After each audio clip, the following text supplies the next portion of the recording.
Good morning and welcome to Escape to Nature. My name is Alex and I will be your naturalist on our waterholes in Djuma, Mshatu and Okakujo. Joining us today is Lauren in Madikwe and Ralph in Kariga. Please don't forget this is a live and immersive experience and we are more than happy to listen and hear to you. We'd love to hear any of your questions and comments that you might have, as well as engage in any chats that you might wish to have with us. So please do send through any of those. But we are going to be starting here in Mshatu this morning, and it is quite overcast. I am expecting the clouds to burn off, but it is quite an empty start to the morning. We have had a few guinea fowl coming through, and there has been audio of baboons, so I am hoping that they come through. But if I do hear these baboon, I do want everyone to hear this because it's quite interesting listening to them chat and chitter amongst themselves. But let us just see. It does look like the sun is coming through. Obviously, also we have these resident Egyptian geese. There's been quite a few quelea as well coming through as well this morning.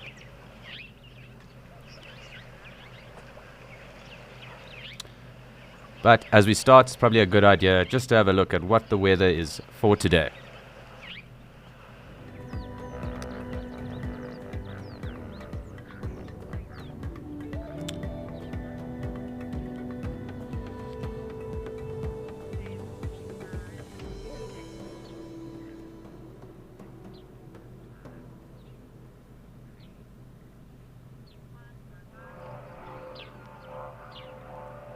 Very clearly we do have the plane there. We are quite close to the little airport that is around here.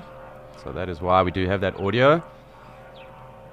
But as you can see, the sun is slowly starting to come out. So this should mean that we should start to get some of the wildlife coming through for us. It is going to be quite a hot day, as you've just seen.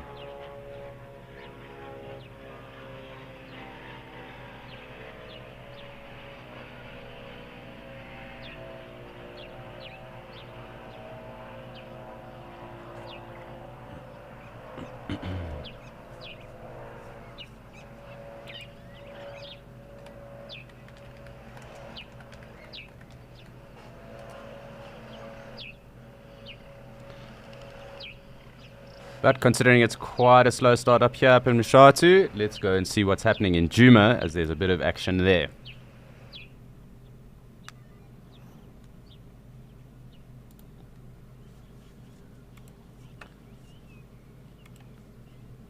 So as you can see, we do have a wonderful herd of ellies that has come down.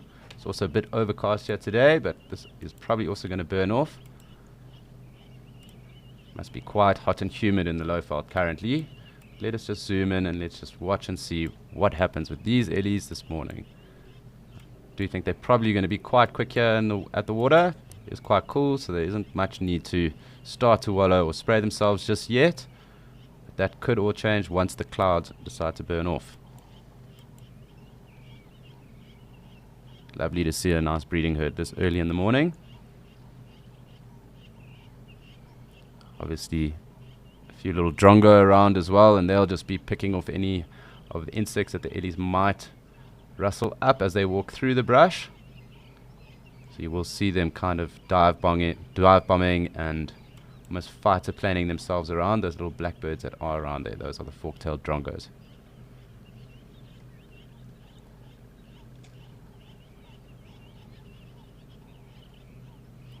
You can also quite clearly hear the little tree squirrels as well. Little raucous sound that's going on in the background.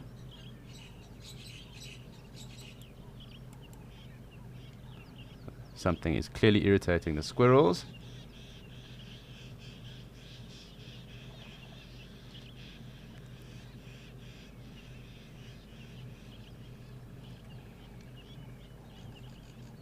I can also hear the crested barbets. I know that they were looking for a crested barbet in the animal bingo the other day.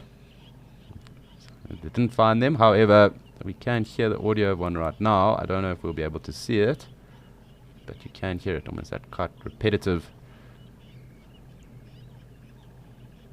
sound that is going on in the background. That is a crested barbet. Let's just zoom in as we do have these ellies right here, and it's great to start off with ellies on any day.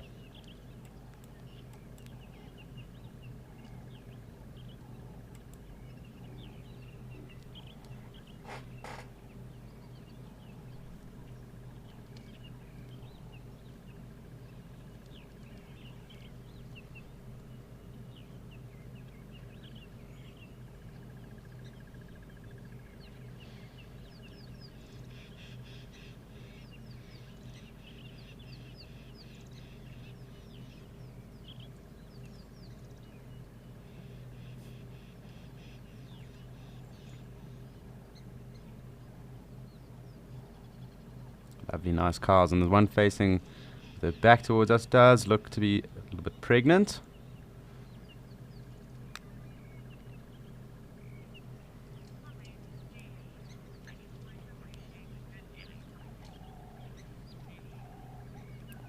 Yes, Melly, and especially as we start, always great to see Ellies. But at any time of the day, Ellies are always great to see anyway. But as mentioned, that Ellie that has her back face towards us, she does look a bit pregnant, and obviously Ellies have a gestation period of around 22 months, which is the longest of any mammal. They're also noted to have a very long time that they actually spend. So the calves actually spend a very long time with their mothers, learning all the tricks of the trade. And obviously the cows will stay with their natal breeding herds, and the bulls will push off, or they'll actually get kicked out of those herds as well once they come of age. And that's generally when they're teenagers, so probably at around 14 odd years of age. It can change and be dependent on different areas where they are found. They might actually stay with their natal breeding herds for a bit longer. But she does look to be quite pregnant indeed.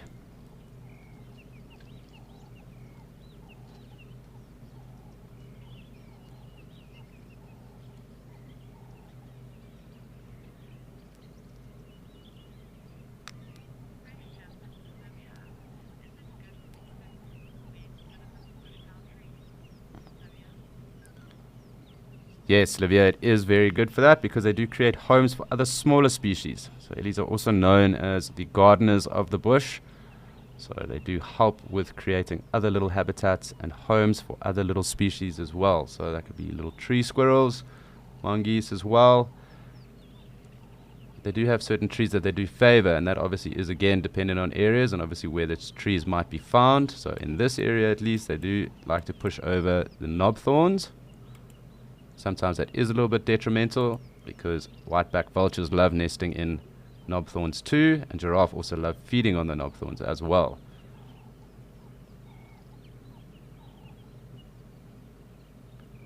But they do definitely help to maintain and garden the landscapes.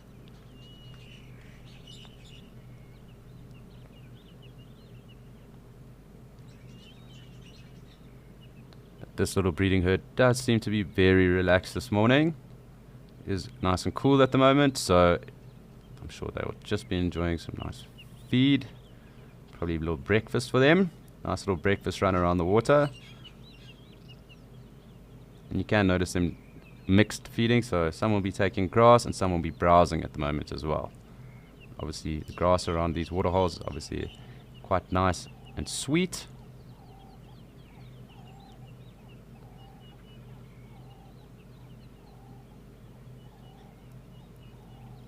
But it also depends on the time of the year as to what they might be taking, what might be more favorable in terms of their diet. So as we come towards summer and it starts to rain and all those little green shoots and grass come out, Ellies will start to favor grass more so than what they would probably be doing right now towards the end of the dry season, taking more bark and browse. And we do also notice that at different times of the year in their dung as well. So if you are on foot or if you are driving around or in the area, you will also be able to tell just through their dung what has been ingested.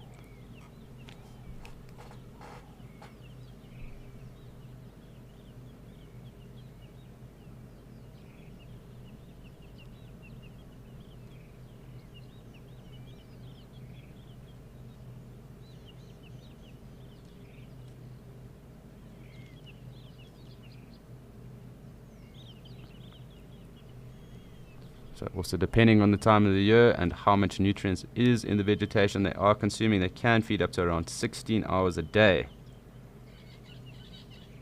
And they can also eat up to about 170 odd kgs worth of vegetation a day.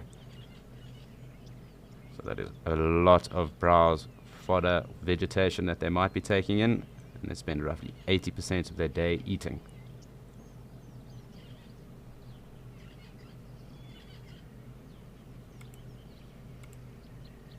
Can also hear those little arrow mark babblers in the background as well.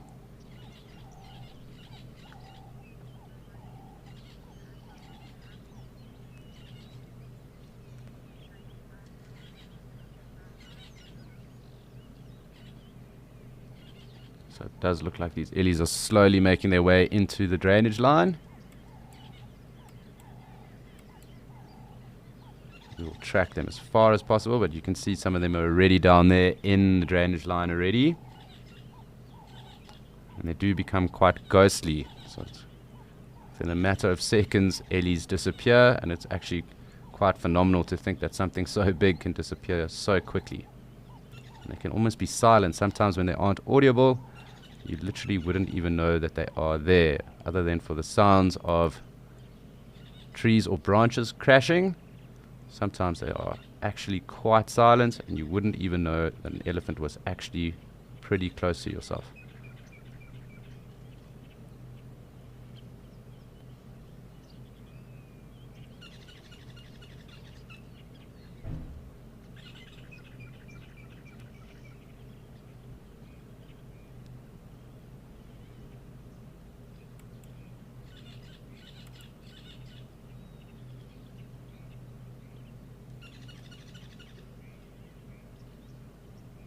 We can hear two different types of starlings as well. The Birchvilles being the biggest starling that we get in southern Africa at least.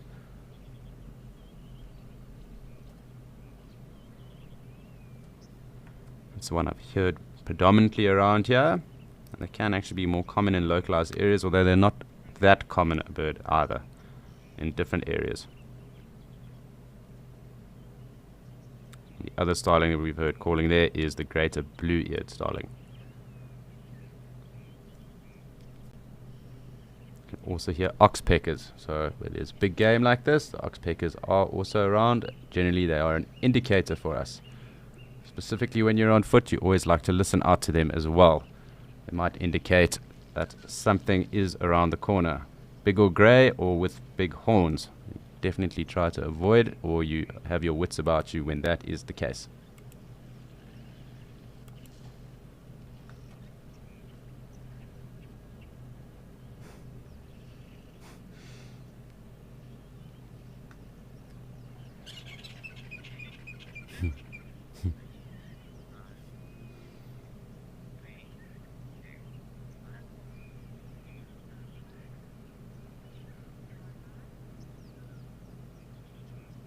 Fantastic. We've had this opportunity to watch these ellies for so long this morning. They have hung around quite nicely for us. So we are just going to stick with them because it's great to see them, instead of just drinking and playing around waterholes, actually also feeding.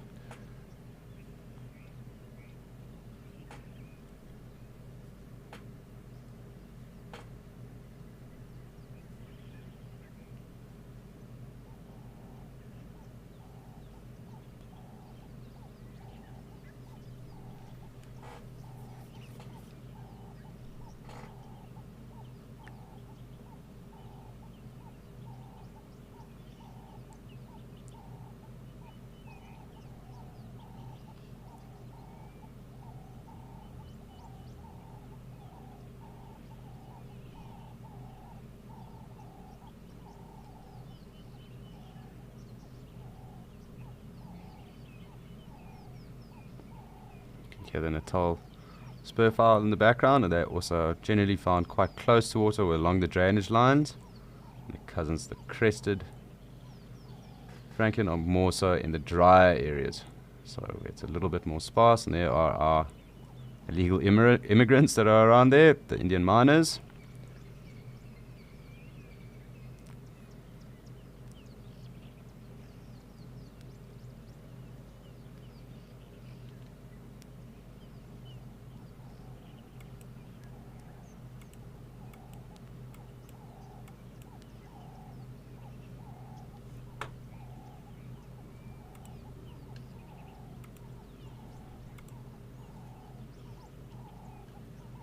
Quite a busy start to the morning down here in Djuma at least.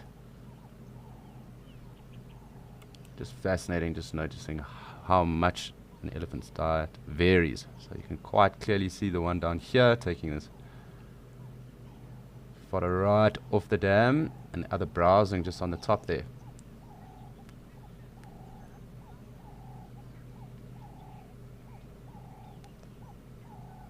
It's a very good question, Heather. And generally that is handed down knowledge.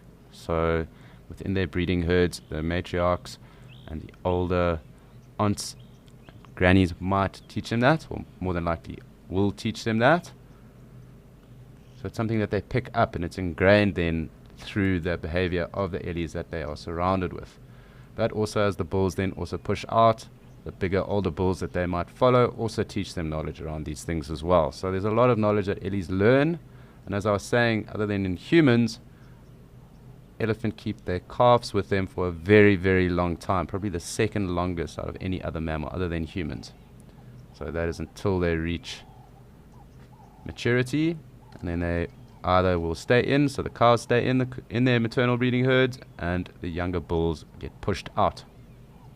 And they form little askari groups, and they kind of follow the bigger bulls. But it also does depend on areas. Certain parks don't necessarily have bigger bulls, and it's been noticed that those adolescent bulls become quite troublesome, and that is when those parks and reserves bring in the bigger bulls to teach them a lesson and also to get them to toe the line.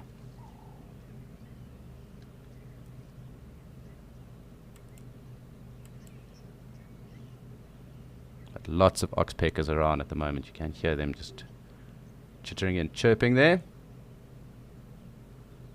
More than likely the red-billed oxpecker. The other yellow-billed oxpecker is far rarer and generally way more common up north of the Kruger. Doesn't mean that we wouldn't get them here, but I assume that those are the red-billed oxpeckers. And of course we have a southern African favorite, or African favorite, that pterodactyl, the hardy-dar.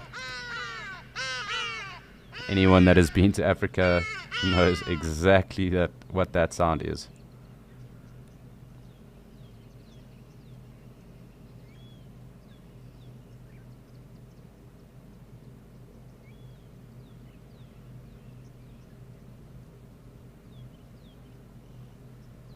I'm just going to zoom out a little bit just so that you can try and make out where the rest of that herd is, but they have kind of gone off that dam wall into the drainage line on the other side. And it's nice that these three have hung around.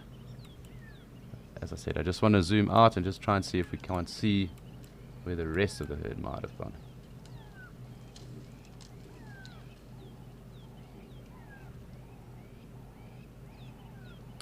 Can't seem to see them. I do think they are submerged into the drainage line currently.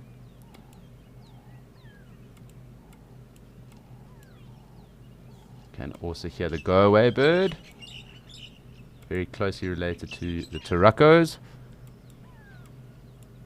There are actually 3 species of go-away bird in Africa. The other 2 are found up in East Africa, in a little bit more dry and arid area. These grey go-away birds are also limited. You don't get them on the western side of South Africa, so they kind of stop their distribution around the areas of Bloem in the Free State. Obviously, the most southern occurring turaco would be the Knysna turaco. Very pretty bird. Haven't yet heard the purple-crested turaco that is found here, and that's also a fantastic bird to see. One of my favorites, very colourful. Specifically when they fly, there's an awesome crimson red that is on the bottom of their wings, and you only notice that when they fly. I can see our little goose family coming through. You can see the little goslings going into the water there.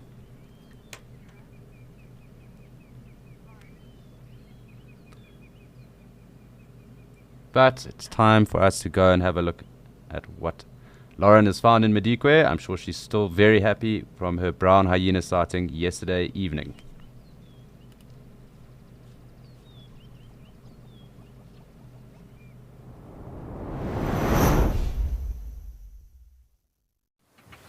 Good morning everyone, and welcome to Madikwe Game Reserve, where we have a very lovely sighting for you all. This is definitely a newborn of sorts calf. I'm thinking under a week old. This is a very, very young and small calf that's just walking alongside mums. We're going to try and keep up with them without scaring them, of course. But good morning, my name is Lauren. I do have Davy on camera. Let's just see if we can go back a little bit. Yes, I'm still over the moon with my brown hyena sighting. Really, that was, oh wait, they're crossing the road. Maybe I should do a U-turn. Am I okay to turn around, Davy? have spare tires on the back of our car that block your mirror view. It's a little bit. Oh, wow, we've got everybody here. Zebras too. Hello, Mama. Congratulations. Yes, yesterday's drive was one of my favorite drives at Madikwe so far, I have to say. But this is, look how tiny that calf is.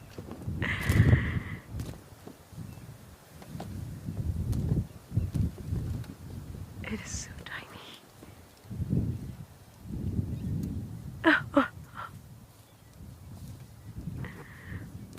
It's okay, we just want to film you. We're not going to hurt you.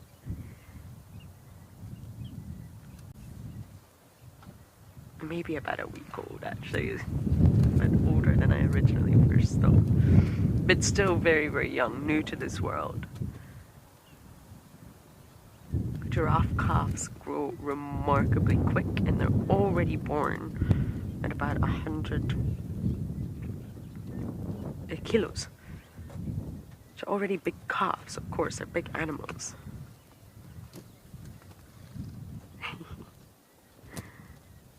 Welcome.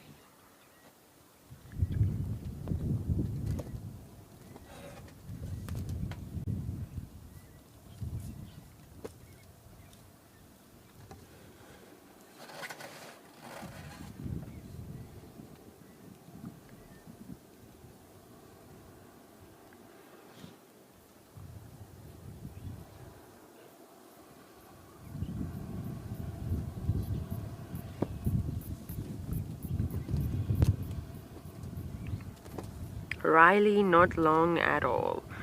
They are sort of standing on their own 4 feet and walking within 15 minutes, and they're suckling within the hour. So those are sort of average figures. Those are sort of average figures, but they're absolutely standing within 15 minutes.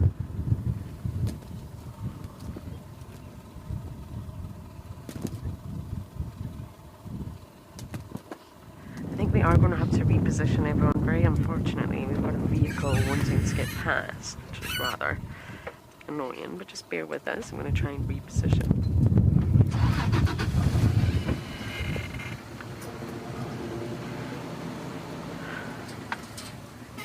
Can you still get them from here, Dobby? Yep.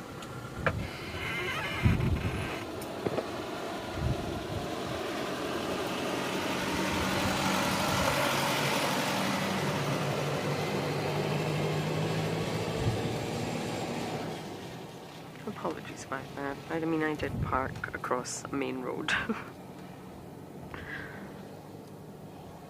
Oh, look at this.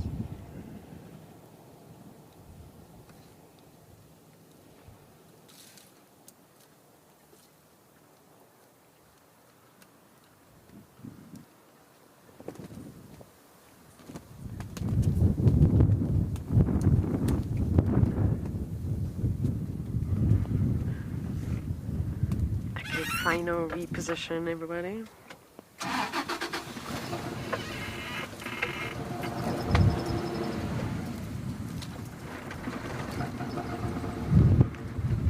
My car is not the quietest of cars, so I really don't want to scare them, but I think Mom's quite relaxed. How's the stuff?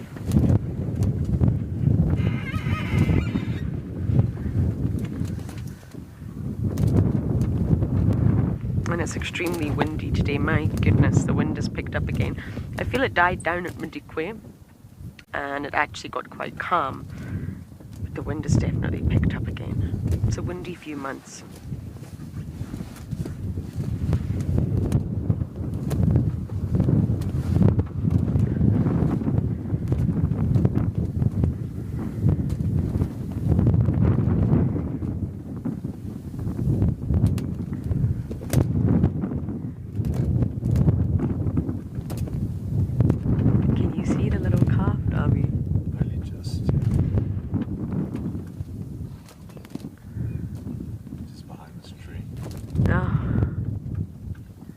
There you are.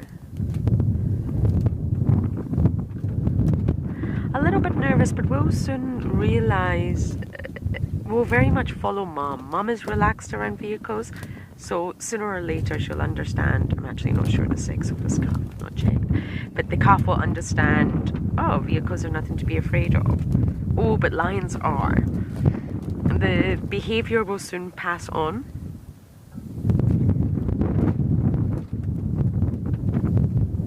And that's how a lot of young, especially mammals, learn, by watching Mom.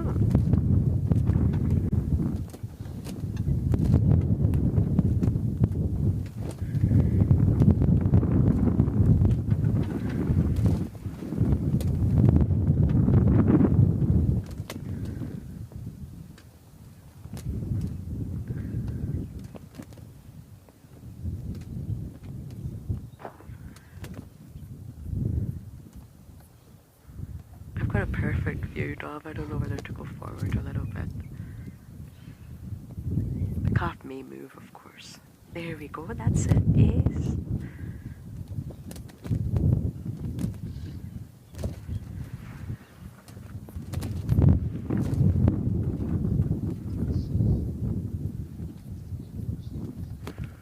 What a lovely, lovely sighting to start our day at Madikwe Game Reserve. But for now, we're going to send you guys back over to Alex, who's now in Djuma.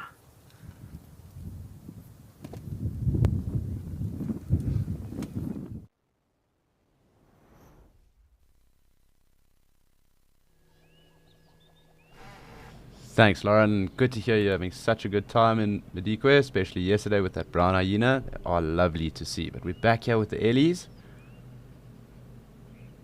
They haven't really pushed off too far just yet. I do just want to zoom out and just see where those other two went, because they were right here on the water. It does look like they're pushing on deeper into the drainage line on the other side of the dam bank over there. A little road that does link through and over on the dam wall.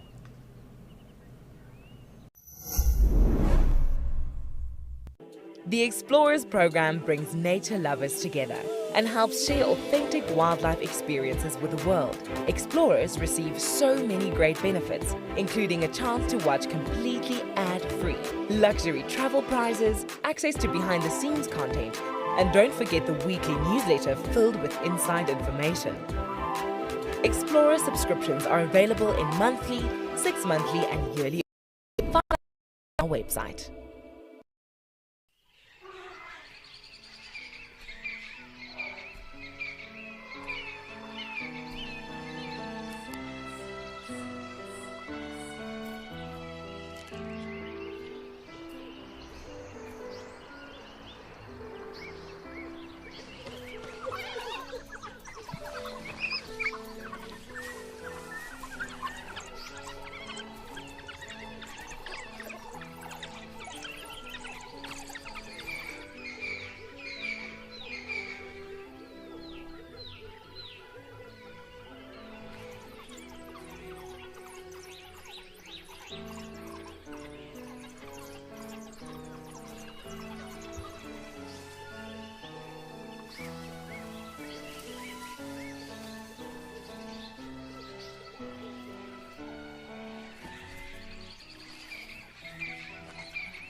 So Dewey has made his appearance. We will zoom in on him.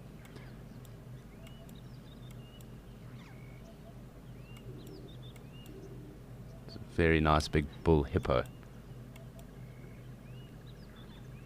But over the last few days, we have been keeping track of the number of species that we have seen, and it's been a very good last few days. We've hit 12, and we're currently on 2. Although with this overcast weather here and in Mshatu, that might detract from our number today, but we will keep track. Hoping to end off at least with at least 12, or hopefully 10 at least. So we have made a good start.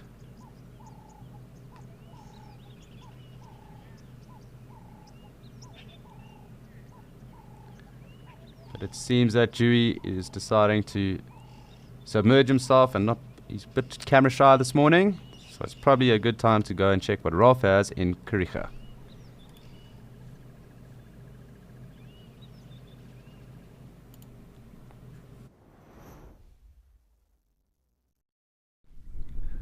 Hello and welcome to the Kariega Game Reserve in the Eastern Cape province of South Africa.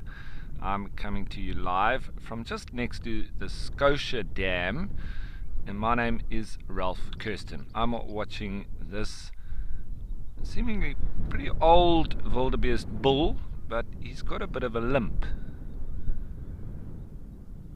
And he's lucky that there's no lions on this side of the reserve, because with a limp like that, and you'll see it when he starts to walk, he's obviously decided to do a bit of grazing, but if he was near to lions, he would be food for sure. So luckily for him, he's on the eastern side, and so he may have time for it to repair itself. Time will tell. But he is a resident male here next to the Scotia Dam. I've been seeing him every day.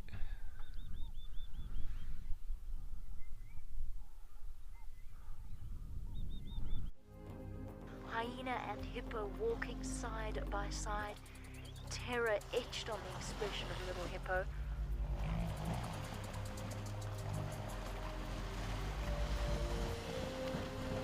Look at this last mad dash, hyena running along beside it, baby hippo jaws gaping. It's gonna make it, it's gonna make it. It did it, the baby hippo against all odds. In that tree are 2 carcasses. There's a duiker carcass and a waterbuck. Well, it's not as graceful as... He's a bit hesitant because, well, climbing a tree is not the easiest, but he will get up there eventually. So let's see. There he goes. And look at the power in that. That is a massive 500-pound cat that has just climbed the marula tree and is up in there. How cool is this? I don't know how he's going to do it, but let's see.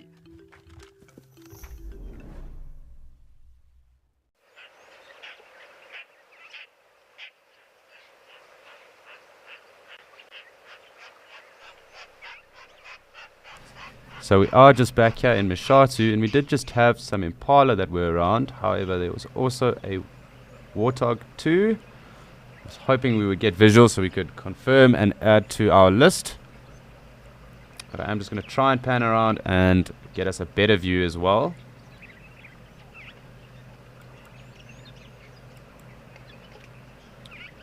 Have also been noticing the audio of the baboon, but they haven't come into frame just yet. They're probably sitting on the roof just behind us. And we haven't seen those hyena that we had the other day either, so maybe they might decide to come through, although it is pretty cool at the moment, so I don't think they will be coming through.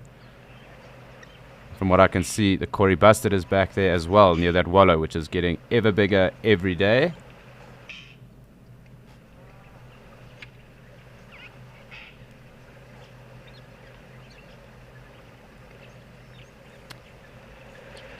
Everything seems to be avoiding us here at the moment. We've had very good days, in the last few at least, up here in Mshatu. I do think it will pick up, however, it's just been a bit of a quiet start. I did also see the croc the other day as well, so he's definitely still around. And with the amount of action we've had, we can assume that he is starting to think about setting up another ambush. Lots for him to think about eating. Even these guinea fowl would fall prey to that. The sun is slowly starting to come through, so does look like we are going to have quite a hot day.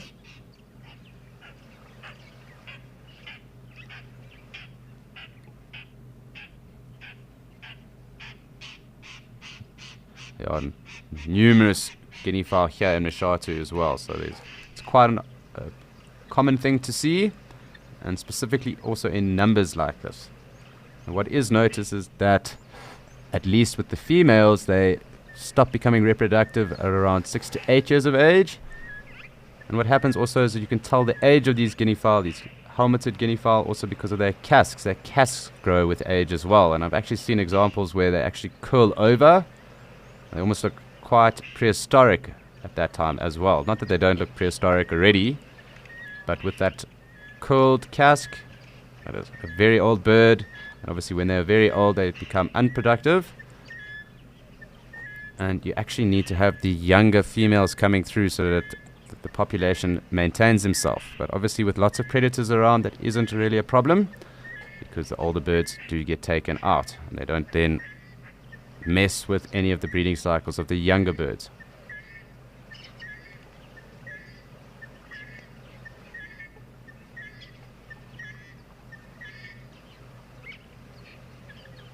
Very loud and noisy this morning.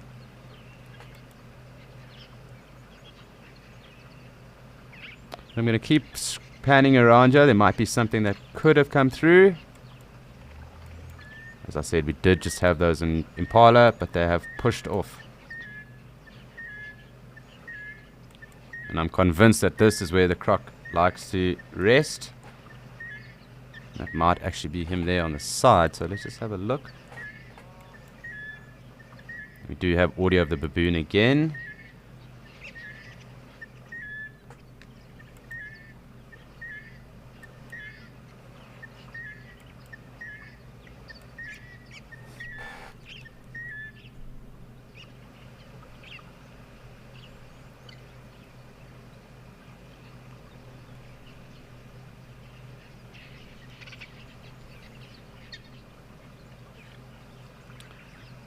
Nothing on this side, so we'll pan back over. Hopefully something else will come through.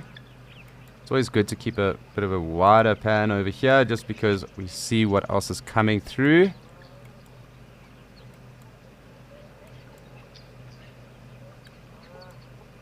Right there again, that is the baboon audio that I've been hearing. And as I said, I think they're just behind us, probably on the roof.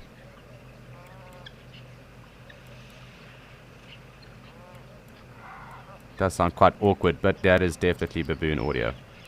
There's an impala for us. So we do have another mammal species to add to our list, at least this morning. So slowly we are getting through, and I am hoping we can end off with 12 again.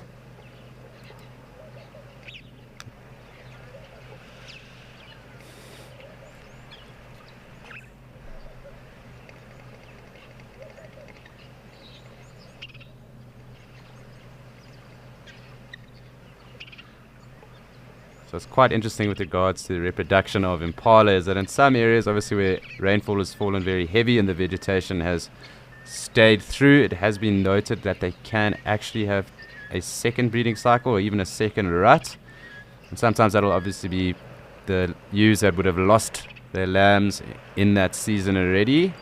But even where they are farmed on the recessive gening farms or on the wildlife farms that are in South Africa, they actually breed more than once a year, and that's also because their diets are so much better and sometimes even supplemented. So they will lamb more than once a year in certain areas, and in particular on those farms as well. It looks like we have some wildebeest coming through. I will confirm when they come around the bush here.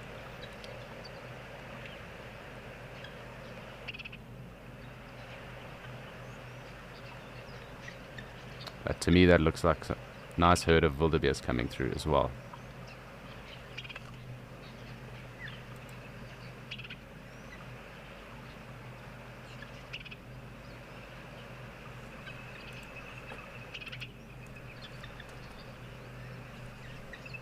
Here we go. The wildebeest are coming through for us. So here we are on 4.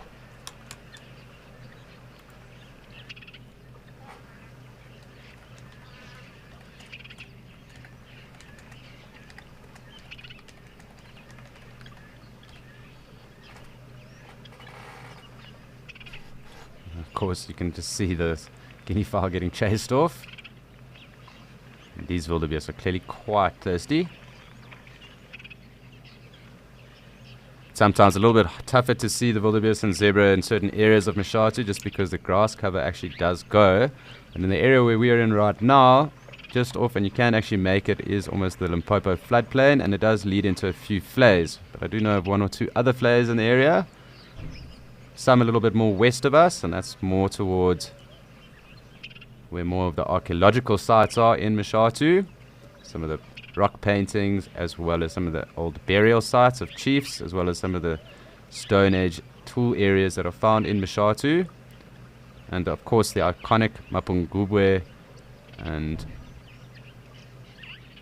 civilization was obviously here. And there's also the iconic Managua view site with the big baobab that is off it. So there's a lot of pictures that are out there from Mashatu of exactly that, and it's just on the top of this big cliff line, a big crest, and on top of that was an old ancient civilization. But there are some play sites that side, and that's also where you get quite a bit more of the plains game too, but they do obviously move around. Notably also in Mashatu we don't get buffalo, and that's also because there isn't enough feed for them, that being grass, and they also are an indicator of drought. So they're a drought indicator species, much like warthog in the area as well, although we do get a second subspecies of warthog that is the desert adapted warthog, and that is found up in East Africa, up in Laikipia,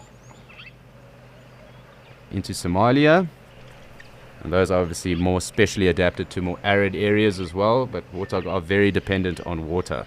So them and buffalo, when they start to lose condition, we can tell that there hasn't been enough rain and there is a start of drought possibly, or just a very dry end of the year. So it's always when it is driest that those two start to lose condition. It's very important to note which are your indicator species, because it does always give us an indication on what condition the veld or the bush might be in at that time.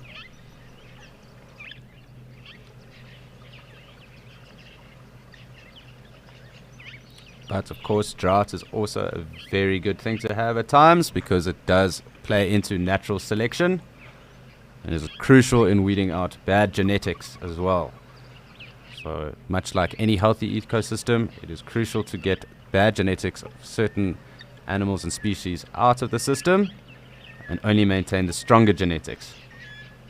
Obviously those that have hung around are the stronger genetics, but it's crucial that we have natural selection in all areas.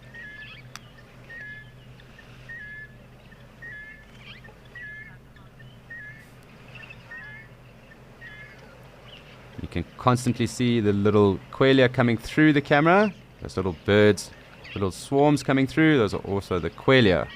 They do eat a lot of seed, and they do occur in large numbers in Mashatu as well. So there you go.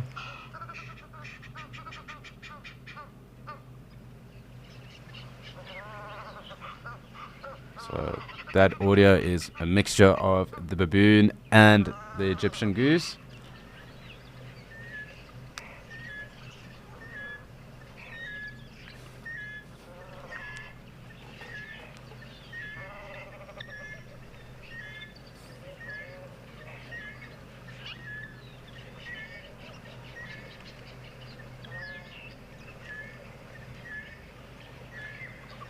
Interesting to see how far this wildebeest is willing to get into the water, specifically with our croc around, although it is quite mild, so the croc probably isn't that active. Being ectothermic, they do rely on sun and heat. They almost are like solar panels. So the sun actually is what energizes them, and that will get them a bit more active. So I don't think it would be too active at the moment, and that's probably why wildebeest was a bit nonchalant in getting him that far into the water. Although I don't think the croc would try and take him on. Probably a bit too big for the croc at the moment.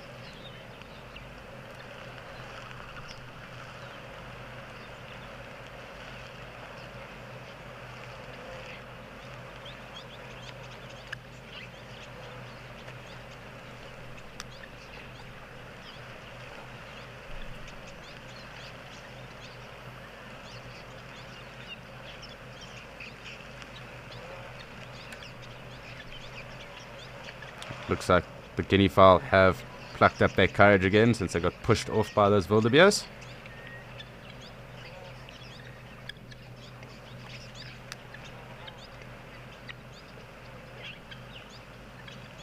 You can quite clearly see those quelea on the other side of the bank there.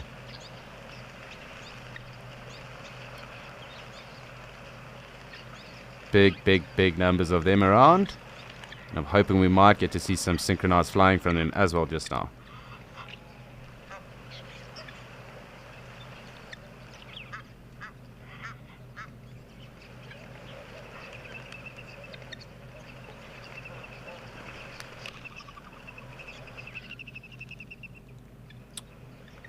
So quite clearly we can see the numbers of quelea building up there just to the left of Kori Bustard and those crested guinea fowl. There we go. We can kind of see that how that synchronization works when they are flying, and they probably will just leave the crest of that tree as well just now. But lovely to see the sun coming out, and this obviously is an indicator that we should start to get more game coming through. We are trying to hit 12 on our mammals list, and we're already a third of the way there on 4.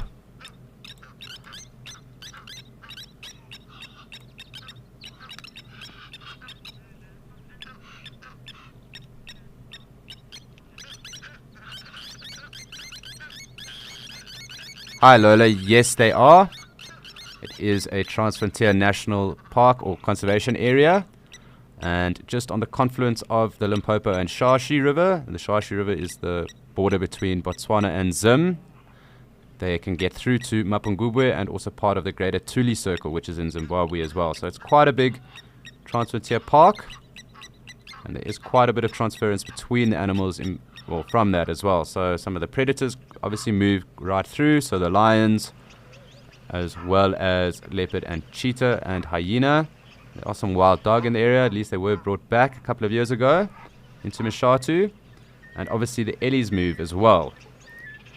But I was saying the other day that just outside of this area in the southern African part, so part outside of Mapungubwe in the Venetia area, there is the last remaining population of free roaming lions in South Africa.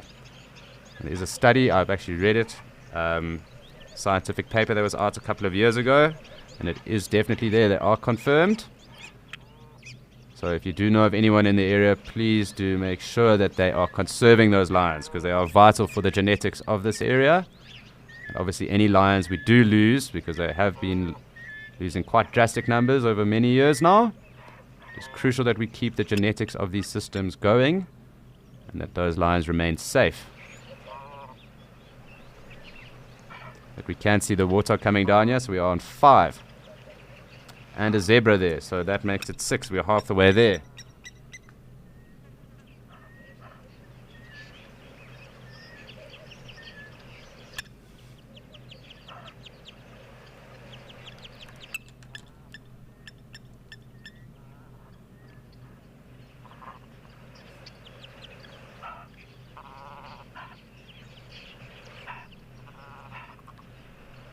As soon as these baboon decide to pop through, hopefully we'll get a 7th. We have had some interesting things coming through the last few days. We obviously had that hyena and the banded mongoose the other day as well. And who knows, maybe we'll get lucky with some other predators. There's decent numbers of jackal around. And you never know with the cheetah in the area, maybe 1 or 2 of them might decide to come through, although they do also rely on getting moisture from their kills that they make as well. So not necessarily too common that it might come through, but we can always hold thumbs. Or any of the nomadic line that might be around here, so more than likely sub-adults that would be moving through. But they do definitely occur right here in this very area. I have seen them on kills here. But obviously more towards the central parts of Mashatu, that is where greater numbers of the cats are. Nice prize of lion there, and it is also noted to be one of the best areas to see leopard, at least in southern Africa and probably in the world. But the Sabi Sands, South Luangwa, and then I would say third is probably in central Mashatu. It's also noted that in Sri Lanka leopards occur in very large numbers as well. There's a great density of them there too. And they are also quite high up there in terms of being able to see leopard in the world. Obviously it's a different subspecies, the Sri Lankan leopard. They've also been noted to take crocodile there as well. They are the apex predator in Sri Lanka.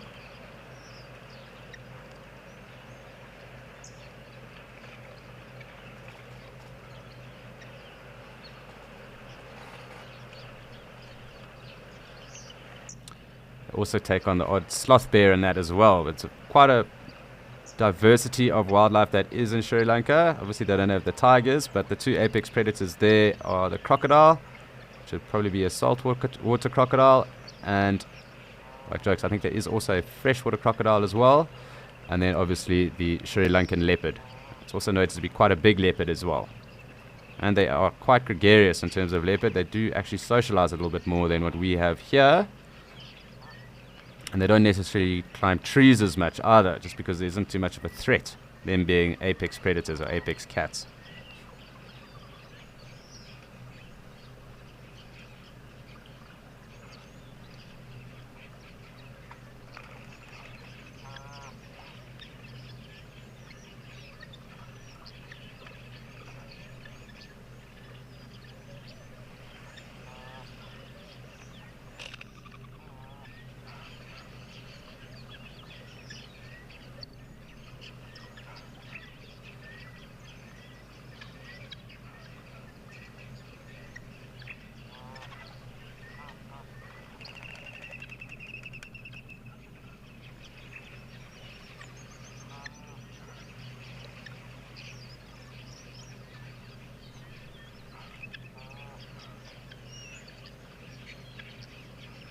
Lovely to see our striped ponies here as well. And being in Botswana, this is the national animal of Botswana. Always good to note that as well. Obviously being quite an arid area, a lot of the plains game travels quite far to get to the different water sources around here. But these guys are quite close to the Limpopo as well. That green belt in the distance there is the Limpopo. It's also noted that some of the sources of the Limpopo, or one of the sources of the Limpopo, actually comes from Johannesburg, although there has been a bit of debate about that. It's also noted that the course of the Limpopo has changed as well. There are areas in the Kruger, a bit south of the border of Zim, so in between like Punda Maria and Pafuri area. There's an area there where it's noted that the Limpopo probably flowed through many years ago. And obviously it was a trade route, and that's what allowed a lot of trade to happen many years ago. So Arabic traders came down the eastern side of Africa and actually used the Limpopo to come up and trade goods with the Mapungubwe civilization that was here, kingdom.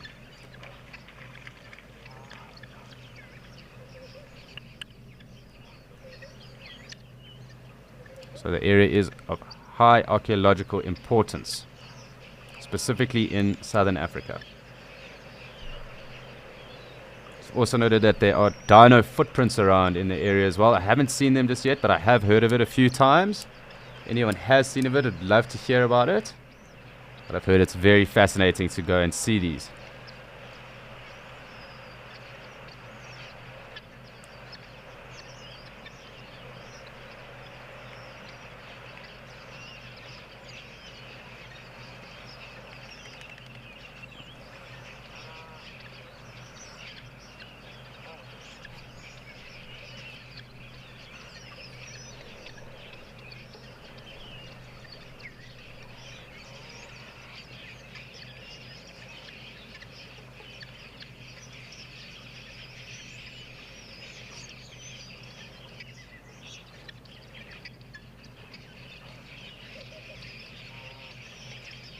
You obviously have some more impala coming through, so it's great. It's actually started to get very busy here.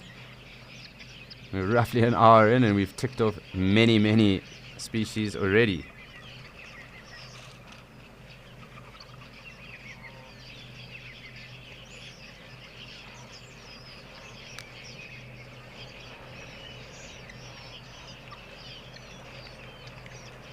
Yes, Tim, it's very peaceful today.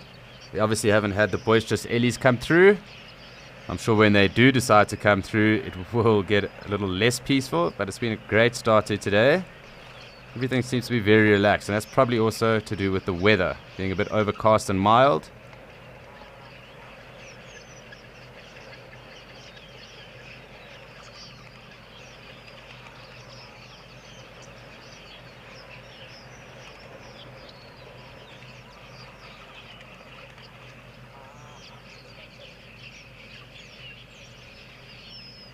I really am hoping that this baboon that's behind us does come down and drink, but I don't think it's warm enough just yet. But they have been around the last 2 days, so it's great that we have got to see them. There are lots of them in the area as well.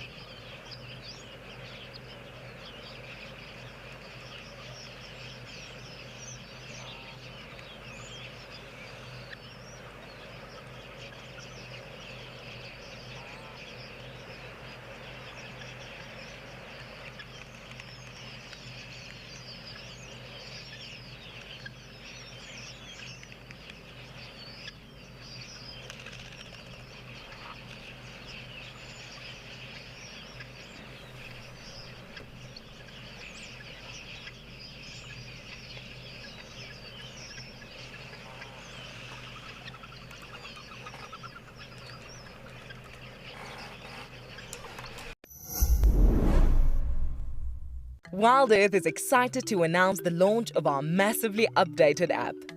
There are so many brand new features that we have to share with you. Tune into our live channel, and if you are an explorer, you can now watch completely ad-free on the app. There are also many other channels, including behind the scenes. You can find the app on app stores worldwide.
So it's interesting to see how many impala have come through.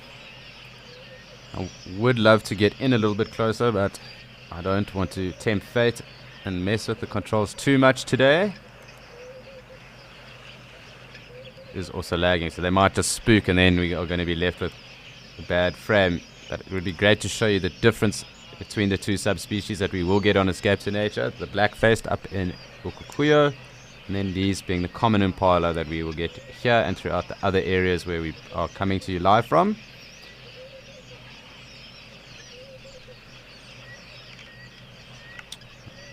And these ewes will be almost ready to start dropping their lambs, probably within the next 6 weeks or so. We will start to see even more impala as the lambs all start to drop, and they do kind of drop them at the same time. Obviously, with the amount of numbers, it is easier then to keep your population stable and get them up. They obviously fall prey to a number of different predators. And in this area, they would also fall prey to crocodile and python, as well as the odd lamb being taken by some birds of prey too, and possibly even the baboons in the area.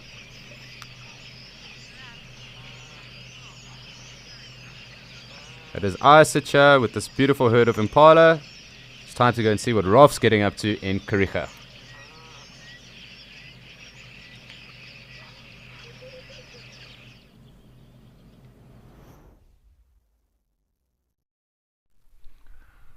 Well, before I was rudely interrupted by malfunctioning equipment, we were watching this male blue wildebeest, a brindled gnu, who has got quite a bad limp, but it doesn't seem to be slowing him down too much.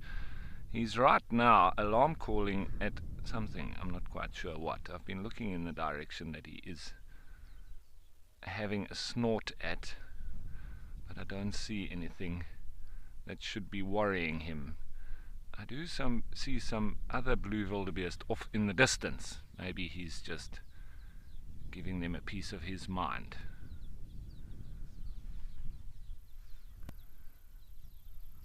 But otherwise, the sun has gotten up. It is warming up nicely, although there is a rather cool westerly wind coming through. I don't think it's going to be getting up too much today, so it's going to be actually quite a pleasant morning and going into the afternoon.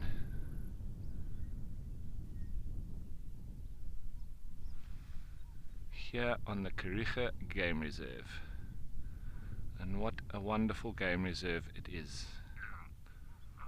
One of my all-time favorite places. I have walked this place flat.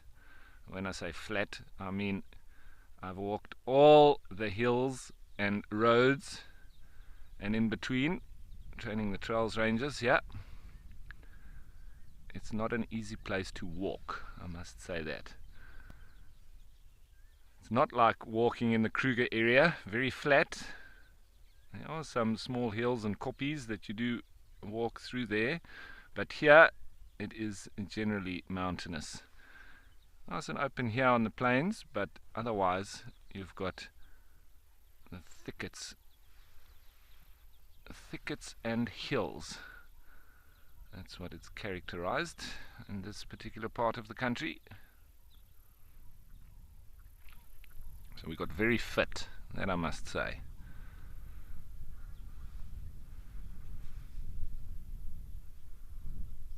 So he has been calling a little bit. Well, it's more like alarm calling, and he has been making use of a midden. But if you'd like to know anything about this wildebeest or anything else about Kariega or escaping to nature in general, please send through your questions and your comments. We'd love to hear from you. Jump on board with us as we escape to nature.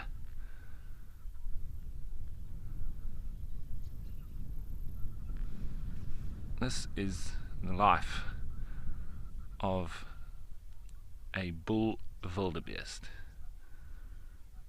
Pretty solitary most of the time, unless they are able to keep a group of females within their territory.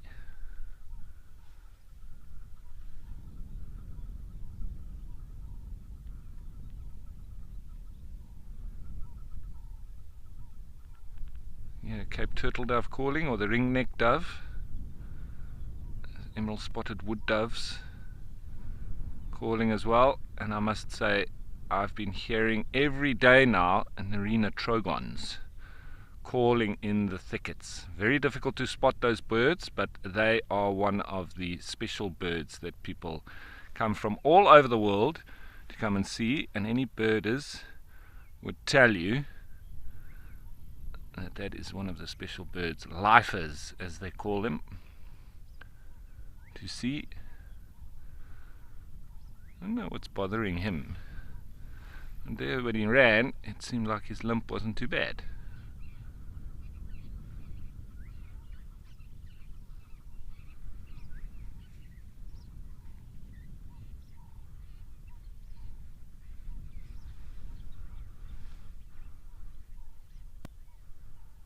And when he walks now, you can see he's got it again.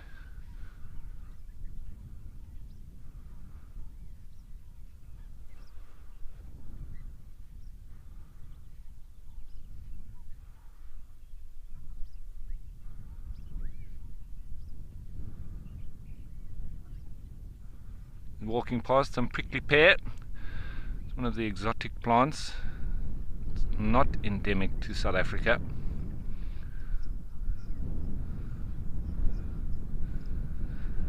So Veronica, he will still try look or try to keep a herd within his territory, but he'll find it difficult with this limp.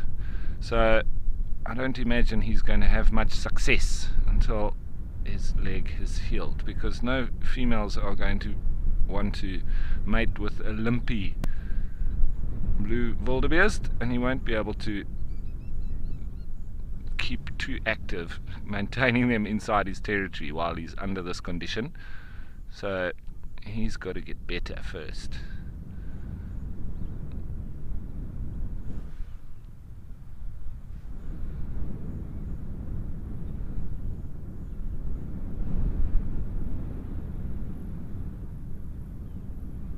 Like I say, he's pretty lucky that there's no lions on this side of the reserve. There are lions on the Kariega Game Reserve, but they're on the western part, a much larger part of the reserve. On this side there aren't any. There are leopards, caracal, jackals, but no lions here. And he can count himself lucky for that. Otherwise, it wouldn't be long and he'd be food.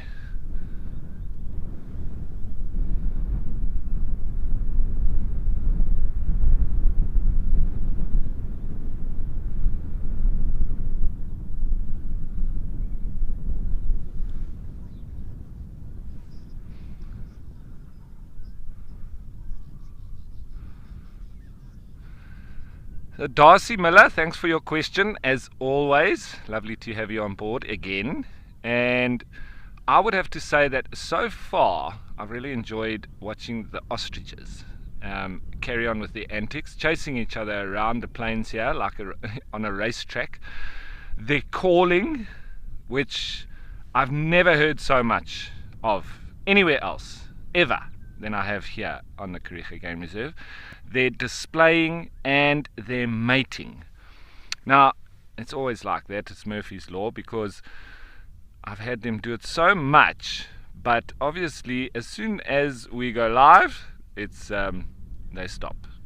So sooner or later I'm going to get them on screen calling. I've had them displaying on screen live, but not mating.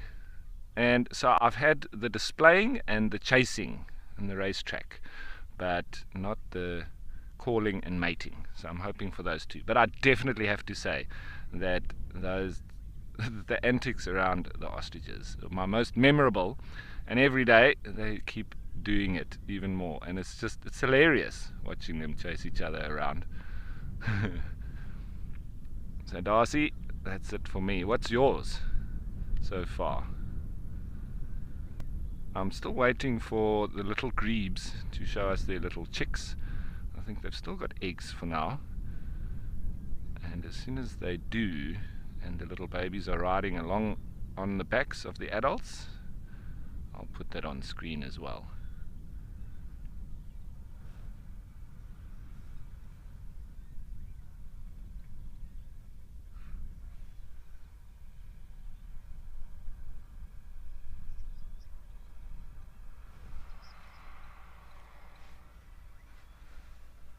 So let's just go back out here.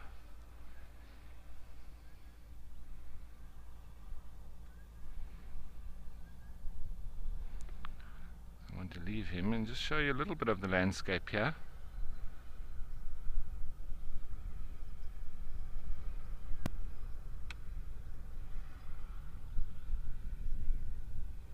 Because I actually want to show you from here where I'm sitting.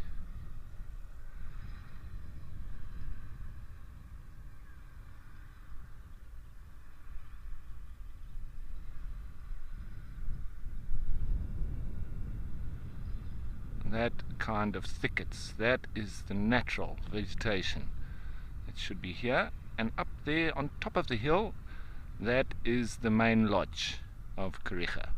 And there is a beautiful viewpoint looking out over this part of the reserve. It's just stunning from up there, and a wonderful lodge it is, where you feast your eyes on this part of the reserve, and from there you can see all the way to Kenton-on-Sea, which is a little coastal town, and you can see the meandering Kariega River as well as it winds its way towards the ocean. There's a tidal estuary, and at some stage I'm also going to get out on the boat and take you on a trip down towards the coast.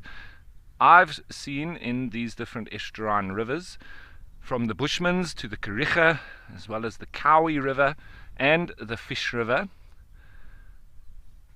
I've seen turtles, I've seen otters, and an array of different birds. So it's just beautiful. So hopefully we'll get on down towards the ocean, and I'll be able to show you all sorts of different wading birds and marine birds as well. And maybe even if we're lucky, who knows, we might even see a bull shark or a turtle or a Cape clawless otter.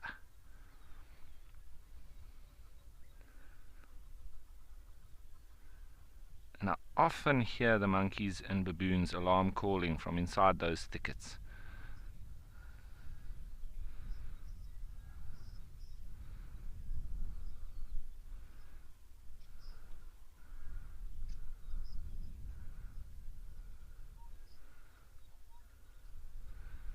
So that just shows you the expanse of it, and that is the real natural thicket vegetation.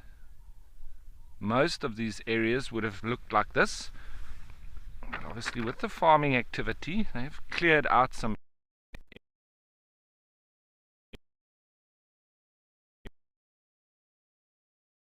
Shongile was born in February 2016 to Karula, the Queen of Djuma. We watched her grow from birth to enforced independence when Karula disappeared. On the 19th of August 2016, Tandy, Shongile's sister, was on the prowl. From nowhere she appeared, and a traumatic fight ensued. That was the last sighting of her on Djuma. She disappeared into the wilderness just as her mother before her. Look at that, there's a tiny, tiny leopard cub. Karula has given birth overnight. Look at the little guy who just came around the corner. That is incredible, that's probably his first solo kill. Oh, and have a look, here comes Osana with the monitor lizard. Osana, of course, at the same time decided to go climbing up the tree. He's just nearly fallen out of it again. Look at that, he's running away. The buffalo is chasing Osana at the moment. Run away from this very big animal coming. That was so funny. In Mashatu, and that wonderful herd of impala does seem to have pushed off, but we do have quite a number of warthog that have come through as well, and I can hear the ever-present white-bellied sunbirds as well. That little quite high-pitched beautiful song that's going on there, that is white-bellied sunbird. And we do get them across. We've had them up in Okakuyo as well, and we will hear them too in Djuma. But they are a cool little bird, very pretty. Obviously noted that the males have the color and the females are quite almost grey and dusky brown. And it's interesting how they nest. They take little pieces of spider webs and little leaves and that, and they create these little balls, and the little babies are found within those. So it's quite an interesting little nest that they do create. And the little babies obviously perched in there, and then when they do come out, obviously they start to fledge and they get on their merry way. But sunbirds are fascinating and always beautiful to see. Obviously we won't be able to see them here because they'll be too small for the camera. The white-bellied is a very pretty one. We do have a nice wildebeest here as well.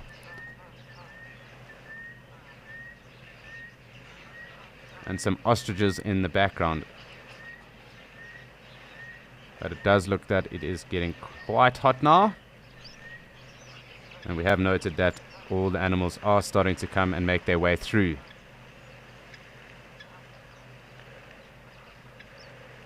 Lovely to also have the Kori busted around.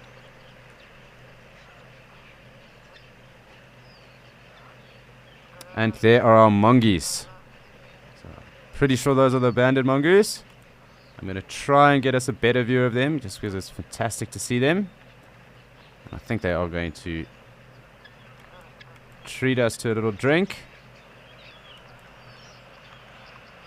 Just waiting for the controls to do a favor for me here.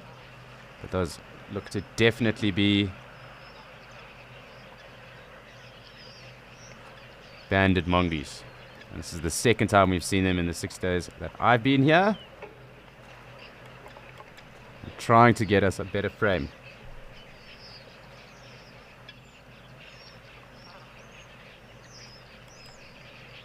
But there you go. Not often that you get to see mongoose drink. These guys are clearly foraging around here. Oh, there they all go. And they will need to be a little bit careful around here, just for any birds of prey that might want to take one out. They are very vigilant though anyway.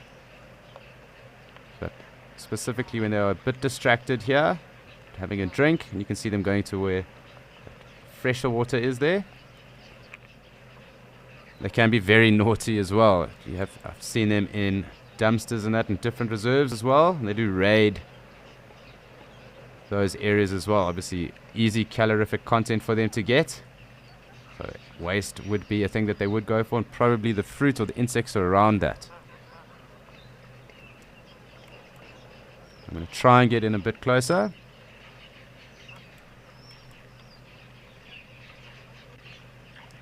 But another one for us to knock off our list. I wasn't expecting to see them just yet. I thought it might have been when it was a bit warmer later on, and they might have just started to sit in the shade and actually use the dust. But you can see them going there for where the spring is, with a little borehole pump.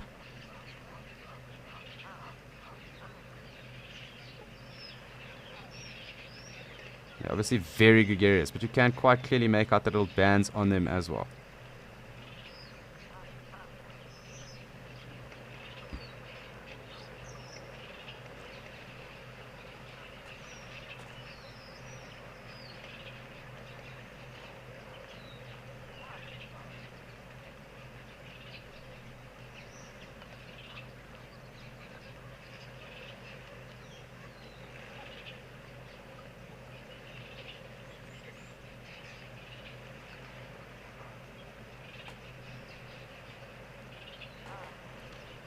So for such a small little animal, they do have actually quite a long little lifespan.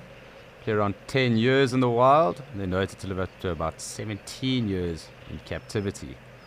There's always something interesting going on with them, because they're always foraging and looking around, and they obviously are quite formidable. So if you were a snake, you probably wouldn't want to see this feeding party come your way.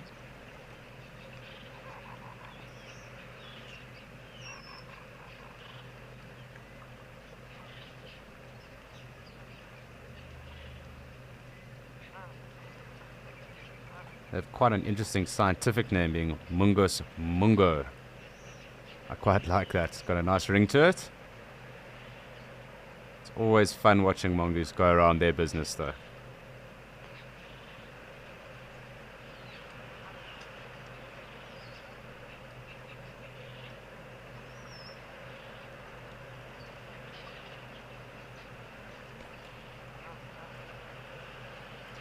So you can see this is quite a big little family group, but that can occur up to about 40 individuals in a family group foraging at a time.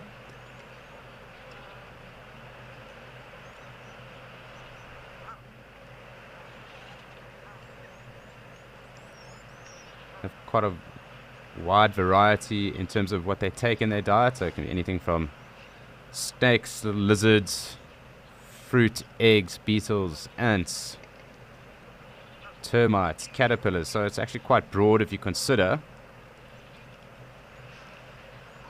And it's interesting when you are sitting up quite close to them as well, you hear them chattering about. But Looks like they've had a little drink and now they've pushed off, but we can see those warthog coming through. And just as we are quite panned in here, it's great to see how much deeper and broader that wallow is getting.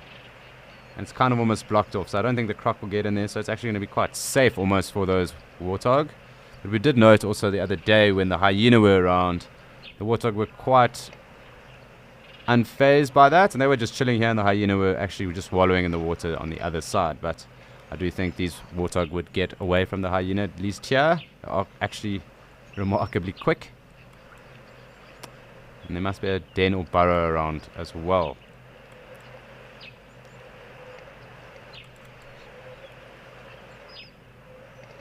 But unfortunately the banded mongoose have vacated.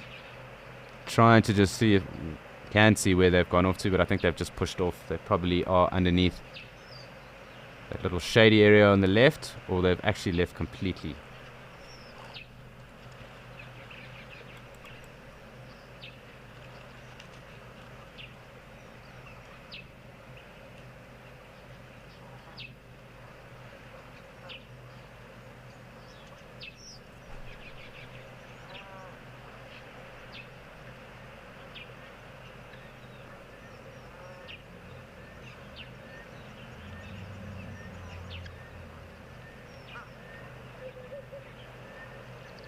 So we had the band of banded mongoose come through. And as I was saying, didn't expect them quite this early, but I suppose we can't time what goes on in the wilderness. So it was just fantastic just to see them and actually just get a glimpse. There are other mongoose in the area as well, so little dwarfed mongoose, Salu and Slender would be the ones that we would probably be more likely to see, and possibly even white-tailed.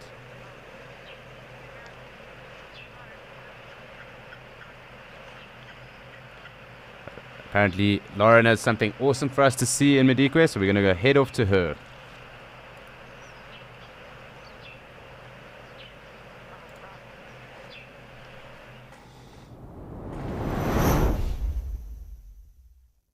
That's a little bit of doing, but we finally found what we were looking for.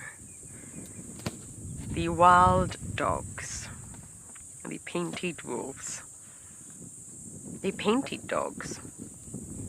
The wild wolves. Whatever you want to call them. And I believe this is in the Lottie pack.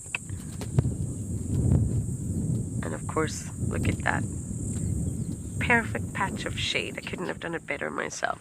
So we are over the moon on this. So we travelled far for this, but everywhere in Madikwe is far. It's a big reserve, 75,000 hectares plus.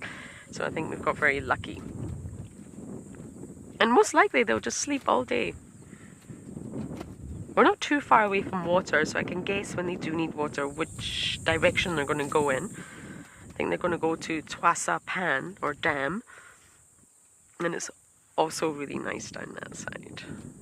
Oh, let's just take a moment to just sit and watch our very sleepy doggies.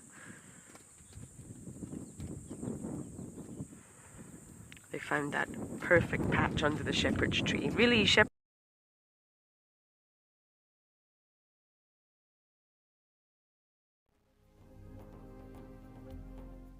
You can see the hyenas are far more tolerant of vultures than a lion or leopard would be. Occasionally a hyena will bite sort of a couple of tail feathers out of the back of a vulture, but I've never actually seen them, even once they've caught one, actually kill it.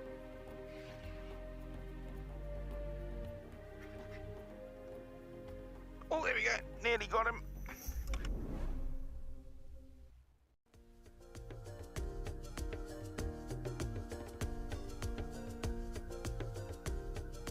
We have got an epic battle going on between a pirate fly and a drop-tail ant. Look at that, look at that. So what's happening is these ants are moving from one side to another, and these pirate flies are trying to steal the baby ants.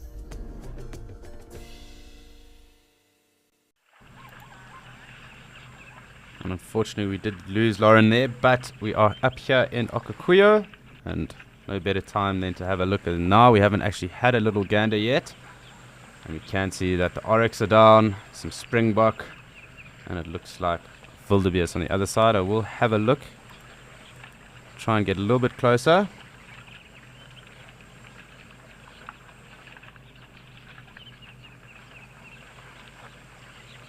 But 2 more species to add to our list already. We are motoring ahead. Actually looks like kudu, but I will confirm when we get a little bit closer.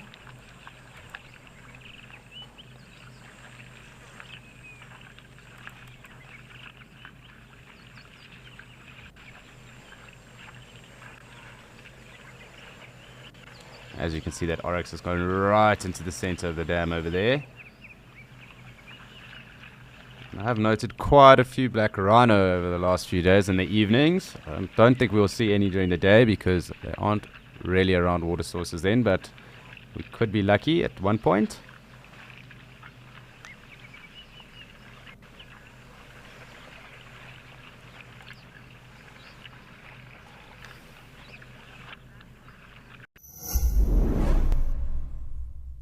In celebration of World Animal Day, we have a very special AMA planned. Explorers can join us for the biggest Ask Me Anything session to date.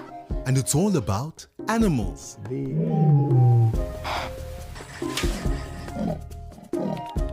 Submit your animal questions to wildearth.tv/questions so that we can answer you. See you there.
Of course, we have one of the specials in the area, that black-faced impala.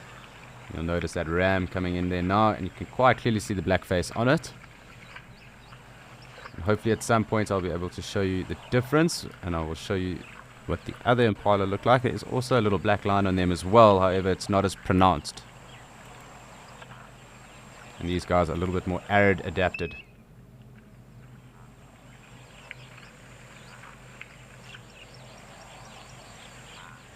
But the diversity that we get to showcase is always fantastic.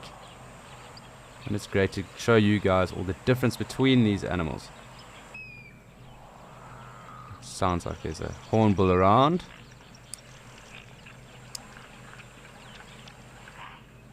These impalas seem to be in quite good nick as well.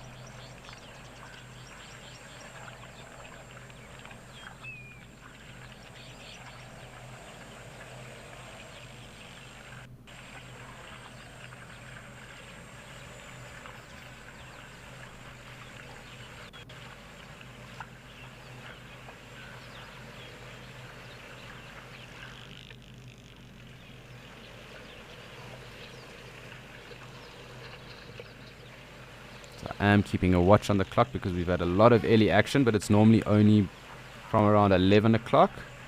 And then they kind of hang around for most of the afternoon after that and then push off and go and forage. So as we did note earlier, Ellies will feed for around 80% of their day. The rest of that time obviously made up between getting the odd bit of sleep and drinking water.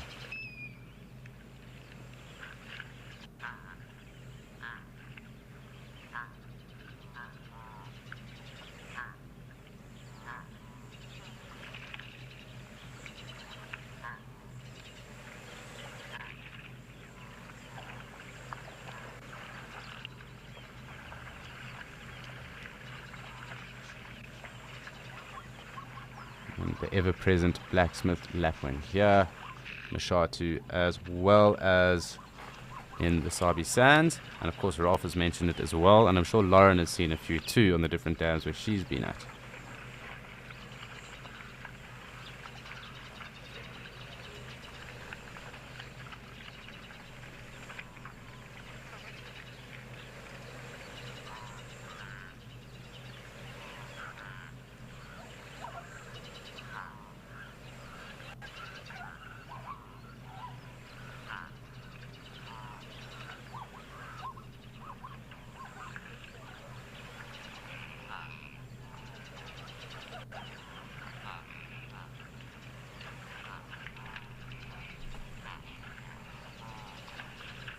Let's just zoom out and see what else is coming down, because there's always something different coming to the water here, and this happens throughout the day. Very, very busy waterhole. Obviously there isn't much water around here in Natasha, so the animals will take advantage of any water source they can find, and they'll travel vast distances to get here.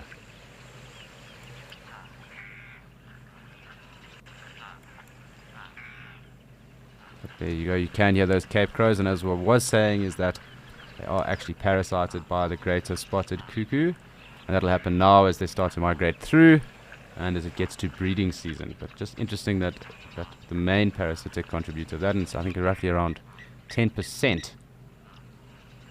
of the Cape Crow's nest will be parasited by those greater spotted cuckoos. And of course what parasitation really is in the bird world is when other birds knock the eggs out of existing nests of other species and obviously lay their eggs, and they don't form any parental role with those eggs, with those chicks then, and they allow everyone else to do the work for them. Almost ingenious, because someone else adopts your chick and you don't have to feed it. They actually lay them, so they actually lay those eggs in and amongst the other eggs, and the babies actually grow far faster and actually knock out those eggs or the other babies as well, or they are just fed better because they are of a greater size. But enough about cuckoos and how they go about their breeding practices. It's time for us to go and check Lauren and her wild dogs.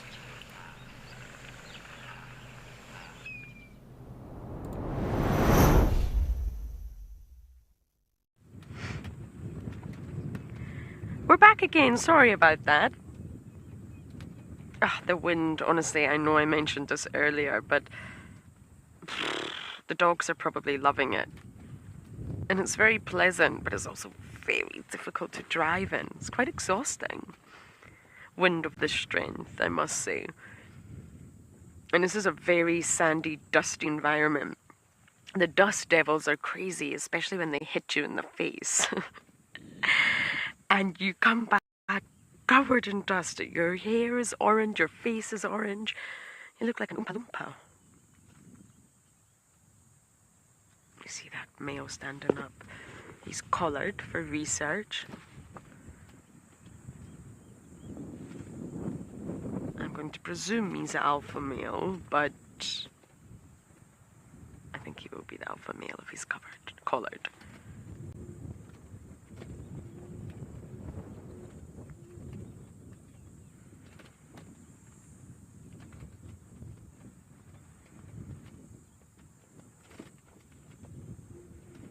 And very often here, it's the brown hyenas that follow the dogs, not the spotties, which I just find fascinating. And that boils down to sort of nature versus nurture, in that it's all to do with the environment. The spotted hyenas in the Lowfell, for example, in Juma, where Alex is showing you on the dam cam, the spotties do follow the dogs. But here, I believe they don't so much. And that's very much based on nature rather than... No, it's based on the environment. Getting myself all confused. Choked with a cold.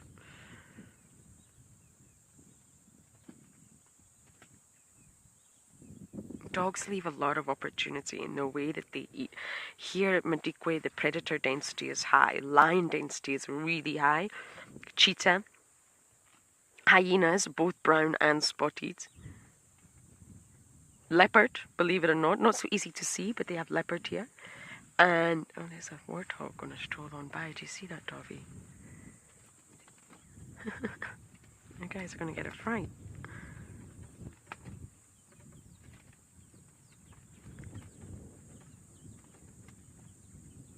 Or maybe not. Maybe wild dogs don't bother them here.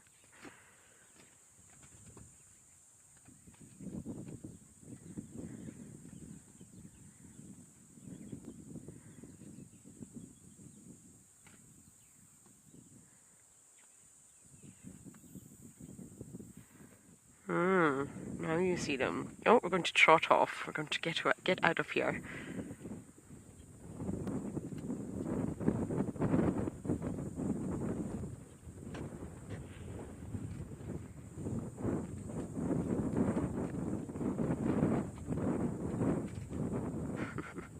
Just to wrap up what I was saying, the predator density is very, very high. Yes, Madikwe is huge, it's vast, there's a lot of space, but still the density within it is very, very high. And therefore, dogs tend to just hunt, eat, and leave. Don't sit on your kill like a leopard for multiple days, or a lion. Don't sit on a carcass. It's going to attract far too much attention. Get out of there. Eat what you can, eat fast, and go. And they leave a lot behind, which is exactly why the hyenas follow them. It's perfect. It's very opportunistic. But wild dogs will scavenge. They will. We saw it the other day with the kudu carcass that the spotted hyenas made outside our camp. The wild dogs definitely helped themselves. Again, opportunity.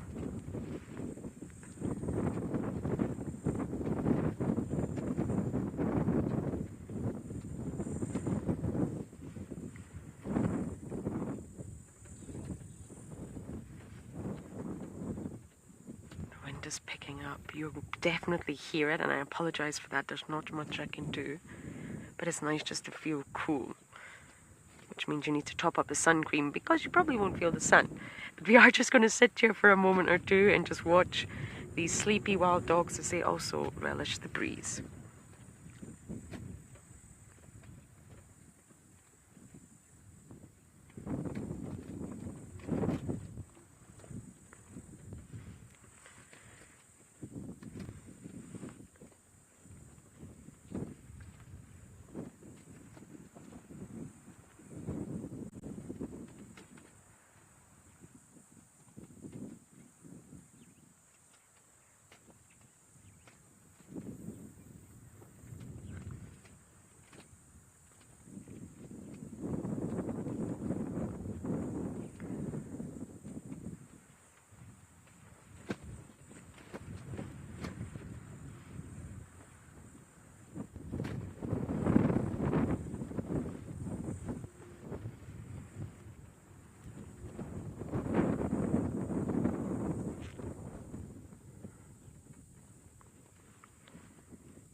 much all day, but you know what's going to be nice? Just to sit here, watch them, observe them. Butterflies are dancing, birds are soaring, animals are walking on by. You can see the butterflies dancing past the screen. I'm sure it's the start of the migration of the brown-veined whites. Don't really understand what it's all about in South Africa or where they're going, but I'm sure it's them. And the reason I say I'm sure is I haven't actually had a look of one stationary. I'm quite good at my butterflies, I really adore them, but when they're fluttering around like that, you can't actually see the detailed wing pattern to specifically identify the species. But you can see them dancing in front of the dogs.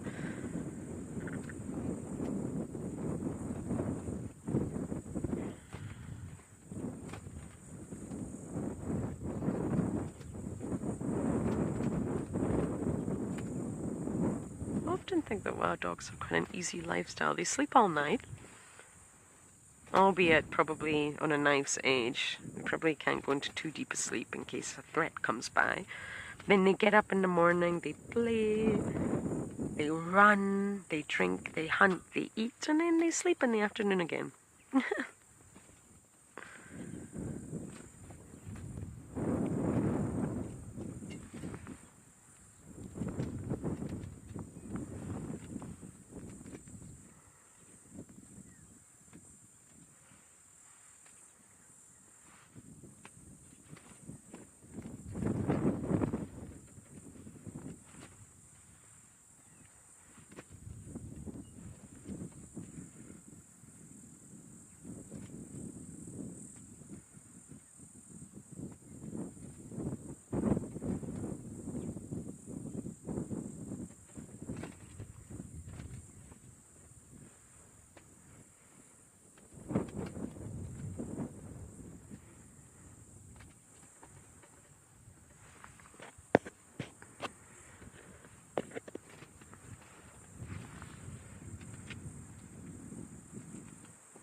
If we can just take a look at the beautiful shepherd's tree. And they don't go very tall. You do get ones taller than this, but they're not known for their spectacular height. And they have a variety of names. Latin name is Bossia, so you'll hear some people call it that. And this sort of common name shepherd's tree is really quite simple how it came about, and it's exactly what the dogs are doing. So this particular tree has for centuries provided shade and a little bit of shelter for shepherds that guard their sheep in the hot sun in the desert, particularly in areas like Namibia. And that's where the English name shepherd's tree comes from. So you'll hear people refer to it differently, but I think the name shepherd's tree is just wonderful, and then that's exactly what the dogs are showing you right now. If Davi can just sort of pan across, you'll see really there is very, very little shade in the area. Now we have a roof, luckily, but if you go around, where is the shade? There's very, very small patches of shade.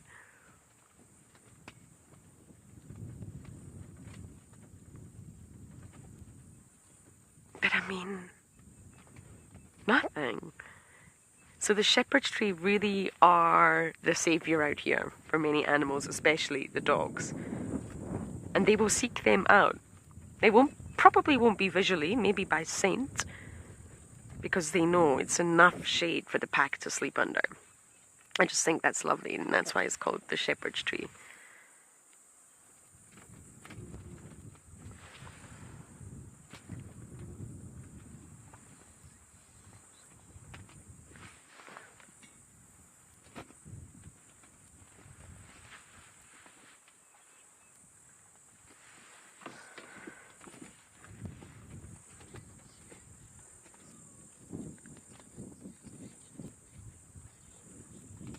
Ali Bamba, lovely to hear from you.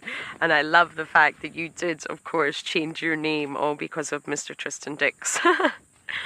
I believe you were, no longer now, but you were Ali Palmer. But because sometimes it's very difficult for the naturalist to hear, especially when it's windy in the engine zone, we often get the names wrong. And I think Tristan decided he thought your name was Ali Bamba.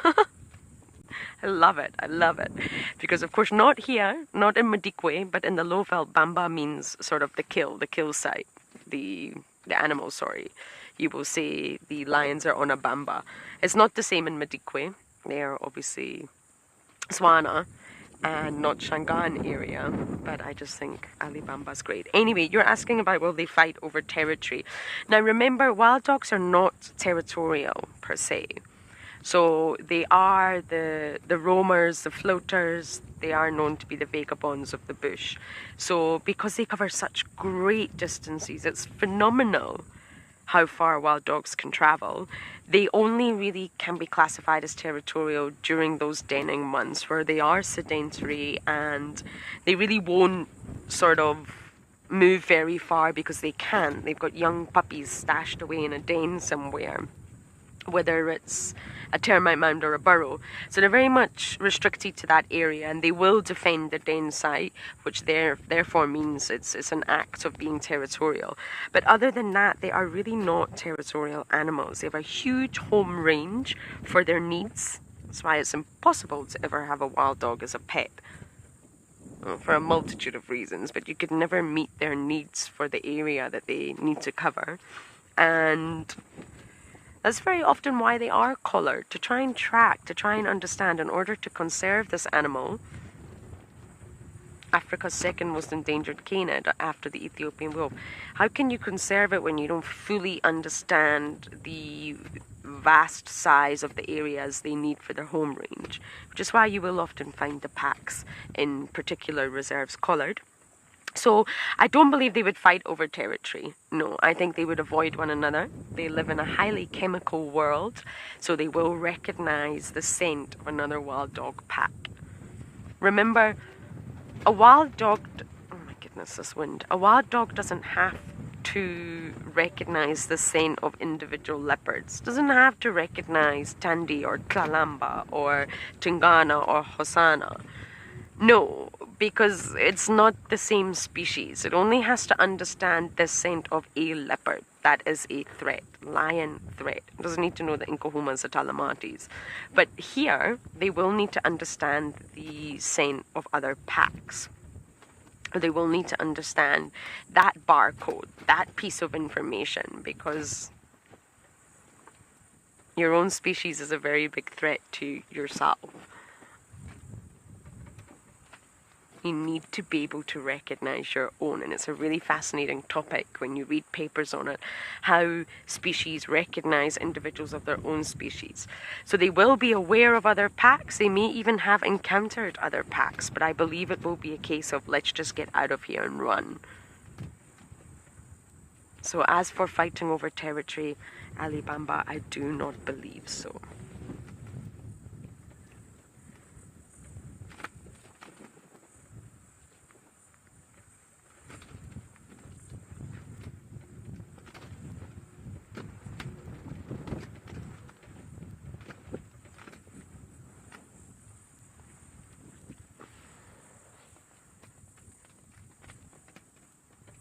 They're very nomadic animals, and that's why it's so wonderful to spend time with them, because they could be, I mean, right now we're in the eastern sector of Madikwe, not too far away from where Davy and I are staying at Jackie's, but tomorrow they could be in the far northwest, and we might not see them again for weeks.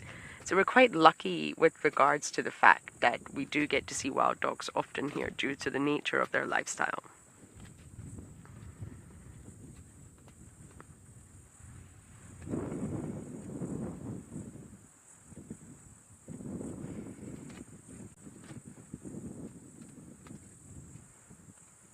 Look at them all just cuddling against one another. It's very sweet because it's really hot already, although there is quite a substantial breeze. You would think that wouldn't want to be cuddled up to another hairy individual.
Paula, you're asking, are they able to hunt at night like lions? Yes, they are able to. They have the ability to, but do they, Paula? No. They are mostly diurnal. And this is for a multitude of reasons, but can they? Yes, they can. And there are lots of examples, especially during full moon. On a night of the full moon, when the ambient light is just so strong, it's almost like daylight, you will find wild dogs hunting.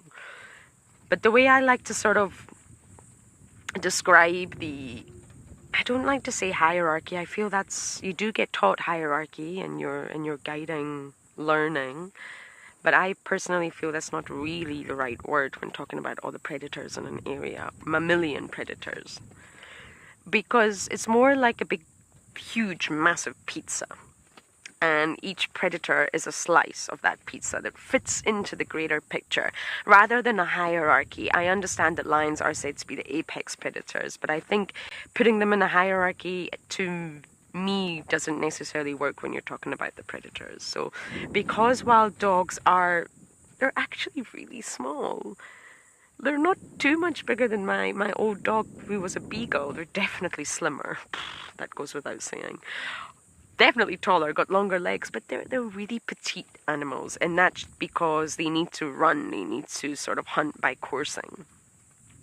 They don't have the strength to compete against spotted hyenas, lions, even leopards. They can't hoist. They don't run as fast as a cheetah. So their sort of superpower is the pack dynamics, their social dynamics, and the fact that they're more active during the day, because during the day, generally speaking, leopards and lions and spotted hyenas are mostly resting because they are nocturnal animals. So they've sort of shifted their pattern. I would imagine if you kept wild dogs in a huge reserve and they were the only mammalian predators.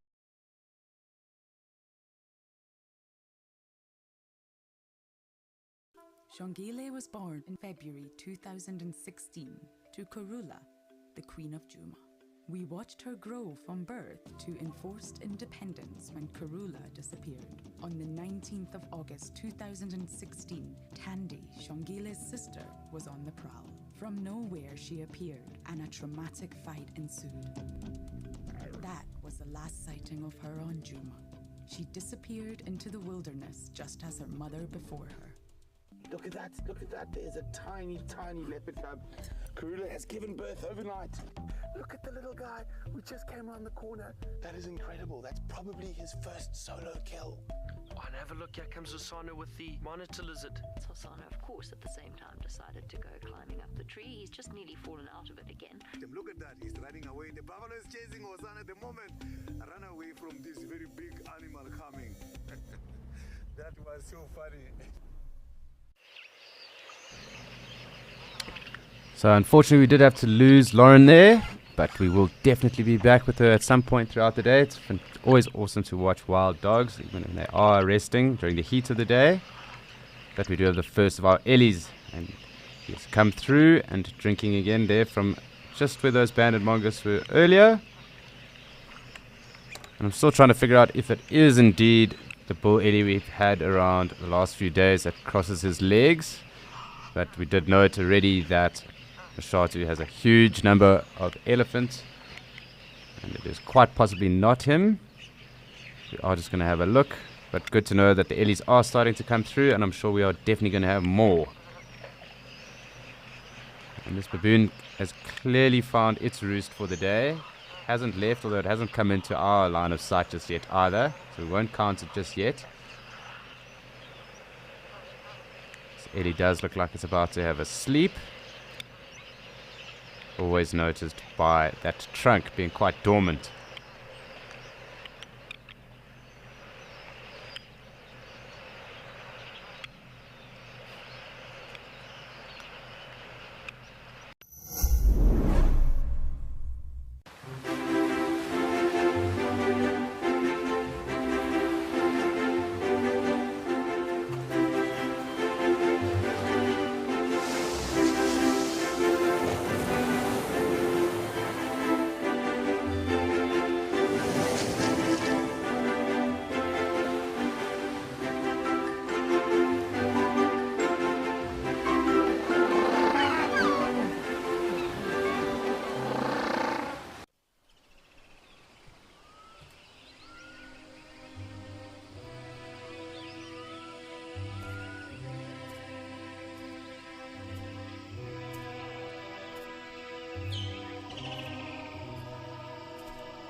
So we currently just have 2 more species to hit, and then we've broken our 12. I didn't think we were going to get this far this quickly. However, who knows what could happen. There are a number of animals we still need to tick off. A number that we could possibly get lucky with as well. We never know what might come through. But it also seems that a lot of the cloud cover has burnt off here. And most certainly it's getting very warm. Also not as windy as it is a little bit more southwest of us in Madikwe where Lauren is.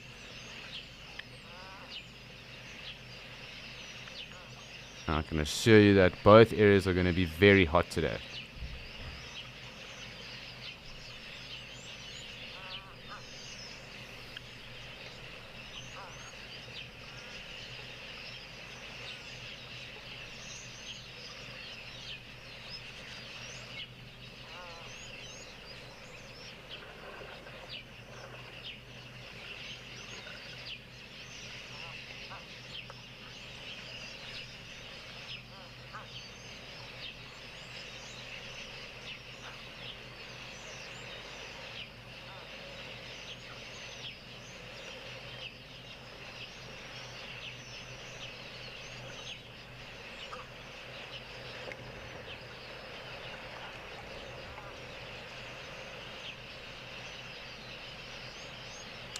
Do have another little impala also that's joined us. I wonder where those meerkat got off to, or those mongai, the plural for them.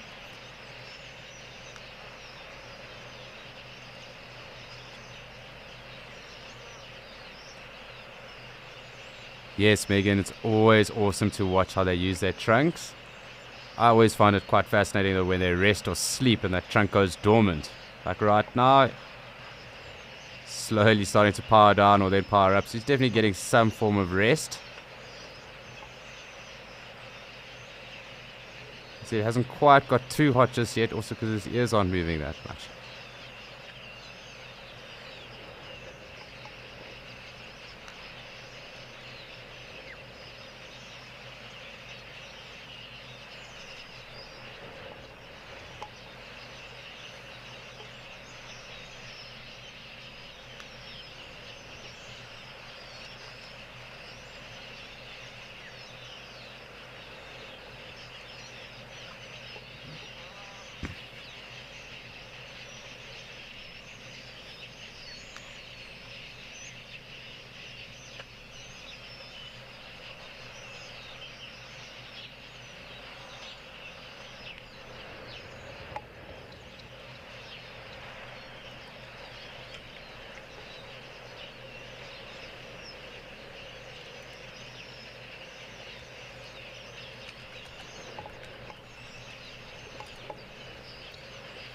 So while we leave this Ellie to have a little bit of a sleep, it does look like it's not going to be too active at the moment, kind of just resting his trunk there.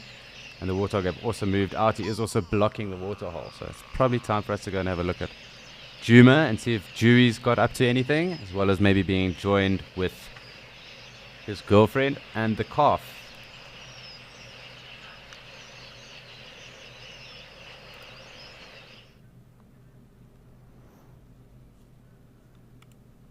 So we are here with Dewey, and unlike earlier where he was a little bit camera shy, he is nice and out for us. It does also seem to be warming up a little bit here as well. And we have noted there are a number of little terrapin that also come around and climb on him too. There's a little oxpecker. So I'm sure if he did have any scratches or scars on him from any territorial disputes he might be having, that oxpecker or those two oxpeckers are definitely going to be trying to clean those out, even taking some of the fresh blood as well. They don't only just eat the ticks, they will take the scabs as well as even have some of that fresh blood that they might have, and they sometimes actually irritate the animals that they are on because of that. But you can note that these are the red-billed oxpeckers, so the less rare of the two, although both perform a very vital task in the environments that they are found.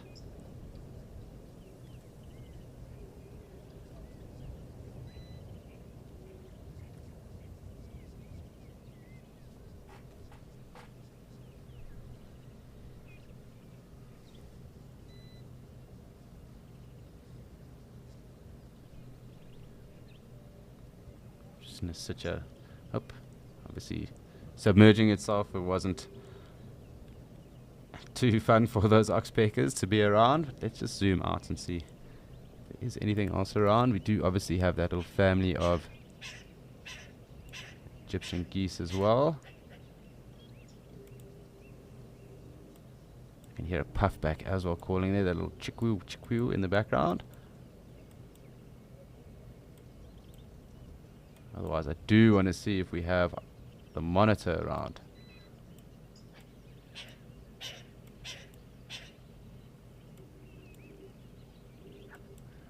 Definitely the terrapin.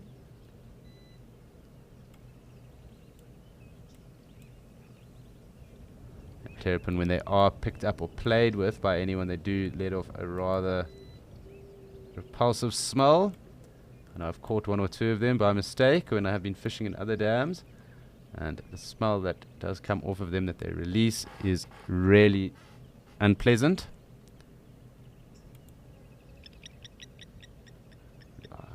There we go. I can see the water monitor there. So other than the Nile crocodile that we do get in these areas, it is the second biggest reptile around here and up to about 2.5 meters in length. Can't make it out too well. But just there on that log there, You hear some eagles as well calling in the background too. But that is the second biggest reptile found in the Sabi Sands, at least. Other than snakes, reptiles obviously being the crocs and these monitor lizards. So the pythons that are around here obviously are far bigger and longer.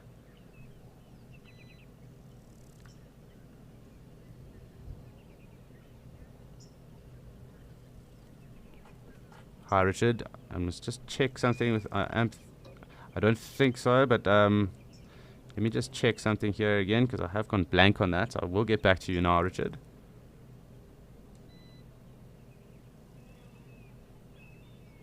From my understanding, I think it's in a little burrow, so I do think so.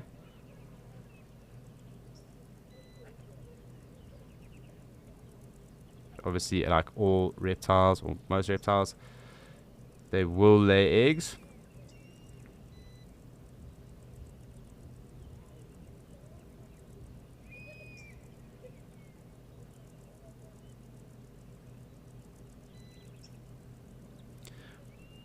So yes, my thinking was correct. So they rather mate in water and then obviously create a little burrow and actually maybe bury those eggs, much like turtles do. So those would be on the banks of those rivers or dams that they are found in. So they would lay them on land. It's actually a nesting season. So those eggs actually hatch around 12 weeks after they have been laid. And they can nest up to about 3 times in a season.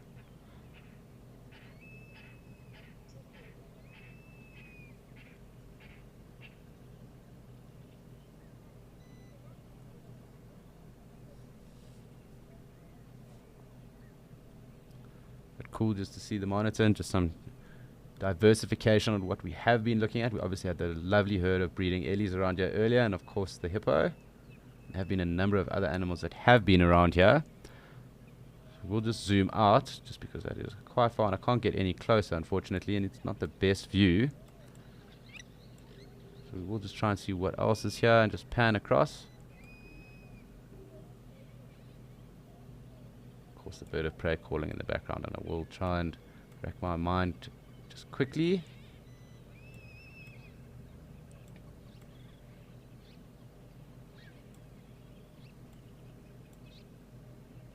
And there we go, there are our Nyala. So a lovely little group of female Nyala.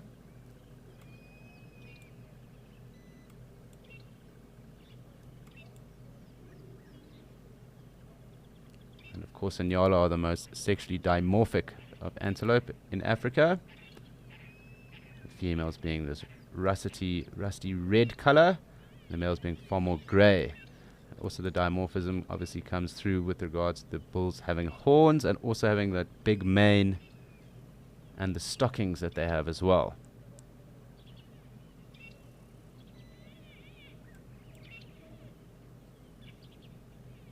Great to see. So that takes us up to 11 mammals. We are 1 off. And we do have quite a bit of time left, so I'm sure we will actually hit them at least. I'm just keeping track of what we've seen in the dams. Obviously, we have got other mammal sightings going on all around us with regards to Rolf and with Lauren as well in Madikwe. But great to see them grazing here on the banks of Gari Dam.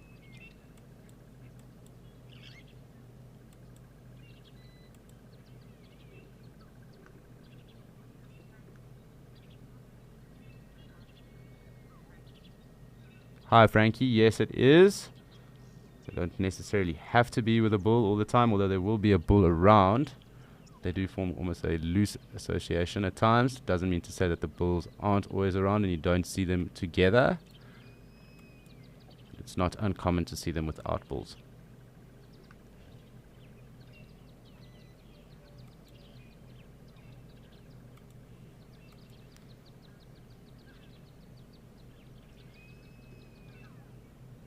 We have another girl coming through here, so I'm just going to leave it on here and just watch this because it's always fun seeing Nyala graze and browse around.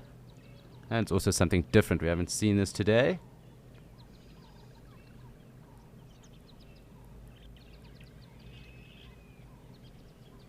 for me, one of the prettiest animals out there, or antelope at least. Also one of my favorite. And in some areas they do occur in large numbers as well.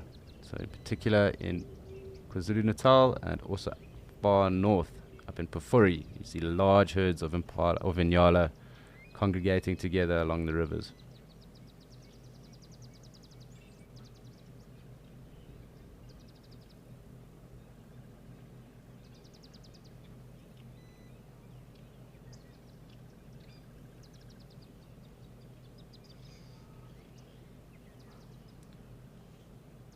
Also characteristically that very bushy tail at the back as well.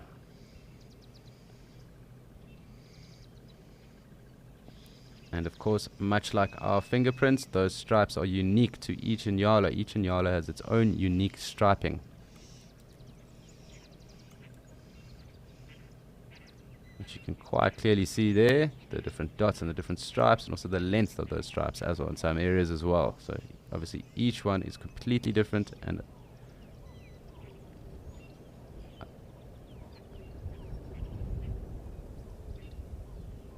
quite fascinating just watching them graze for a second.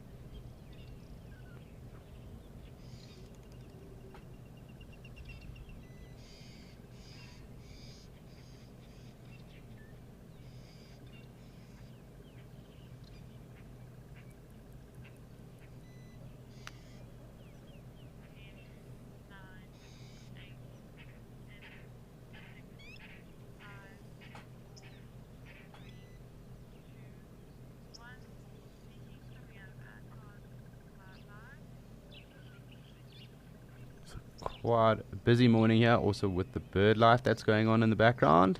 You can also hear that lilac-breasted roller. Very pretty birds, but often with a very ugly call. Not often, but they definitely have a very ugly call for being so pretty themselves. And it's noted that in some areas, actually, men of certain tribes actually used the feathers to propose to their intended wives at the time. It actually used to be the natural bird of Botswana before the Kori busted. But at least in the Shangaan culture, they actually used to use that, or the feathers of a lilac-breasted roller to propose. That very, very characteristic blue. This lightning blue, turquoisey lightning blue. It's a very beautiful, beautiful bird as well. Obviously called a roller because of the flying antics. So they kind of roll around in the air. They almost are like, I suppose, exhibition pilots. And they hawk insects out of the air like that as well. But the roller is generally for a mating display. You can hear it there in the background.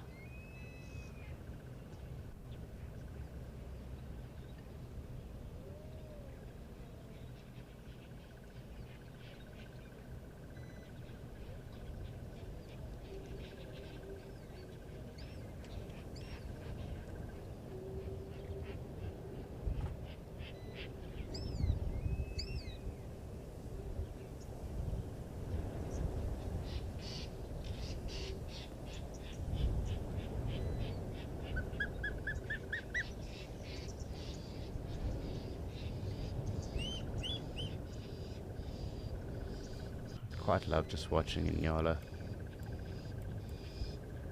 It always seems so relaxed.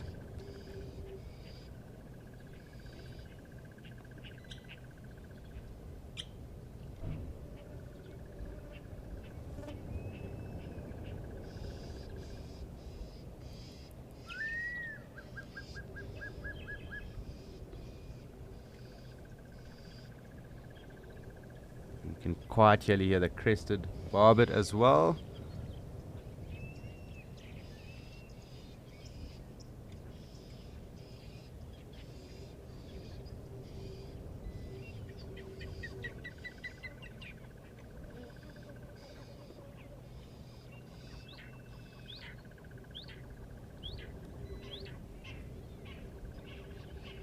Beautiful scenes, and obviously a little hornbill there in the background. I think it's a red-billed hornbill. I can't see the bill clearly from here, but it does look like a red-billed hornbill.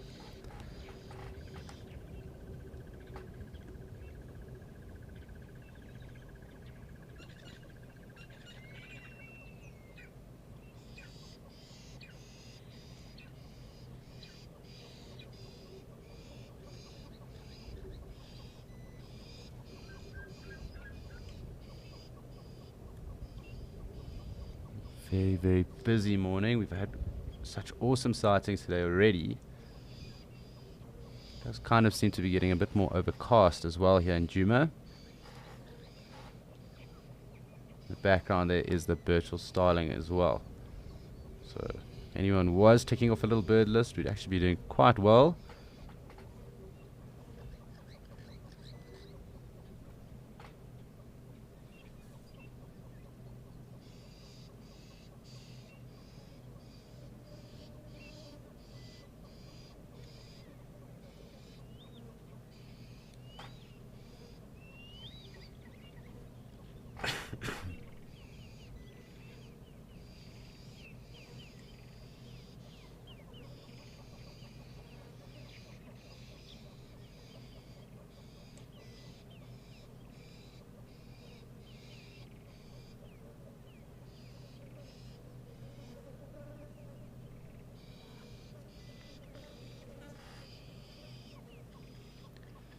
Time just to zoom out and see if anything else has joined us just yet.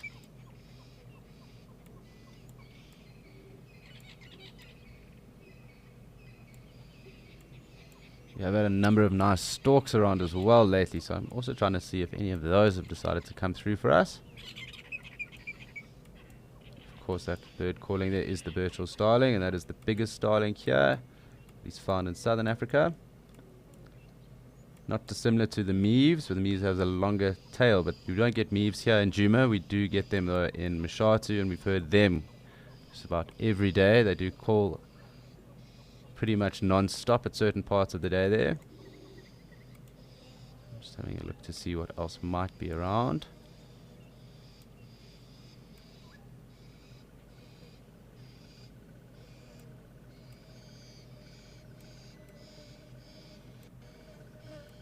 Had very good numbers of waterbuck over the last few days. Can't seem to see them. Maybe a good idea just to see if the parrots are around. Haven't heard them, so I don't think so.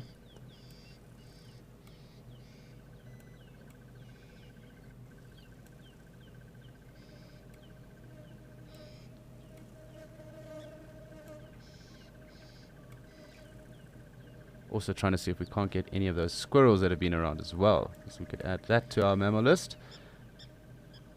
It's always important to take as many mammals as we can from the different areas.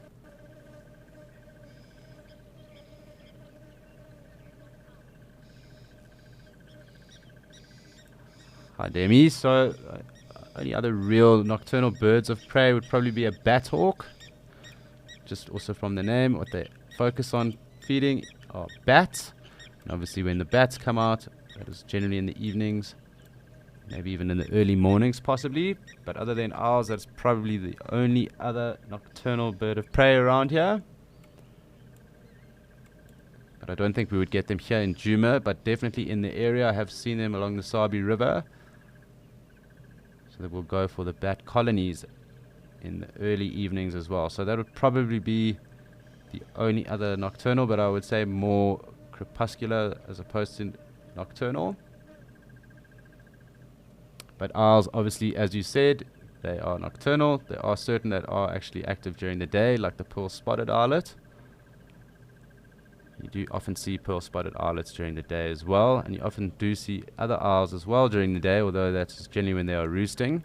So sometimes the Varu, specifically along big river courses, and the Varu are actually noted to take other birds of prey out. So even tawny eagles that might be nesting in the area, Varu eagles are known to take birds of prey as food during the night, and often within about a kilometer radius of Varu eagle owls nesting, you won't find any other birds of prey nesting in that area because of that.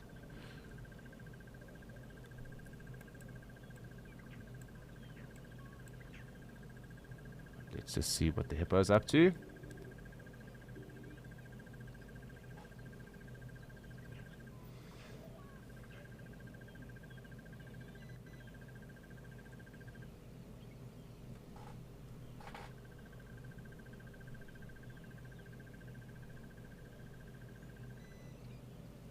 Also just good to just spend time with the local wildlife as well. We don't often get to chill the hippo this much. It's unfortunate we haven't seen it yawning or anything just yet, or how big the tusks might be. Those tusks are obviously very similar to elephant tusks. Those hippo teeth, and sometimes they are actually substituted for that ivory. Also noted that when hippos were obviously hunted in the past, or have been hunted, that their skin used to actually make quite a formidable bull whip.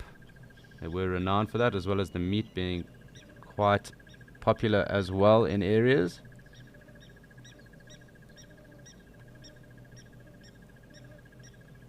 Probably a bit morbid, but that is the case.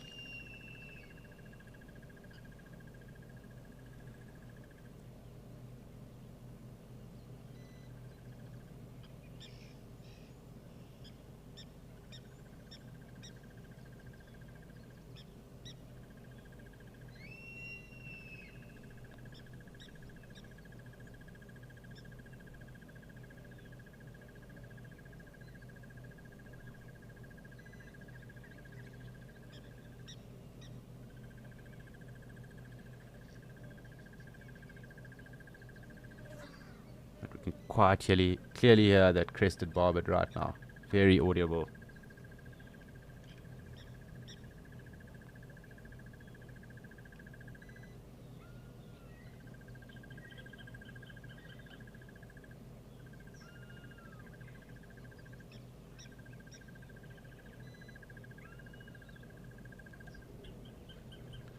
I've been racking my brain to hear what that bird of prey that has been calling in the background, and I am leaning towards black-headed sparrow or black sparrowhawk, but I'm trying to confirm as well as we go along. I do think I'm currently off the mark though, so I am going through my list and just trying to figure out exactly what that might be for you guys, so that we do have another ID, or at least you've got a audio ID.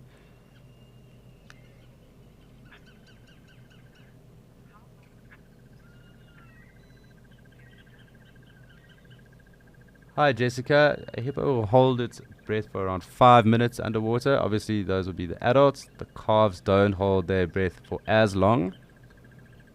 Obviously being far smaller and with less lung capacity, that is the case, but at around 5 minutes or so, that is the average time that a hippo would hold its breath for, and actually run along the bottom of the dams when they are fully, or watercourses when they are fully submerged as well. They don't necessarily swim, they'll actually run along the bottoms.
does sound like he's almost in the water there as well. So he's probably feeding on some of that vegetation that's right there, just on the waterline. But I would also assume he's going to be putting some of that mud on his forehead and on his horns as well. I have seen him doing that in the last few days, and I also wonder if it's the same bull that had the growth from yesterday. So it'll be interesting to see who is around. The wind is also starting to pick up a little bit here.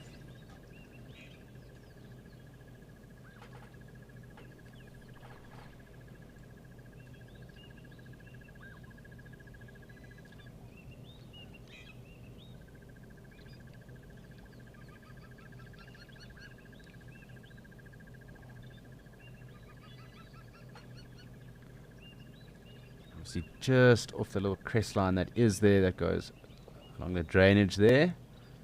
So he's probably hiding away from us at the moment, so it's best just to come out again, and if we do see him, oh, there we go, just come up. There's clearly some maintenance guys there, so I don't want to just be on him just yet. Let's maybe just zoom in on him. I just want to see if that is the same bull from yesterday with the growth, and then we'll get away from there now. Yes, it is the same bull with the growth from yesterday. We're not too sure what that's from, but let us not look and see what the maintenance guys are up to. Those other Inyala are starting to come out again.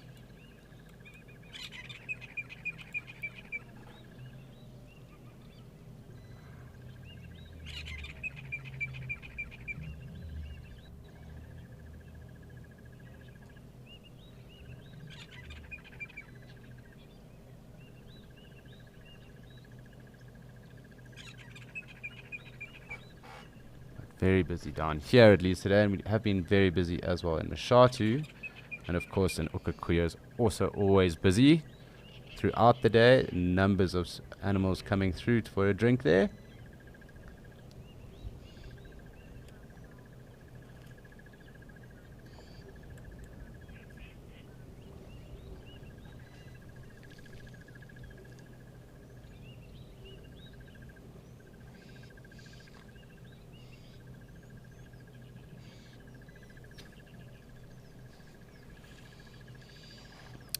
I'm just going to keep panning around and just see if I can't notice anything in some of the thicker stuff there. It probably is time for us to go and look at one of the other cams and see what else has come through. We do want to add to our species list, but we do have an Ellie here at the moment. And the hippo. It's quite a cool interaction at the moment, so maybe we should just sit here and just watch this for a second. Ellie probably will push off soon as well. It's unfortunate that they've stopped playing bingo because there's been quite a bit of wildlife around. Of course, congratulations to Cedric, who took the overall win over the 4 days. I know yesterday was quite hotly contested,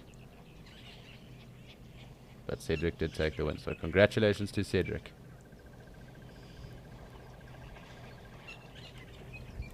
Always good to watch the Ellies here. And can note, just because of the different colors of the substrates around, the mud and the Ellies are obviously a different color here in Djuma than we would see in Mashatu or in Okakuya. So it's good that we can show the difference. Far more brackish in this area at least, and that's also why it's a bit more dark and clayer, or like more clayful as well.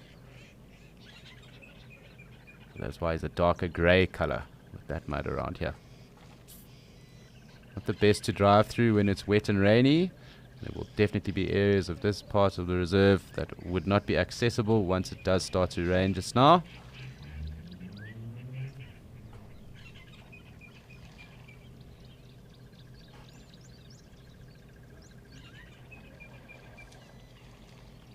Awesome if he actually faced us.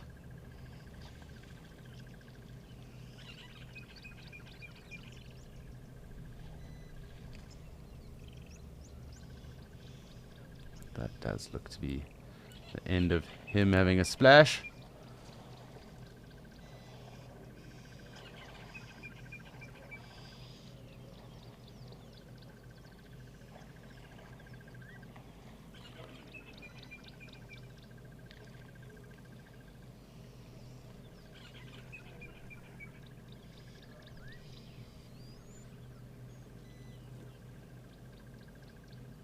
I'd love for him to face us for a second. It would be great, but can't promise.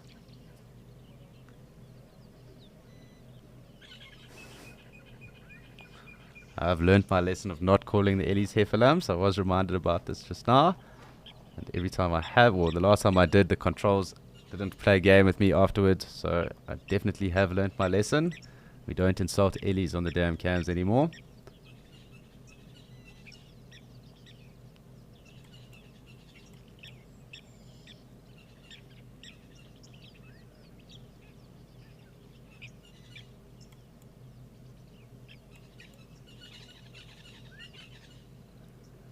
Yes, start to give us a show. That would be fantastic.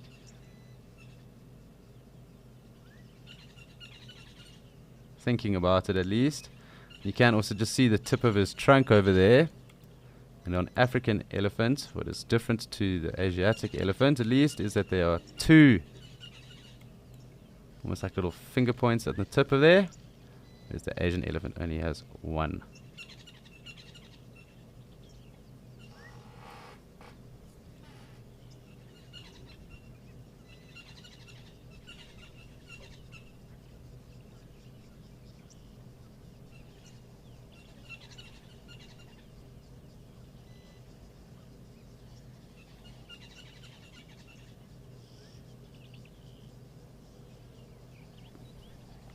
He has left scene. Well, he's slowly starting to push off. I think he's going to just feed here for a second, and he's probably going to cut off into the drainage line. And there is our family of Egyptian geese. I think there are around 7 goslings. We'll have a count. Yep, 7. It's always cool to watch them going about their business around the dam as well. Let's just zoom out so we get all of them in picture.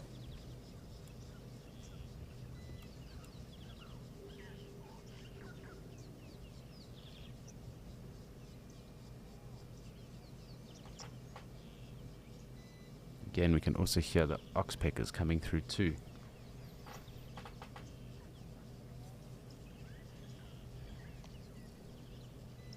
Something's disturbing him, maybe a bee.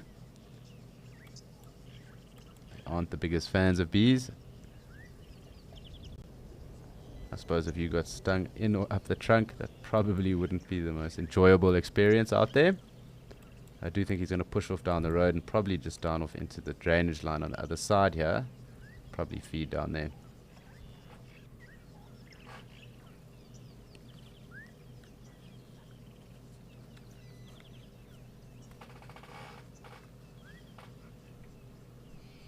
Just zoom out again. It's amazing, you wouldn't know that he was actually even there.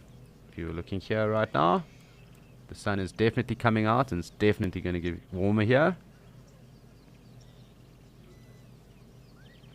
Interesting to think though that those ears that are on the Ellie weigh around 44 kgs. When we were chatting about the specifications of an elephant's head yesterday and just the different metrics and what the different organs might weigh, they weigh around 44 kgs on their ears, and that's obviously to help them regulate their temperatures and move their blood around as well as cool it. So as it gets hotter, those ears will flap far more, and that will be them regulating their temperatures.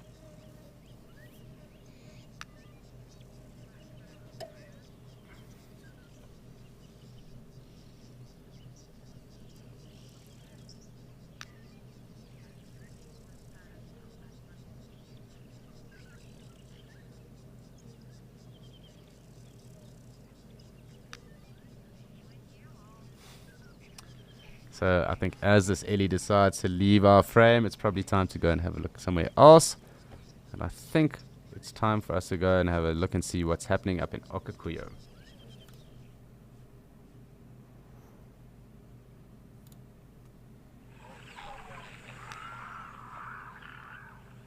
So we're back here in Okakuyo now, and I can see some of those Angolan giraffe over there in the distance.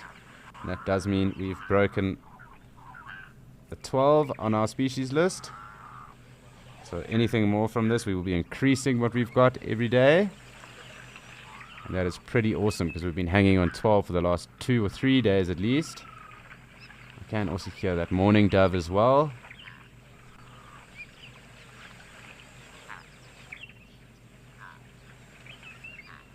just good to see how it changes in the different areas and the different landscapes that we have. But as we see those Angolan giraffe walk off in the distance, just as an interesting fact, is that they have the highest or the greatest home ranges. So they move the furthest out of all the giraffe subspecies, roughly around, or they have a home range of roughly around 11,600 kilometers odd, which is huge.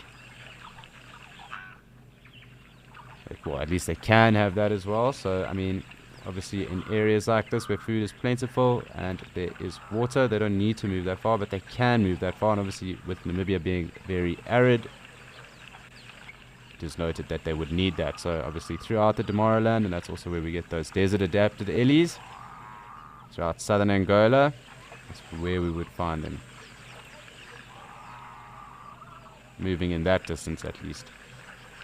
But Namibia also having the oldest desert in the world, the Namib, it would make sense that the subspecies of giraffe would be able to do that and move those vast distances.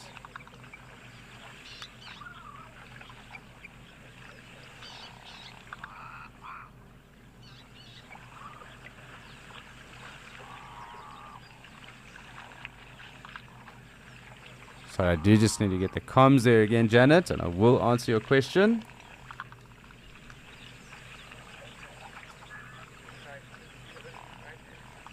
Just bear with me for a second, I will get it right now.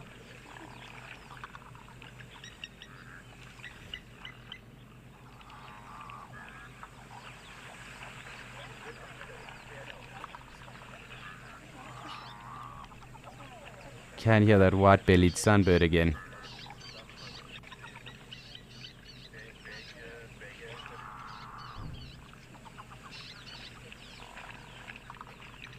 Hi Janet, I think that's mostly just a function of evolution and obviously the different families of the antelope as well. So the oryx, or the gemsbok here, is obviously very closely related to the oryx. And they have the straight horns, and the kudus are part of the spiraled horned antelope family. So them, Inyala, bushbuck, as well as Eland and Setatunga have the spiraled horns, and the springbok in front of us also have a little curve in theirs, as well as the impala, but impala are their own subspecies and their closest relatives actually the wildebeest, and that has got to do with that metatarsal gland that's on the back of their legs. And if I do see one around here, I will try and show you what that metatarsal gland is. They aren't necessarily a true antelope.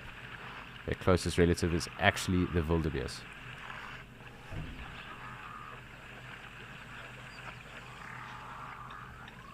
I'm trying to see if we can get some of the kudu that were around here as well, because that'll take us up to 13. And here we go, here comes some kudu calves. Anyway, so we have broken our 12 species duck, and we are now on 13.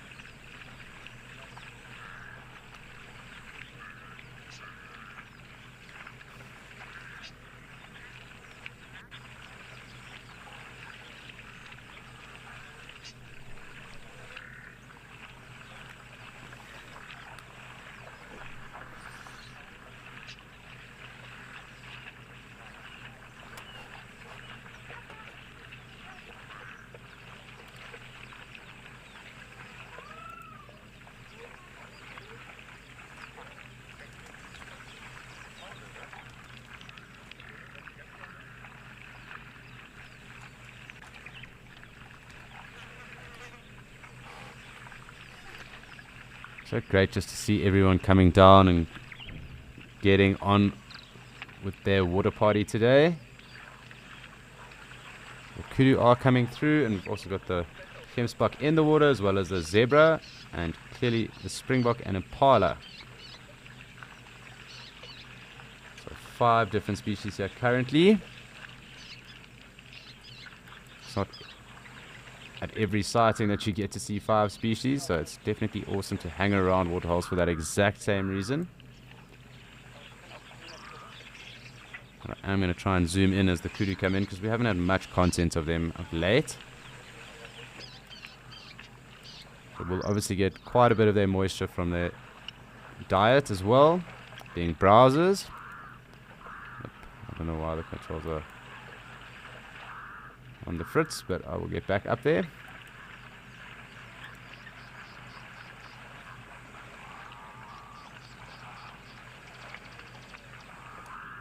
I'm just trying to also just check the horizon there as well, but lots of kudu coming down.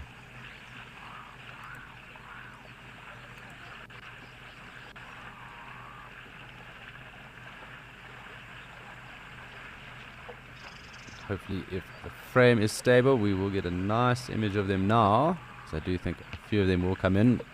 But what I've also noticed with the kudu at least is that they don't venture too far into the water. Kind of hang on the periphery.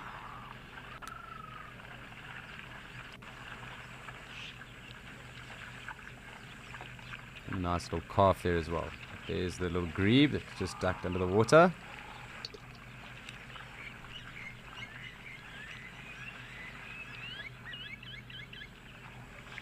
And someone is irritating the blacksmith lapwings.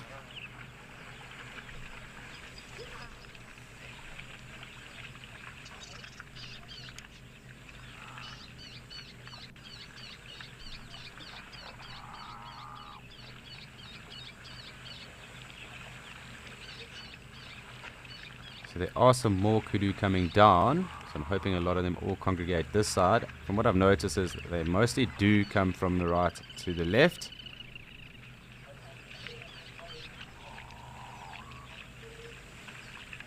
So you do start to pick up on these patterns obviously as you watch these water holes or these dams. It's interesting just to see which way the animals kind of come and go in. So these kudus have kind of all been coming from this direction mostly when I've seen them here.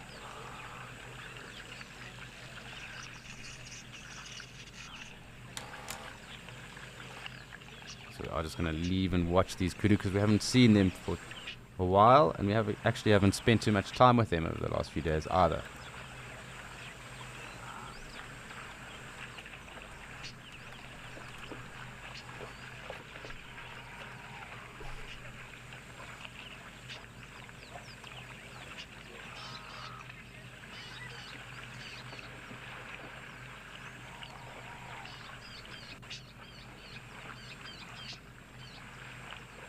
Quite clearly hear that white-bellied sunbird, and yes, we've had them actually in all 3 locations on the dams this morning. They are very widespread and dispersed, but they are very pretty as well.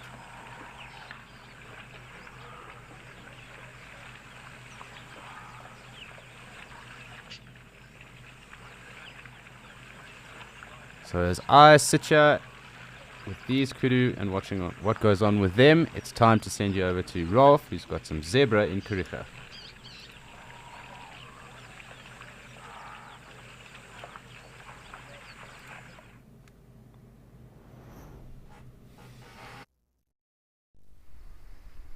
Well, I do have zebra, but I've also got a lone giraffe who is just standing off in the distance there. And I think you might be able to see actually the heat waves that are coming up from the surface of the ground, because it's getting quite hot now in the afternoon here at the Kariega Game Reserve.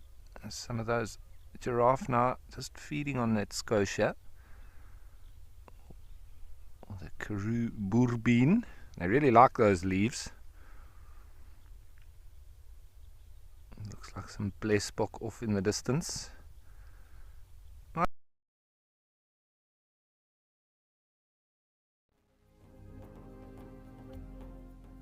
can see the hyenas are far more tolerant of vultures than a lion or leopard would be. Occasionally a hyena will bite sort of a couple of tail feathers out of the back of a vulture, but I've never actually seen them, even once they've caught one, actually kill it.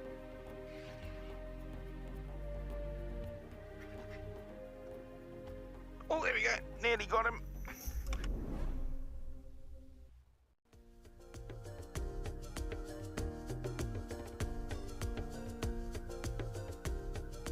We have got an epic battle going on between a pirate fly and a droptail ant. Look at that, look at that. So what's happening is these ants are moving from one side to another, and these pirate flies are trying to steal the baby ants.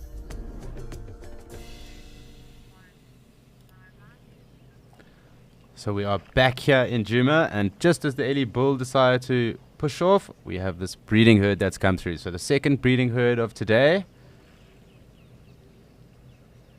It's going to be awesome to watch these little youngsters start to play, because that's generally what the youngsters do. They are far more excitable around the water.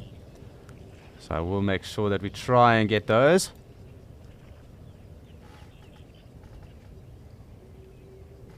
Let me just zoom out a little bit, because this is quite a big herd. I'm hoping they do start to get in. Obviously, as it has started to get warmer, the Ellies have decided to come to the water. We've had a lot of Ellie action down here today, at least in Djuma. It looks like these guys are tempted to get in and have a little wade. We'll wait and see. You can hear that little tree squirrel now as well, so something's irritating him or her.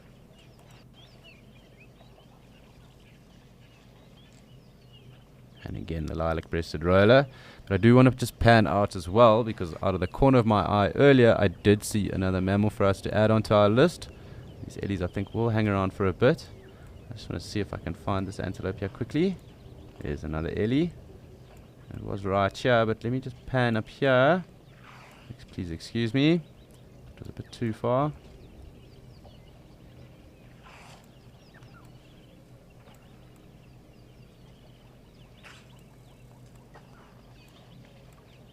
But as I pan around, I do just want to remind everyone this is an immersive and live experience. And we do love to hear your questions, comments, or any conversations you'd like to have with us. We love interacting with you, as well as interacting with the wildlife that we're immersing ourselves with.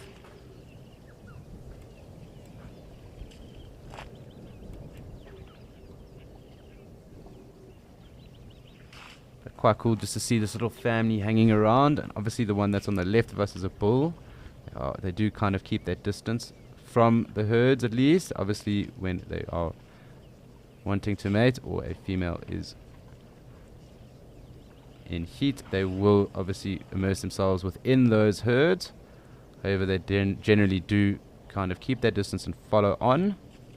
They kind of do get up to their own things, the bulls as well, but you generally see the larger numbers being with these breeding herds and the bulls trailing behind.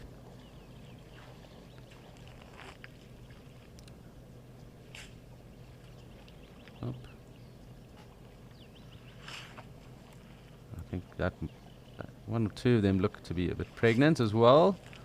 Obviously these calves are quite old now.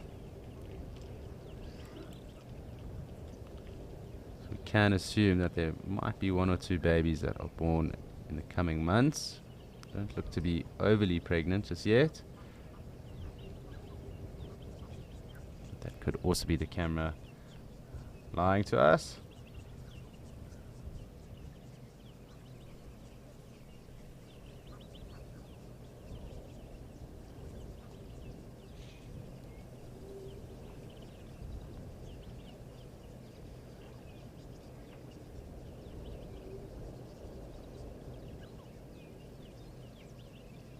Here comes the bull. So this is going to be quite interesting just to watch that interaction. It looks like it could actually be the bull that was just here just now. It does even look like he even could be collared. Here, that little black-headed oriole as well. So you can see there's some form of conversation going on there, just with their trunks going out and sniffing.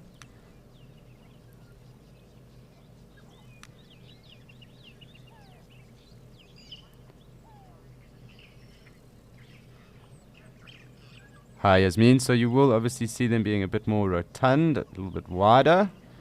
Obviously you'll see their mammary glands also starting to fill out as well. And that's obviously towards the end of their pregnancies. But you'll also just be able to tell just on how much wider their stomachs have got. So obviously when a cow has just had a newborn, she will obviously be a bit slimmer. And it does look like this one over here that the bull is kind of just sniffing out as well, might be pregnant, but obviously they have a very long gestation period, being around 22 months, the longest in the mammal world at least, or terrestrial mammal world. You can see kind of, you make out on her there, just how much wider her sides have started to get as well. So that and her mammary glands would kind of lead towards us being able to tell that she was pregnant. And obviously also just size comparison with the other cows around her, we'll be able to note that as well. And the fact also that these calves are quite old now. So I would think around 5 years of age plus.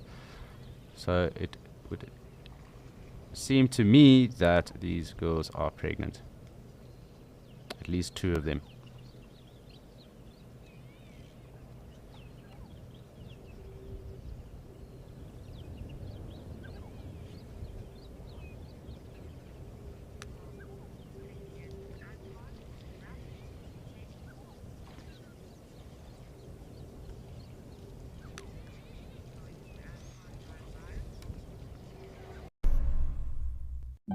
Do you know why giraffes have blue tongues? Or how many eyelids a crocodile has? Have you ever wondered how corrosive a vulture's stomach acid is? Or what the Milky Way has to do with dung beetles? There are so many fascinating wildlife facts for you to discover. What are you waiting for? Scan the QR code that appears in the corner of your screen, enter your questions, and our guides will answer you in real time on Wild Earth.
Quite clearly you can see them all interacting together, and they might all just come together now as well. So it'll be interesting to see how the bull behaves with all of this going on. So let's actually just scroll across, get a bit deeper in here. You can notice the size difference between the bulls, the cows, and obviously the calves. And it seems to be that there are some more ellies as well just up off there, unless that was just the wind moving a branch. But if I'm not mistaken, there is another elephant up there. Quite clearly you can see that he is a bull underneath that jackalberry. Again, look at the width of his trunk, as well as obviously the shape of his head, and obviously the body size. Far bigger than those other ellies, but they are all definitely saying hello to each other now, and this is quite awesome to watch.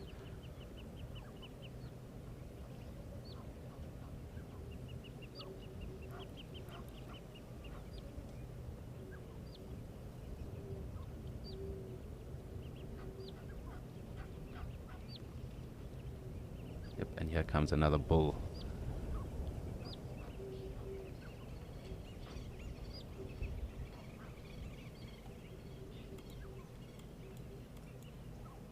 Also a very big individual. Be interesting to gauge how much bigger he is than the others. Looks like he's probably the more dominant of the bunch as well.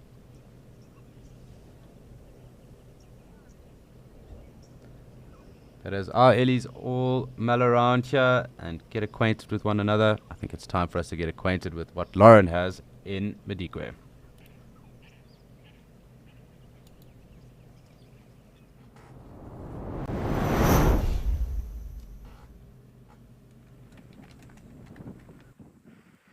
We're still with our very sleepy wild dogs, a cuddle puddle of them.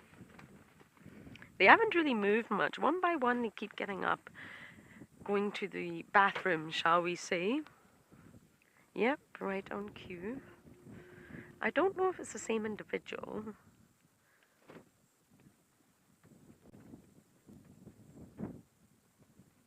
Yes, I think it possibly is. I think this individual has an upset tummy.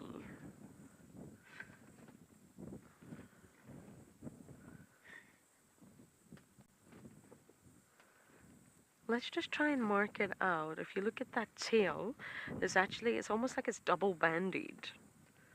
Instead of having a pure white tip, there's actually a band. Yep, this individual is not comfortable.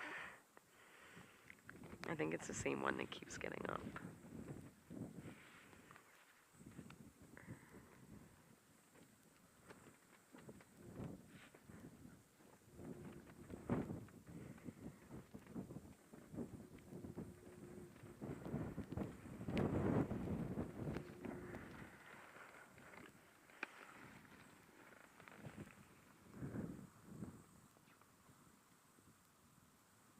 Very, very upset tummy from that one.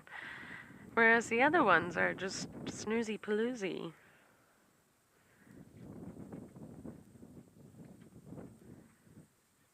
And this really will be them all day until the afternoon, I imagine. Unless maybe elephants come by and sort of chase them for a bit, or unless they get incredibly thirsty. This will be the doggos.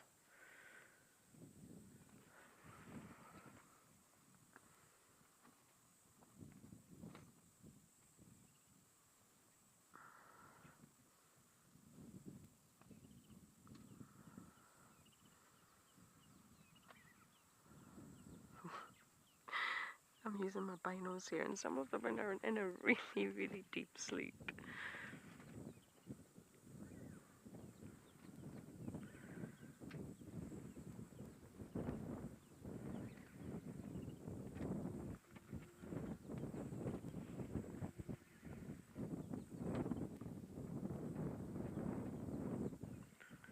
Starling, I would be cautious if I was you. There's a whole lot of jaws in front of you.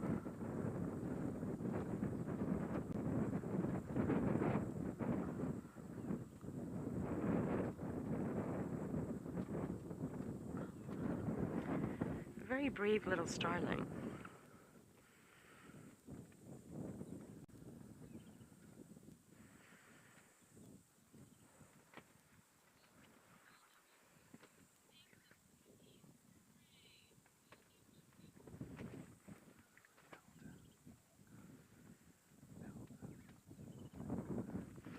I did not get that name, I'm afraid, but you're saying wild dog puppies. Yay!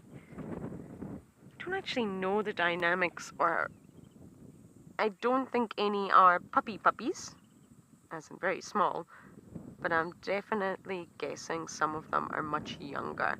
You can see 1, 2, 3, 4, 5, 6, 7, 8, I think. Oh wait, let me recount that.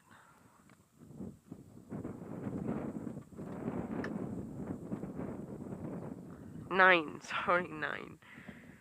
Velda orca. Sorry. It was not clear. Velda orca. But yes, very exciting. It's very exciting to be sitting here with a pack of wild dogs, that's for sure. And Davi and I have been here 2 weeks now, and we've actually seen both packs of wild dogs quite a few times. I think we've been really lucky with our wild dog sightings.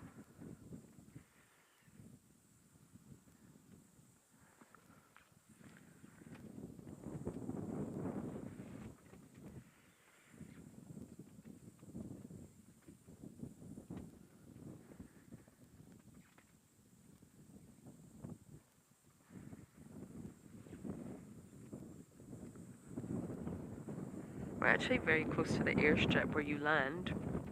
If you get a chartered flight here, very, very close. That's where we landed. It's a really nice area, slightly different from other parts of the reserve, and as I mentioned, very close to a water hole.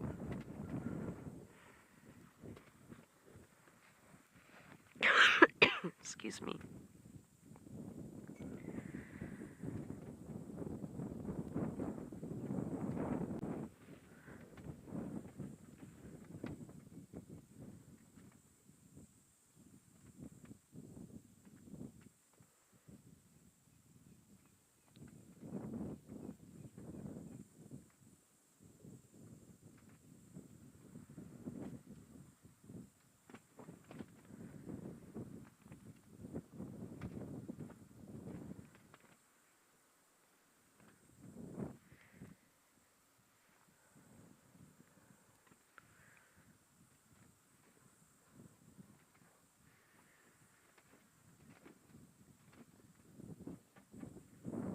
You see the one that's awake, the one with his head up is, yeah, the one with the upside tummy is a male, and he's about to get up again. You see the double band on his tail?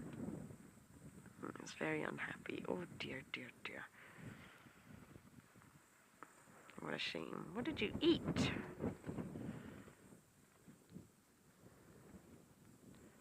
But better to get it out than in. Oh dear. He's the only one that's not fully in a deep sleep. And that's because he's obviously not well.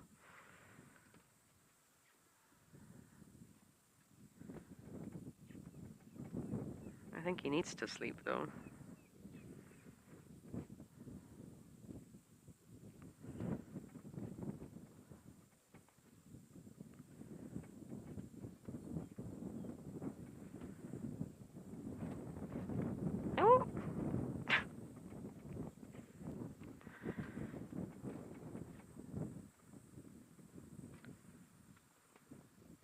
Doggo, I wish I could make it all better for you, but I can't. He's going right next to the car.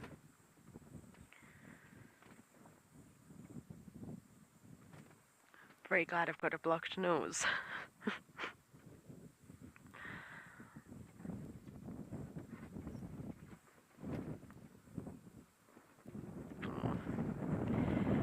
Poor wee soul. We all know what it's like to not feel well, or your body's just rejecting whatever is inside of it.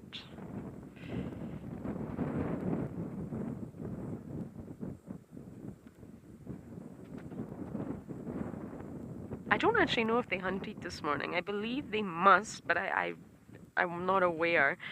They generally tend to make a kill twice a day, sunrise and sunset.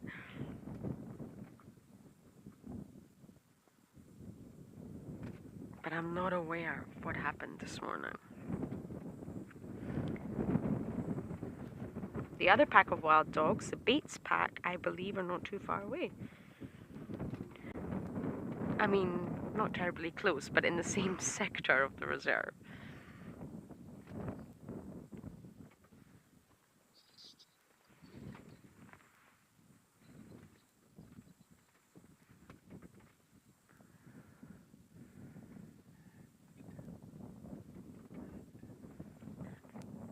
Nancy? Sorry, with the wind howling, I'm not getting these names. But I think I mentioned this earlier, but two. So the Interloti pack that we're looking at, and the Bates pack. Landon, sorry, not Nancy.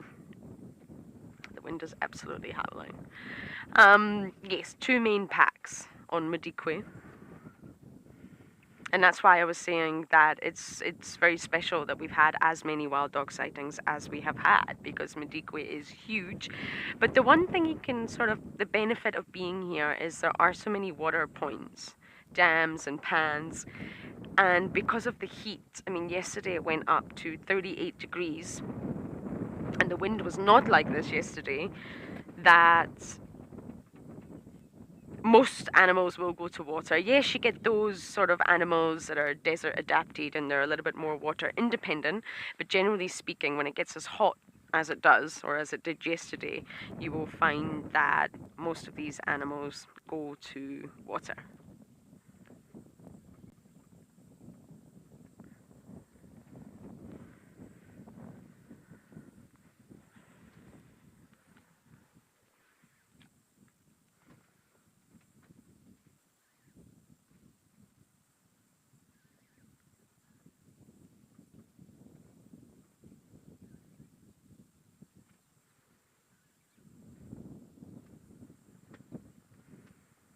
And the wild dogs that we had at Jackie's Dam, where we lived the other day, it was such a fantastic interaction. It was a kill made by the hyenas. It was a kudu kill, and they were on it. It was almost finished, but the wild dogs came, chased the hyenas away, and they helped themselves. A lot of people say, oh, wild dogs only eat fresh meat. Yes, of course they do. But that doesn't mean if they come across a carcass, they won't nibble on it. And they did. Before the crocodile came on and trumped all.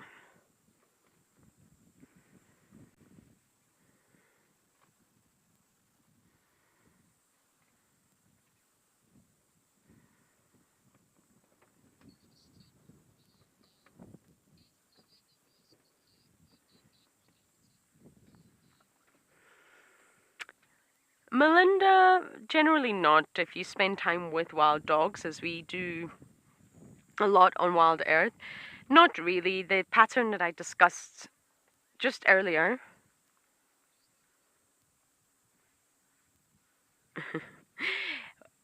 is that, oh, the poor soul's back up again with his funny tummy.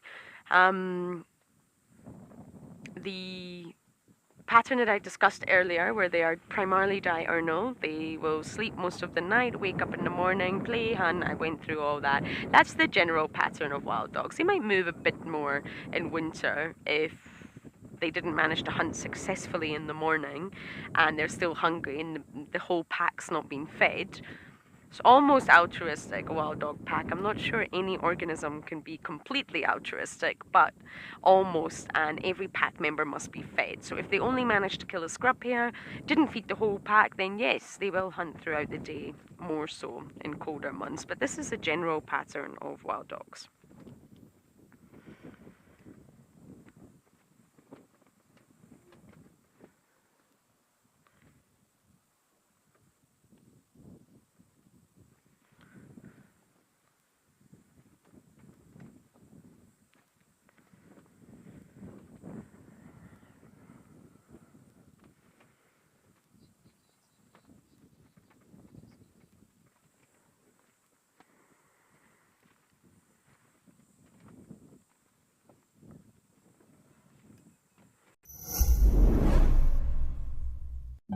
Do you know why giraffes have blue tongues? Or how many eyelids a crocodile has? Have you ever wondered how corrosive a vulture's stomach acid is? Or what the Milky Way has to do with dung beetles? There are so many fascinating wildlife facts for you to discover. What are you waiting for? Scan the QR code that appears in the corner of your screen, enter your questions, and our guides will answer you in real time on Wild Earth.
Sorry, that wind just got very hectic there.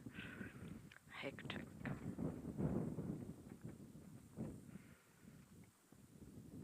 And when I said altruistic, which I touched on earlier,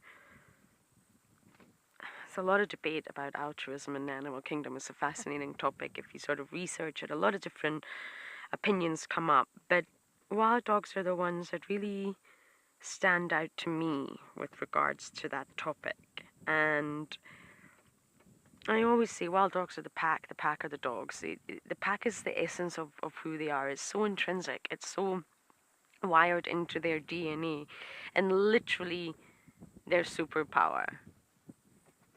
It's hard to think of a wild dog as a singular, as an individual, because really the pack is who they are at the end of the day.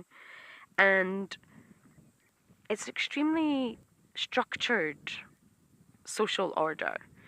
It's actually the most structured of all carnivores, and it's not chaotic like hyena clans can be very chaotic. They do have order, they do have a hierarchy on that sort of proverbial ladder, I like to call it, but it can be very chaotic. With wild dogs, it's definitely not like that. It's the most structured, and with regards to the older dogs and the younger dogs, they are the ones that are most regarded.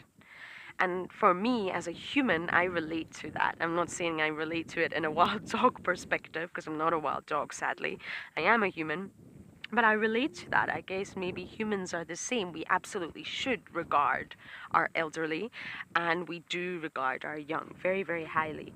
And the dogs will look after one another as much as they can, from any individual in the pack collecting food, bringing it back, regurgitating it. They don't want to carry it. If they find a leg bone of an impala, carrying that leg bone all the way back to the puppies could be very dangerous. It's going to attract the attention of other predators or scavengers. So they actually eat the meat. It's easier for them. Then they take it back to the puppies and they regurgitate it, which sounds, I know it doesn't sound very nice, but what a wonderful way for the puppies to receive soft, already pre-chewed food. They don't need to gnaw it off the bone. It's already there. And it won't just be the parents that do that. It is any of the dogs. They regard the puppies almost as if their own. Reproduction be a proxy. And all investment from everybody really goes into the puppies. All will take turns at guarding and being a security manager or a nanny. And if there is a weak dog, a sick dog, or just a very old dog, that old dog will also just stay behind with the puppies and will be just as highly regarded and looked after. There's very few examples of that in the animal kingdom. And it's so deeply wired into their DNA. I'm sure you've all heard of this example, and if you haven't, you can just Google it. It's wonderful. It's all over the internet, very famous. But there was a female called Solo, and she lost her pack. So she was completely solo, completely on her own. And what that meant was she sort of lost the essence of being a dog. I'm now on this side. I'm trying to hide from the sun. There's sun in the driver's seat, so I'm hiding in the shade. She lost her pack. She lost everything. She was a single wild dog, which is really not something you see often, which is why she was called Solo. It's a very famous example because that social requirement is so deeply ingrained into her that she actually joined up with hyenas and jackals. Hyenas, can you believe that? Spotted hyenas. She actually sort of made a very loose pack with them, and they went about together, didn't harm one another, helped one another, and hunted together. It's an incredible story. I won't go into it, but that's probably the exception to the norm, but it shows you the importance of having a pack. She didn't have a pack. She didn't have any other dogs, so she made her pack. Although hyenas and wild dogs are often known to be enemies, she needed that bonding. It's so important to her that she thought, wow, what the hey? May as well be friends with the enemy.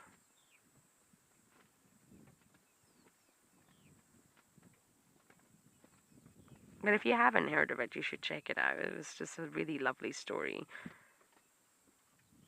And it's not a fairy tale. It really just shows you the fundamental, crucial aspect of having a pack.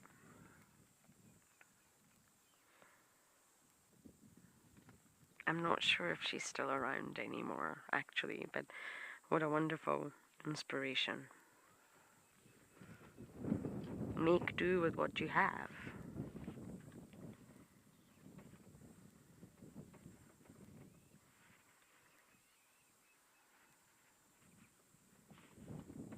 And this was in Botswana, somewhere in Botswana, the wonderful story of Solo.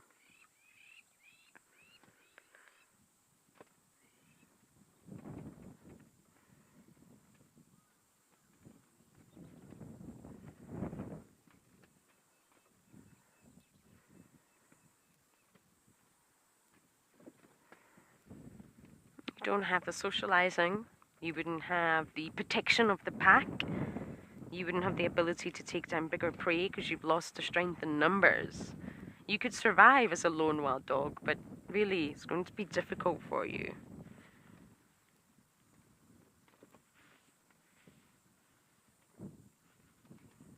Especially in the fact that she had a pack and lost a pack. She didn't start from being a puppy, living a life of being solo, literally. She lost the pack, and that desire for companionship is just a remarkable story. She's even said to have sort of taken upon herself to make a kill and then bring it back and share it with the jackals and even the jackals' puppies. Share it, because that's who she is. They share food. They give to one another. Hyenas do not do that. No, no, no, no. So that need to share, she even shared it with the hyenas, the jackals, and the pups, the offspring. Oh, phenomenal. And they even started greeting each other, I believe. I think there are videos online where hyenas greet. They have a greeting ceremony, albeit a little bizarre. Dogs greet, and they just, once they formed their loosely pack, if you want to call it, they started greeting one another.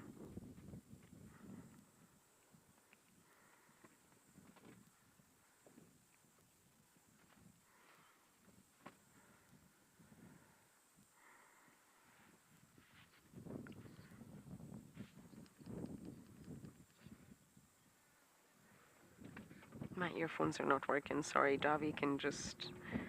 Sean's asking. Nature's incredible. Oh, yes. I think the dust is winning over the battle with my headphones. Sean, nature is incredible. Really. You're spot on there, Sean. You can see so many examples of this in the animal kingdom where it's not the norm, but survival kicks in.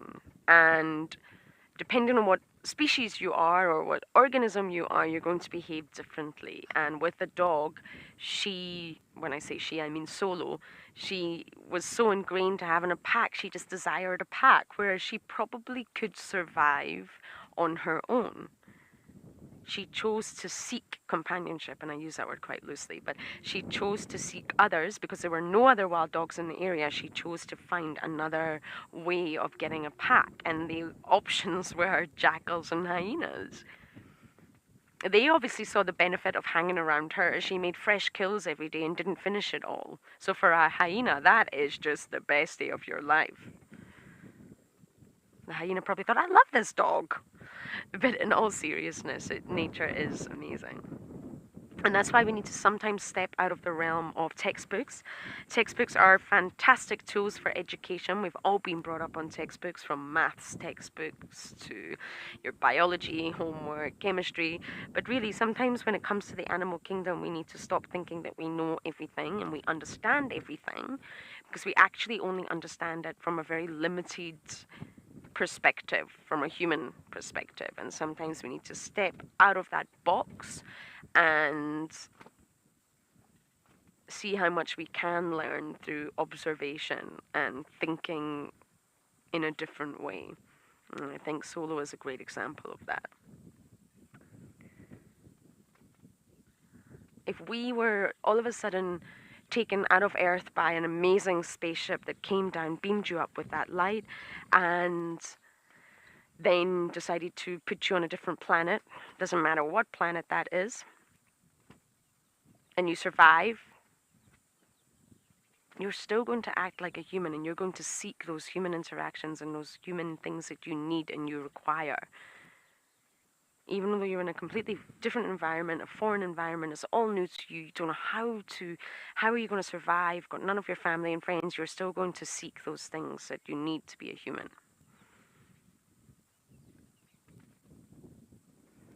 And don't forget, everyone, this is live. Although the dogs are very sleepy, you're seeing it as it happens. So please do send in your comments and your questions, your ideas, anything, your thoughts on what I'm talking about. You are absolutely welcome to share them with us.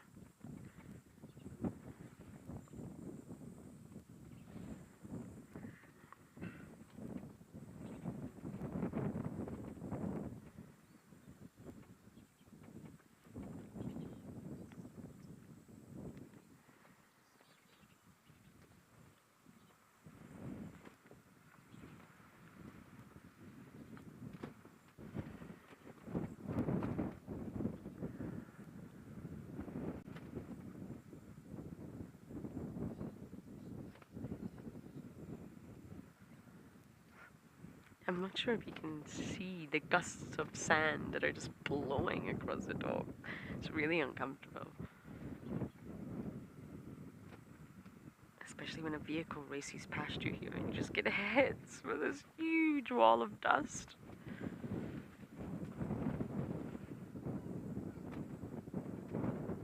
Some of them are really what we would say out for the count and just completely sleeping, but the others are quite restless. It's just nice to see how they're all cuddling into one another. So let's just sit for a moment or two and watch them.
Isn't it so peaceful just watching them?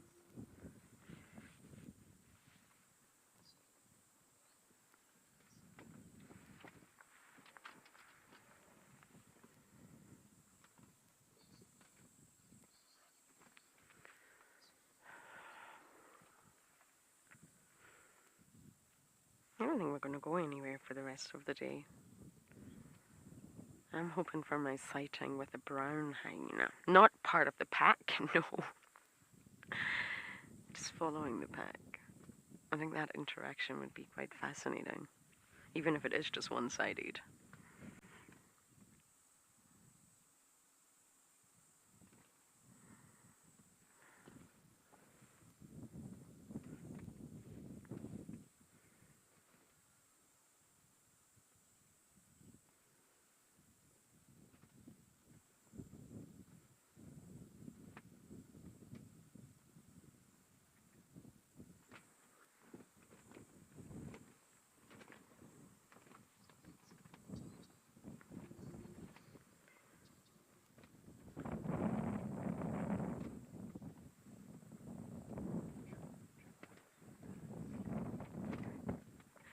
Jojo, you're saying the sleepy pack. Indeed. But it's completely normal. It's just rest time. There's no point in being active really during that extremely hot period of the day between 11 and 2 or 11 and 3, when the UV rays are at their strongest, the sun is at its highest, it's blindingly white, and it's just excruciatingly hot. There's no point in wasting your energy. You can if you're thirsty and hungry, but you may as well save it until it just gets a little bit cooler. Even humans are advised not to go out in really hot places during that sort of window of time in the middle of the day.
See, the hyenas are far more tolerant of vultures than a lion or leopard would be.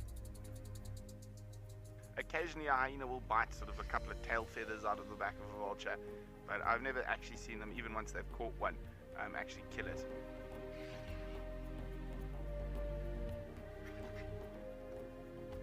Oh, there we go, nearly got him.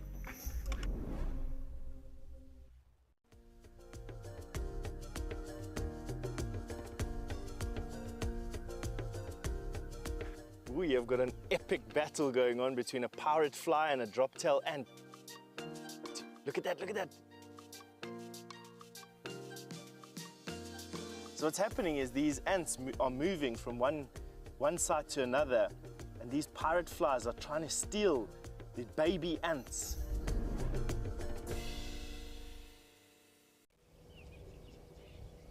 We are back with the Ellies, and there has been quite a bit going on with them. At least I have been keeping an eye on them. They have kind of all congregated underneath the shade, underneath these trees.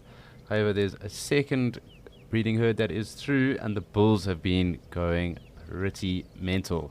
So throwing their weight around and also chasing the herd around, both of them at least.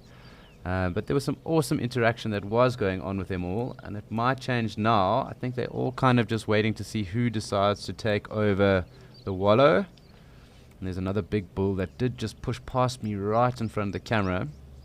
And we'll just pan to him. There's our hippo. He might have pushed off though too. There he is. So he seems to be the most active of the bunch at the moment, so we will just join him for a second.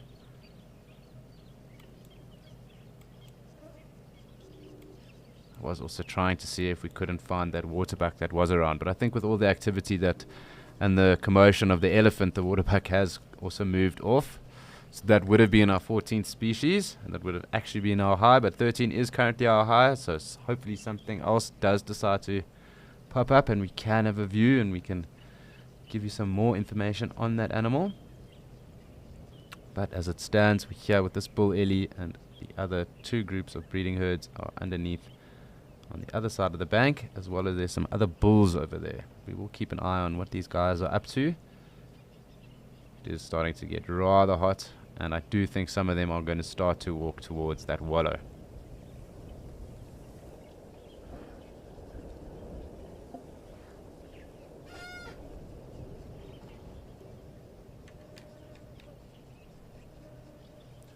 quite a sizable bull.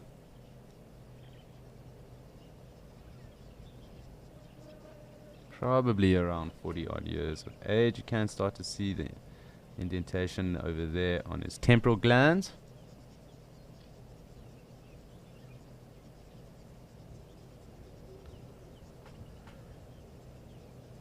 So kind of reaching his prime.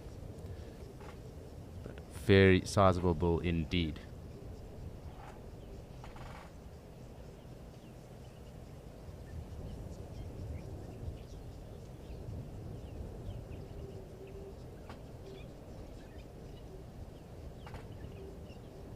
So it'll be interesting to see how much longer he decides to hang around, or if there will be any other interaction with him and the other bulls.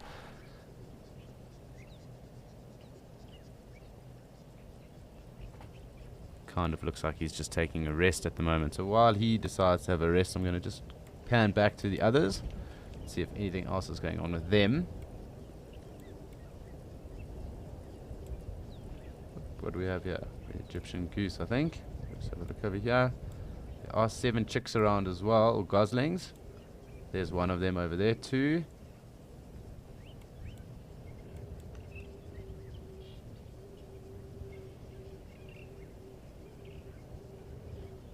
Hi Joe, that's a very, very good question, and obviously with there being different trees found in different areas, there will be different leaves that they try and avoid. So the ellies probably won't take on tamboti in this area. They'll probably also avoid some of the succulents like the euphorbias as well. But definitely here where we are in Djuma, I haven't really heard of elephant taking tamboti. The animals that do take tamboti are the giraffe and the black rhino. Not that there will be many black rhino up here, they are more closely on the river courses, so more on the Sand and on the Sabi rivers, which I found a little bit more south and east of us. Doesn't mean to say that there wouldn't be the odd dispersing black rhino coming through either, but they are far more fond of that tamboti, and tamboti is quite a toxic plant. Definitely if humans ingest or cook with tamboti, it's one to avoid because you can kill yourself.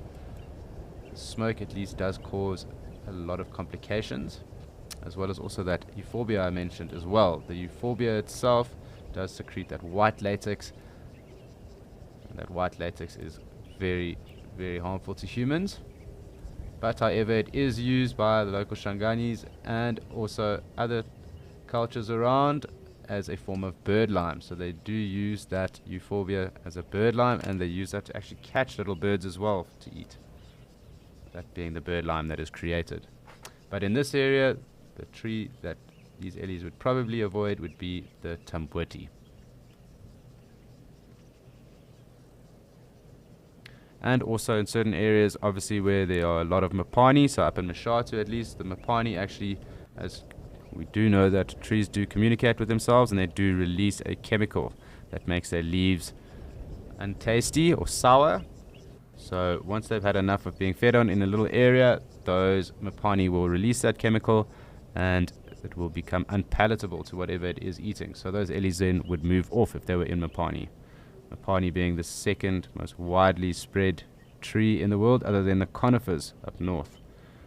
And that mapani actually is found just north of Djuma here and goes all the way up through into Zim, across into Botswana, up into Zambia, Mozambique, and probably I think the southern part of Tanzania as well. So it's a very widespread tree,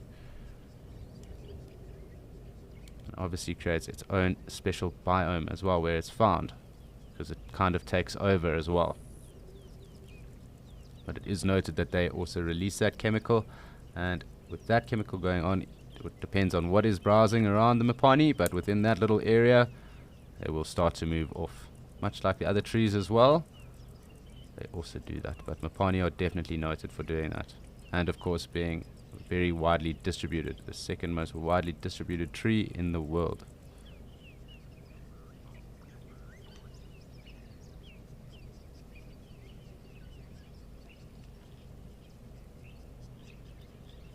Sorry Luke, I do just need to get the comms again, it broke up, but I will answer your question now.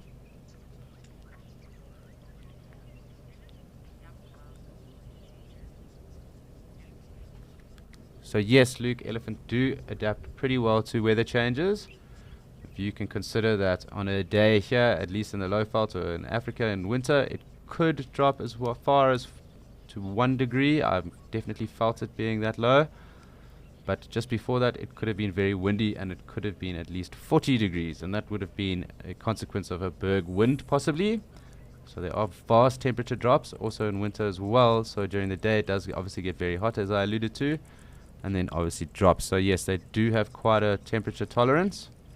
Obviously it will probably drop around 20 degrees, I'm sure, this evening.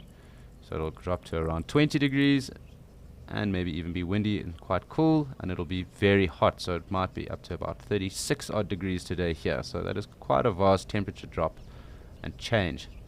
So it does show that their temperature tolerance, as well as when it does rain as well, it can be very, very hot during the day, and then obviously those thunderstorms come through and it does get far cooler after that as well. So they can tolerate quite a temperature difference.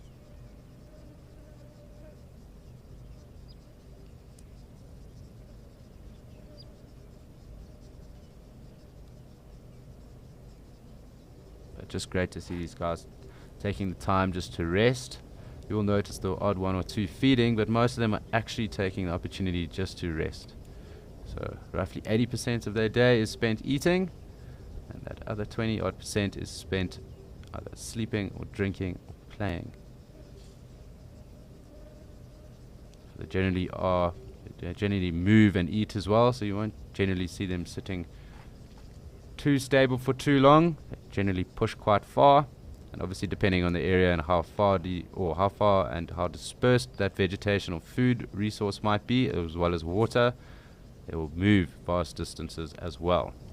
Not so much here because there is very good food for them as well as very good water. But definitely in the more arid areas where we are, up in Natasha as well as in Mashatu, they will have to move quite far to sustain themselves throughout the day.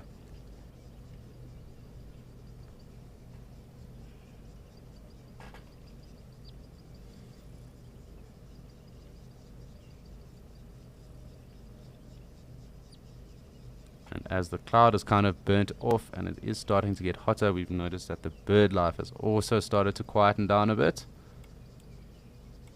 That also being a method to conserve their energy. So they're trying to conserve energy now during the heat of the day, and we can really just hear the cicadas calling.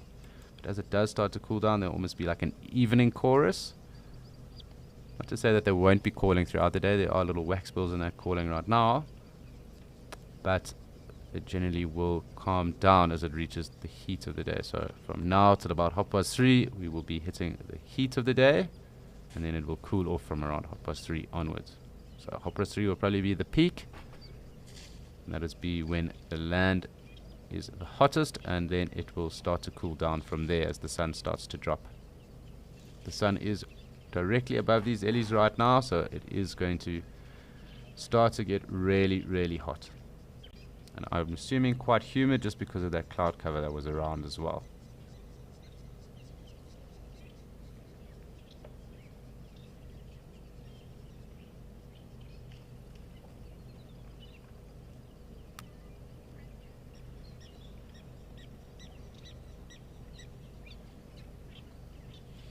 Hi Lulu, that's a fantastic question you have.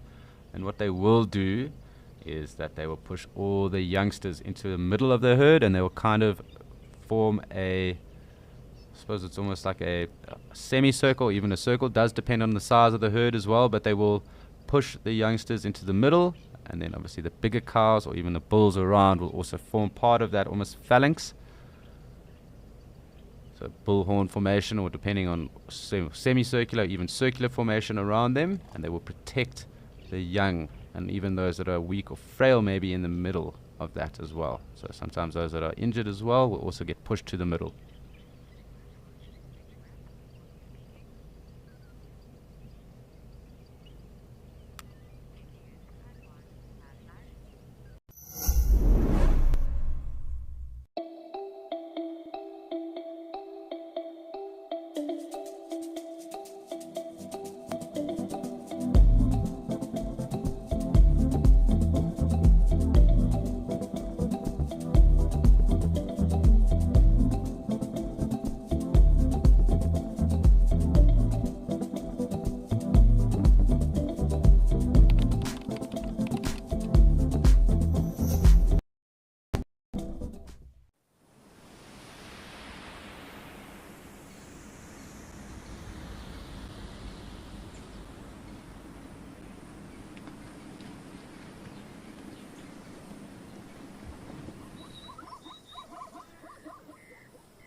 does seem to be that there's a little bit of life getting stirred back into the ellies. I am hoping that they come towards the wallow, because it's always fun to watch them playing around and getting dirty in there. It does look to be siesta time currently.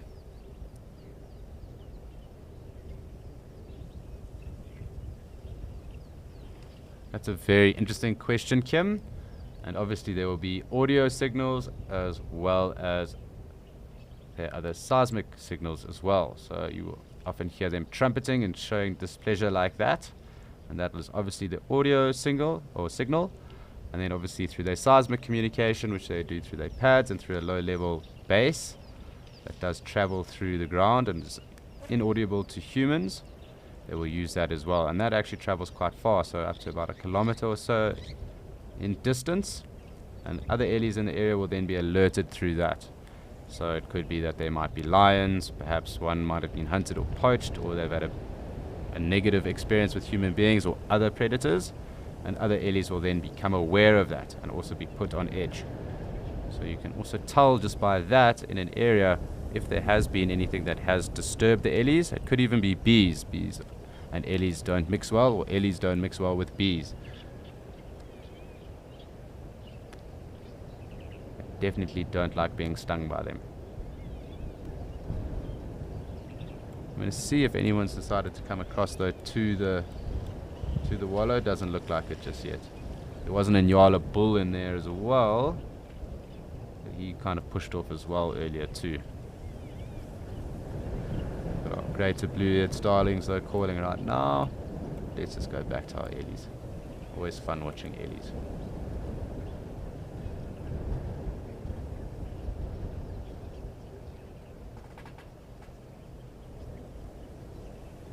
Like we have a little bit of an interaction coming up here.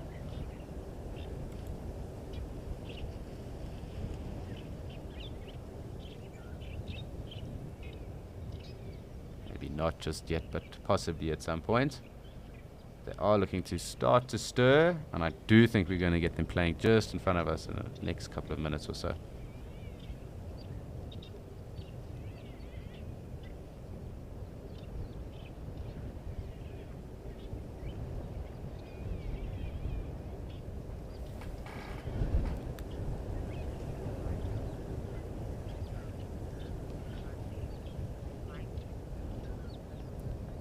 Hi Mike, awesome question. And they actually have a fantastic sense of smell, so they might not be able to see the best necessarily, just because they have far smaller eyes than the rest of themselves and the rest of the other organs, but they can smell very well, ellies. They can actually smell water, and they actually dig for water in dry riverbeds or other areas where they can actually sense or smell the water. So they actually open up water holes for other animals at some points, and in some dry areas, so that's where they can obviously sense the groundwater. So when it is very dry and you are in a dry riverbed, it's not uncommon to see areas where ellies have dug and have actually found fresh water for themselves and for other animals too. So they are the bush landscapers effectively.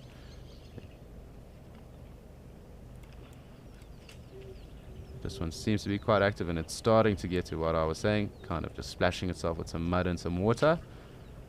I do think the rest will also start to get onto this. They did look like they were going to, but there was quite a big altercation with the other bulls that decided to come around, and then everyone decided to sit under the shade. So we will see probably some more of this coming forward as well. Nice hornbills calling in the background as well.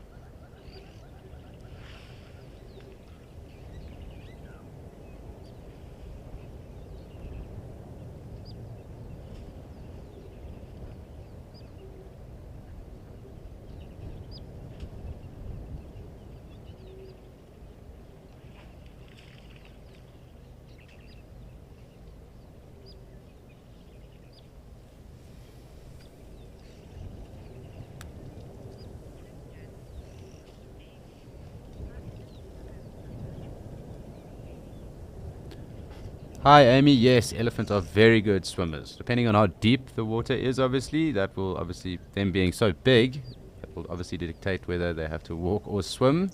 But I've personally seen them swimming quite a bit. And you do see them kind of with that periscope. Having a trunk like that obviously is a huge benefit to swimming, because it means that they can obviously breathe quite well then. And obviously when you see them up in, say, the Chobe or along the Zambezi, you see them crossing the rivers as well. And sometimes you see the young even swimming behind with that little periscope going on, or actually even kind of holding onto their tails, or the bigger ones' tails as well. But Ellies can swim very well. And it is actually quite a cool thing to see. But they love water too, so they love to swim. Which is kind of why I am leading towards us watching them swimming just now.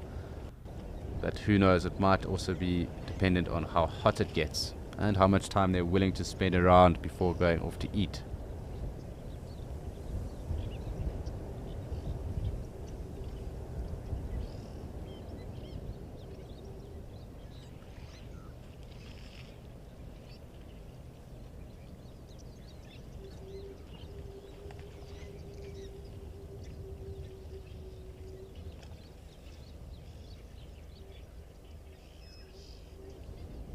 Here's another big bull coming in. So it is starting to get better and better, this action. I think he was the one that was on the right of us coming back. So I do think we're going to start to get them further off into this mud over here. It looks like there's an Inyala.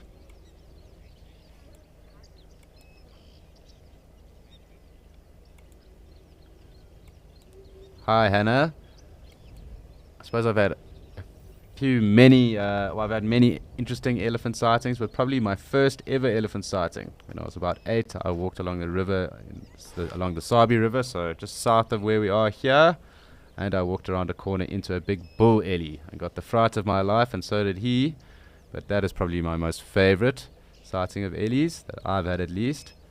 But I've also played with ellies that have been reintroduced into the wild, and I've had a very good time with them as well. So I've had I suppose, yeah, that's an oxymoron, but I've had many interesting ellie sightings, some less pleasant than others, but that is probably my favorite elephant sighting, because I actually got very interested in ellies after that. As I said, it did shock me, and it did shock the ellie as well. But that was a very interesting sighting for myself.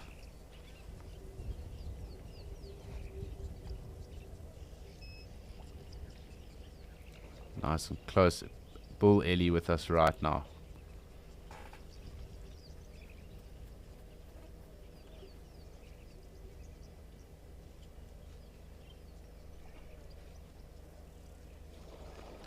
But it's always great to even walk ellies on foot as well. I enjoy doing that too. Something so special about seeing how big they are actually when you are on your feet in the bush, and you notice how big an elephant really is and how small humans are as well when you consider our relative sizes. But any sighting is a good sighting with ellies, so I enjoy seeing them anytime, any day.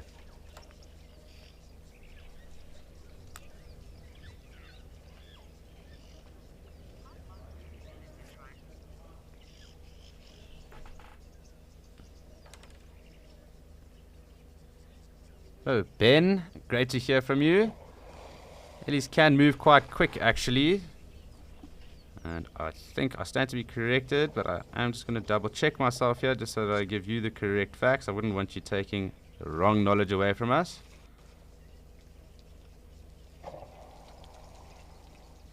Just checking it out.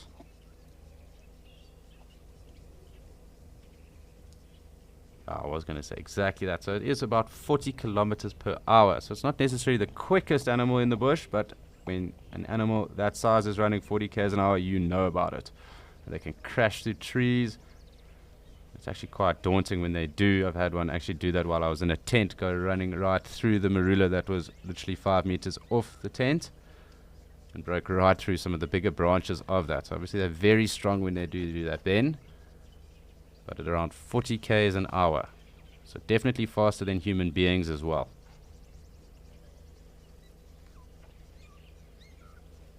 and you will hear them when they are running, that is for sure.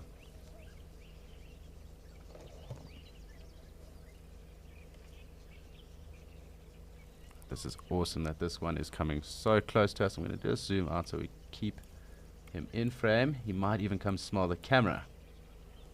And if he does do that, that'll be awesome. I hope he doesn't rip the camera off, because you might see it moving. Pity you can't hear us right now, but this is fantastic. What a sighting. Yep.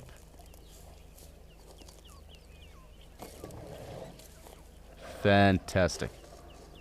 Just don't knock the camera off. This is definitely the closest we've been to an Ellie right now, at least us on the dam cams. We'll try and have a look at even at his eyelashes. Those eyelashes are very, very long, as you can see there. Some of the longest. Those obviously do protect from sand and the rest. Obviously, when that is blowing, I am hoping that he doesn't push this tree down.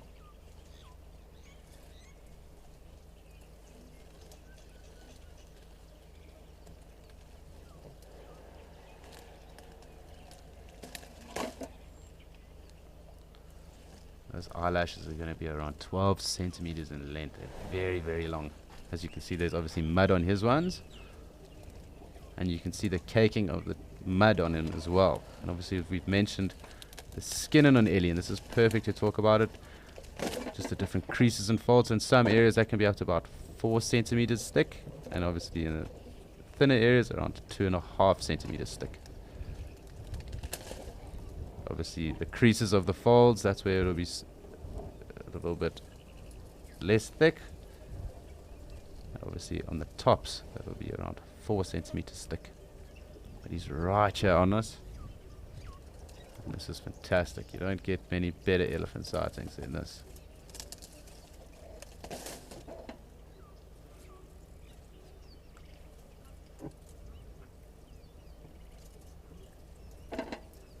Yes, Hope, he is literally right on top of us. I'm hoping he doesn't knock the camera off. But we are literally watching him on top of the camera right now. And there you go. You can just see the side of his eye. It's definitely fiddling about. I don't want to move the camera too much. It might mean that he gets attracted to it and wants to pull it off. So we're just going to hang here for a second and just see how he goes about playing with us.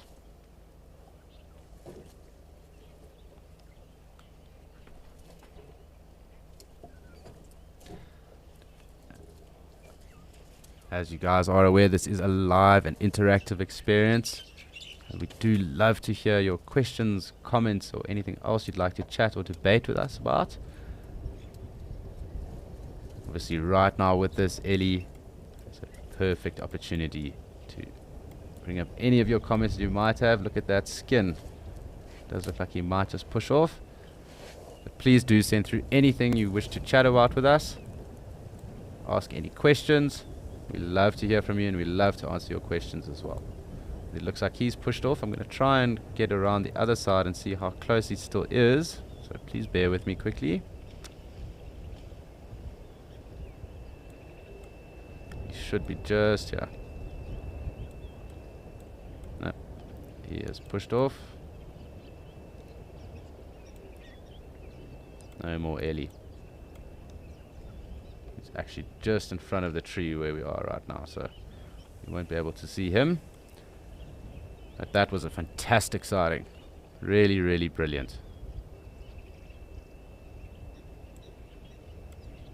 Let's go and have a look and see what the others are up to. Slowly starting to wake up, it seems.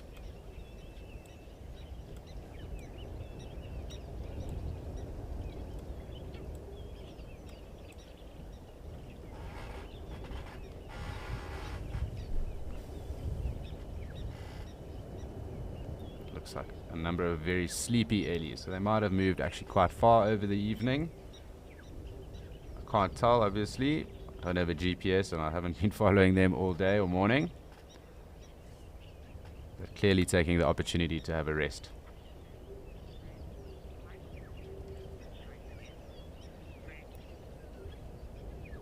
Hi Fred, I don't think it's such dry skin. What you would have seen there would have just been the mud that is now dried on top of the ellie. So like any skin, it is an organ, so the dermis. So that would just be the way that it is. Obviously it is quite rough. It does help them with regards to moving through the thick and thorny bush that is around. But then they do coat themselves with mud and with sand as well. So that does give the impression that it is very dry. In particular when it dries like that. So you'll notice when there is wet mud on it, it will look very wet and shiny. But obviously when the mud dries, it will look very dry.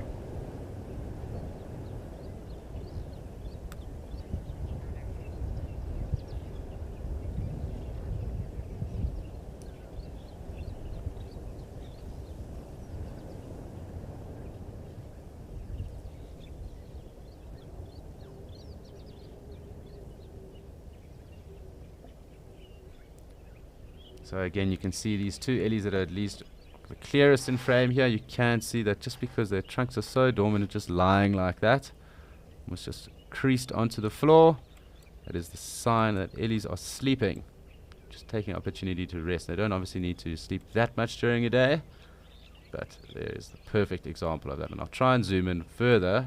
Obviously it won't be as clear as what we just had, but there you go. Just see it right there, and obviously that other ellie is just leaning up against that jackalberry, and that is also another telltale sign, also with the crossed legs. So that is a super relaxed ellie that is right there. Temporal gland also showing a little bit of moisture. Might be a younger bull showing a little bit of must. I'm not too sure just yet. I will confirm when I get an opportunity to. But yes, very much a sleeping ellie, and that is a very telltale sign over there with the trunk being that dormant and just flat on the ground.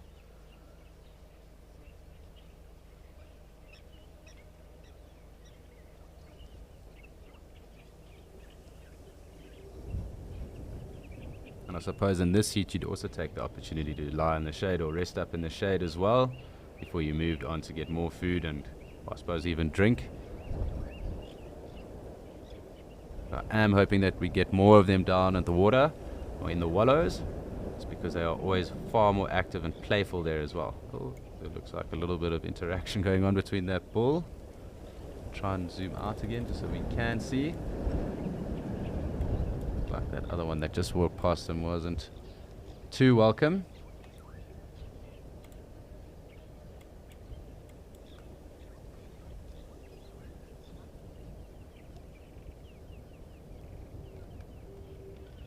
Hi Zoe, that's a very interesting and good question. Generally also because of the shade that's under there, they get quite big jackalberries.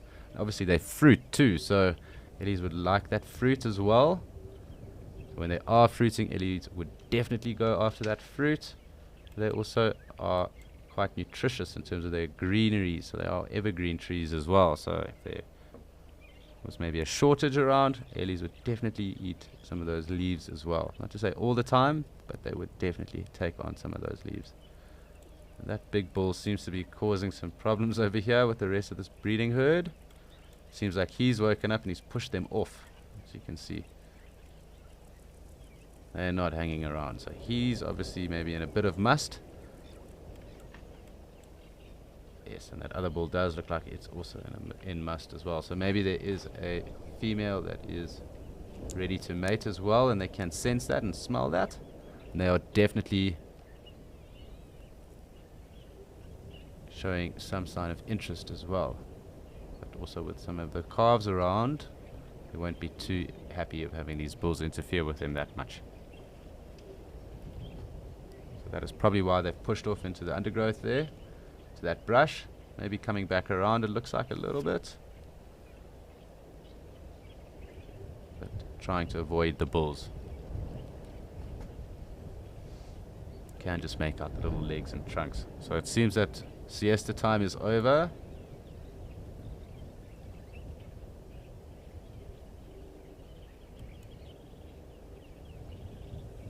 I do think we might get a couple of them coming through down to the wallow just now as well.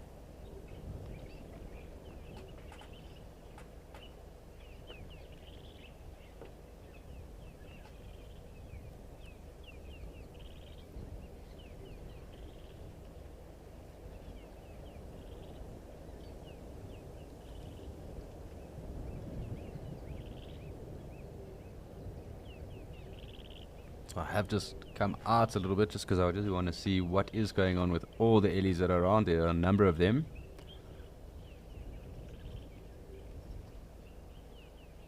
But I do think that breeding herd is pushed off now. They don't want to hang around the bulls any longer.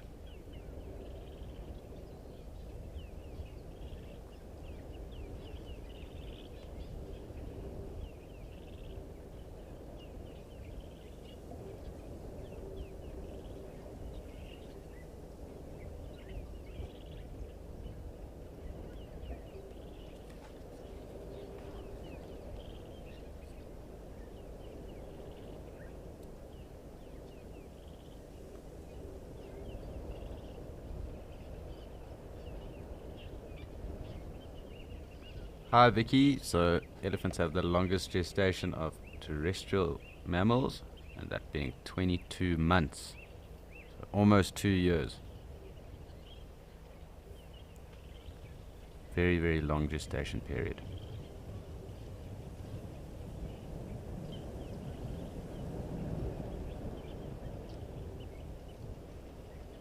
I think we will see some interaction here with these bulls.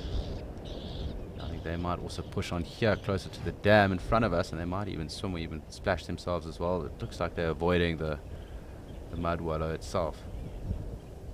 But this young bull over here I think is going to come and get wet itself. That bull under the jackberry right now seems to be the more dominant of the bunch, at least for the moment.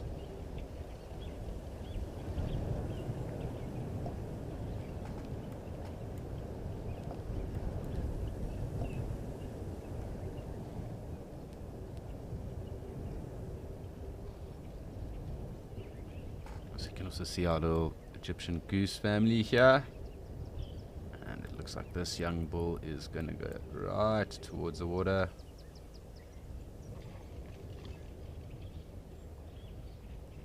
Let's see if he starts to splash himself with mud and with water as well.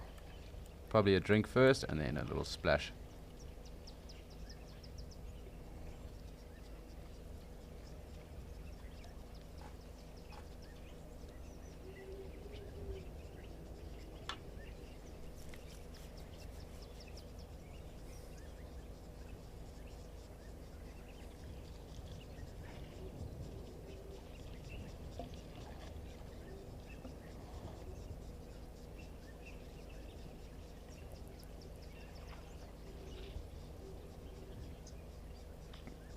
Toying with both of those ideas, it seems. Just taking water off the surface. There we go.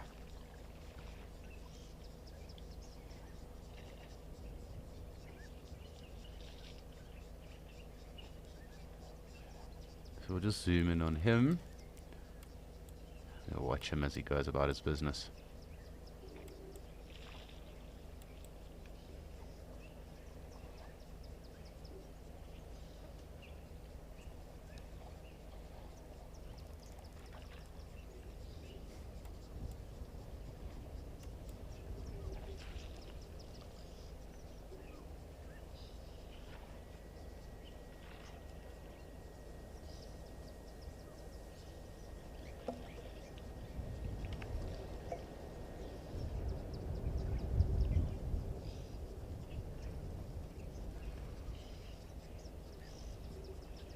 Doesn't seem to know whether he wants to drink or splash himself just yet, or even, I suppose, wallow. Perhaps even swim.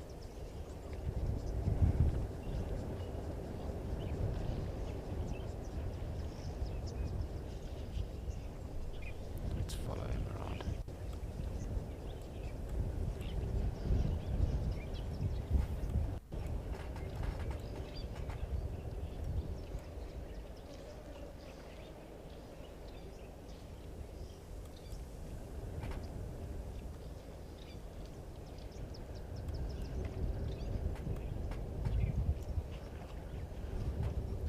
That other little one seems to have been swimming already or splashing himself.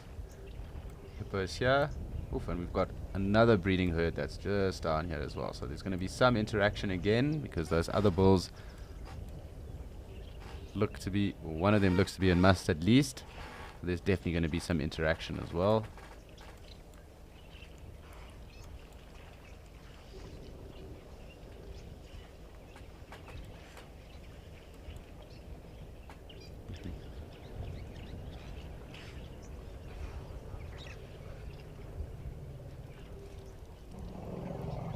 Hi, Tom, most certainly. And it's generally the bulls that will be traveling those long distances by themselves. I did bring this up the other day, but there was a very famous elephant bull in Namibia called Voortrekker, who was supposedly the Ellie that actually re-cemented the travel routes and the migration routes of the Ellies or the desert adapted Ellies up in Damaraland and along those dry river courses over there. And he used to travel very far distances, and he actually taught a lot of the other Ellies which ways to go. But that knowledge is also held within the cows and in the breeding herds as well with the matriarchs. They will also take their herds and travel very far depending on what the resources are like. So whether that is water or food, and it also does depend on the areas they are in. We can quite clearly see these Ellies are getting in here.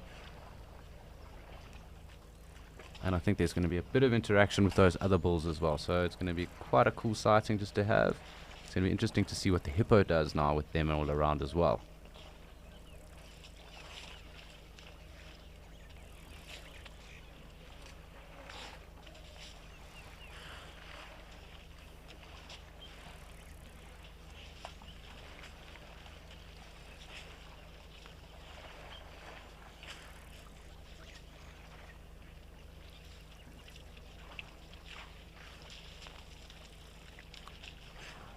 There we go, we've got one little youngster in the mud already.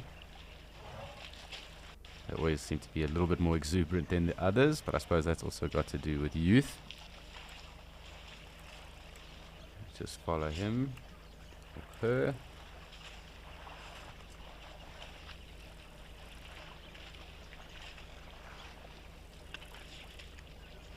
Highlander, I mean, if he was to do that, or she was to do that, I'm sure the Ellies would show their displeasure with that and probably chase the hippo away. So he'll be well aware of the fact that the Ellies are far bigger and far stronger as well. But it doesn't mean that hasn't happened. There are instances where that has happened, and the hippos more than likely have ended up on the wrong end of that battle at least. Definitely don't play with Ellies.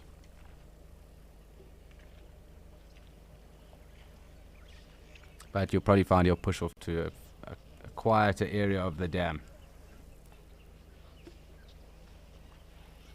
I just want to track along here because here we go. Here comes the interaction I was expecting.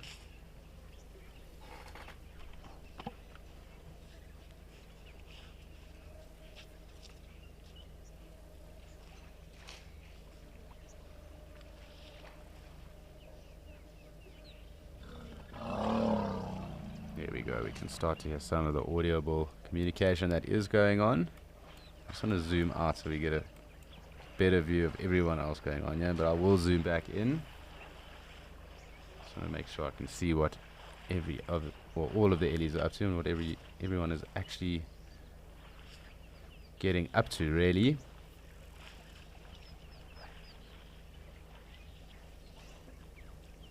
Looks like we have the first one going though towards the wallow. These guys in front of us are just kind of getting started. It's almost like the pre-match to the wallow that is coming. You can see those youngsters sitting right in there, so let's actually have a look at that.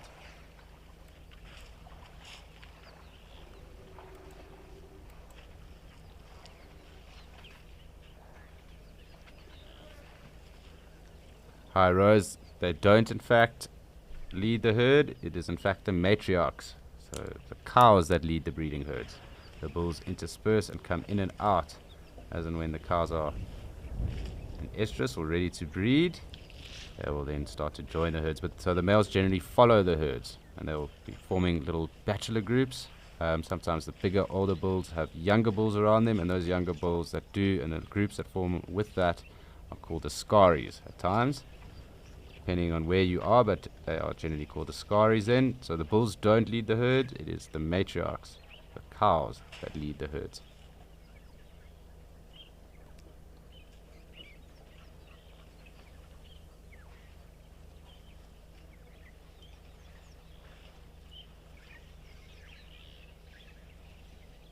Always fun watching these little youngsters get into the mud and frolic like this.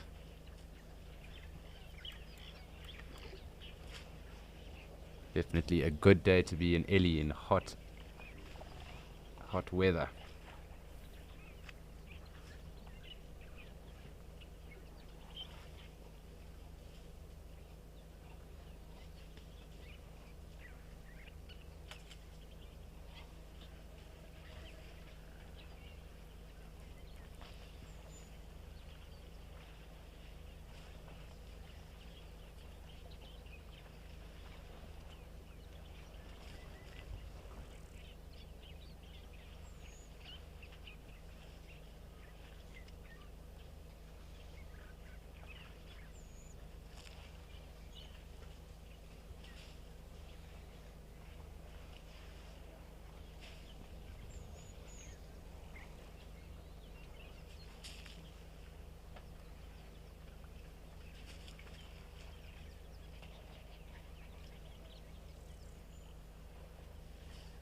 Just fascinating just to watch them going about this. There's other little Ellies lying in the mud itself. I'm just going to leave us here just to watch how this goes on, because it's always awesome to watch this happening.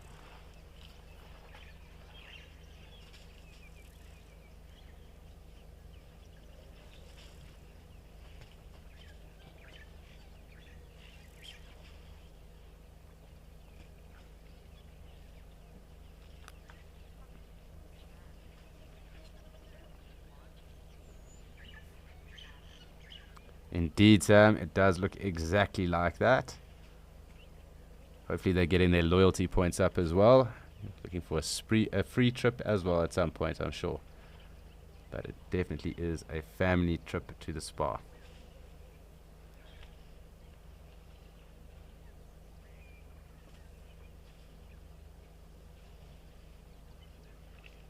It must look quite awkward, those little youngsters there on their bellies rubbing themselves in the mud.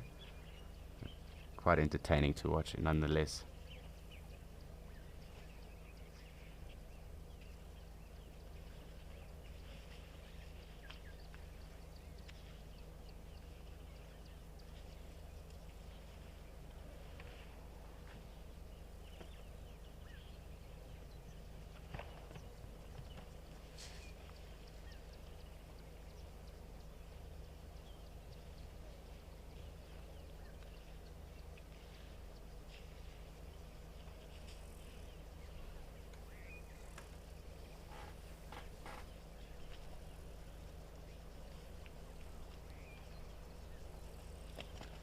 What a day of Ellie sightings.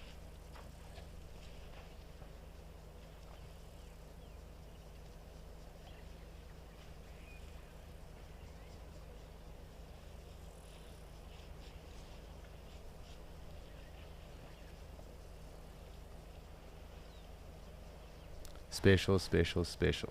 Lovely interactions here today. I do just want to zoom out again and just make sure we are getting all the action at least. And we are aware where everyone is. There was one that pushed off here. There we go. Two of them have started to get down there, and these others might go and join them, but let's just have a look and see what's going on here quickly. Because this has kind of been their favorite area to mud wallow.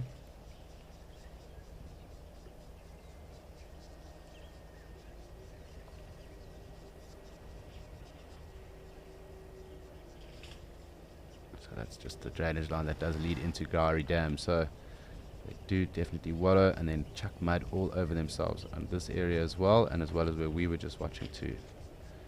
Let's just zoom back out and just go back to where the bigger number of them were. If they push off, we will come back to those others.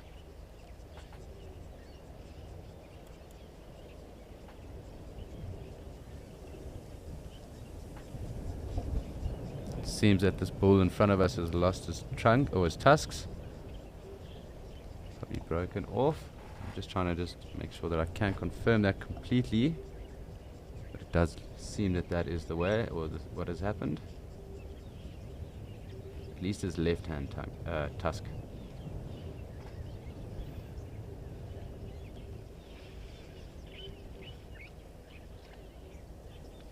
And here comes one of these boisterous bulls. Might see a little bit more of an interaction again now.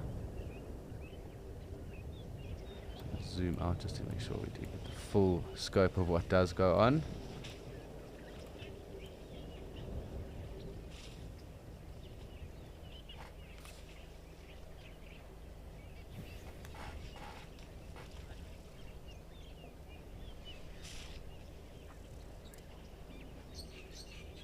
Hi John, who's 10 years of age. It's a very good question to be asking.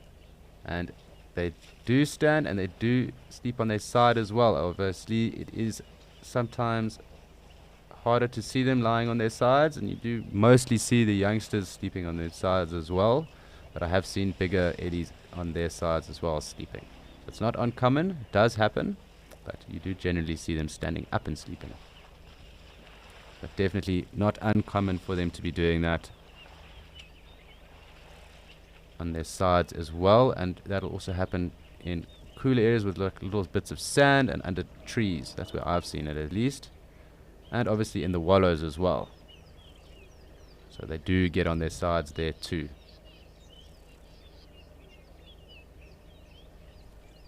So I'm going to zoom in here and we can watch the ellies in the mud bath down here as well, because it does look like we're going to get a bit more action here too.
So we're just going to watch these bulls and see what they get up to quickly.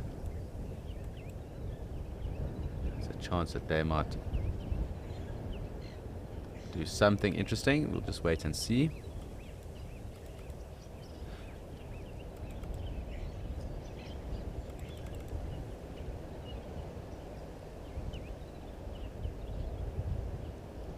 Some form of communication going on though between the two of them.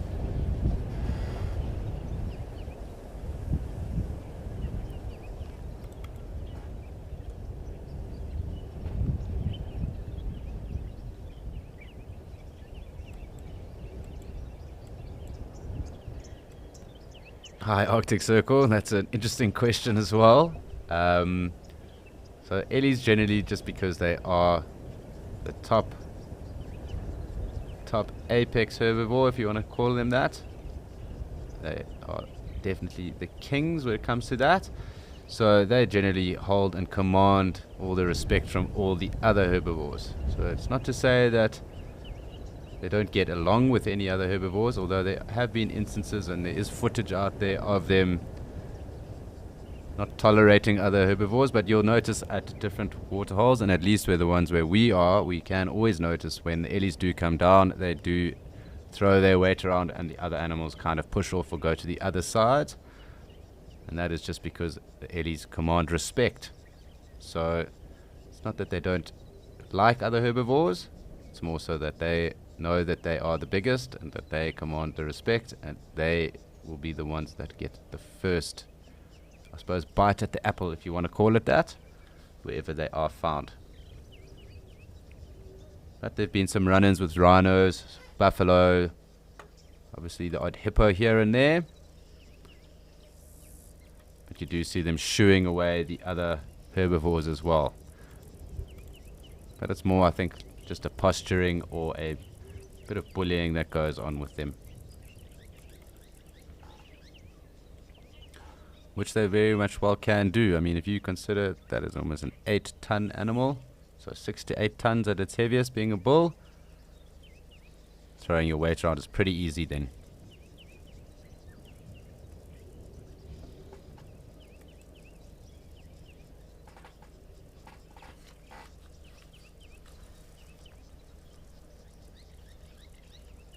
So it looks like it is wallow time for the bulls.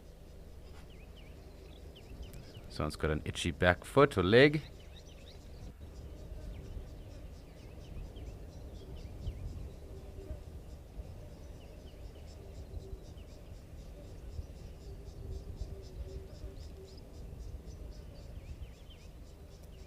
There you go, you can start to see them splashing that mud up on themselves.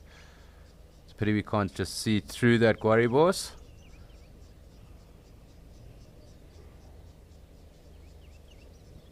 Great behavior to observe.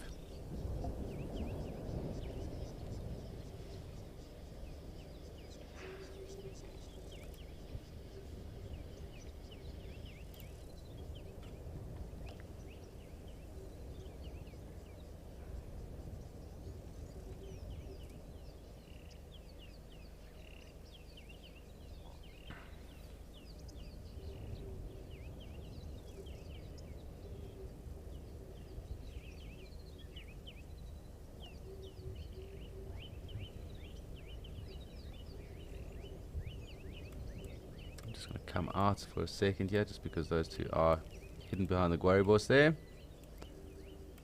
It looks like these guys are sleeping.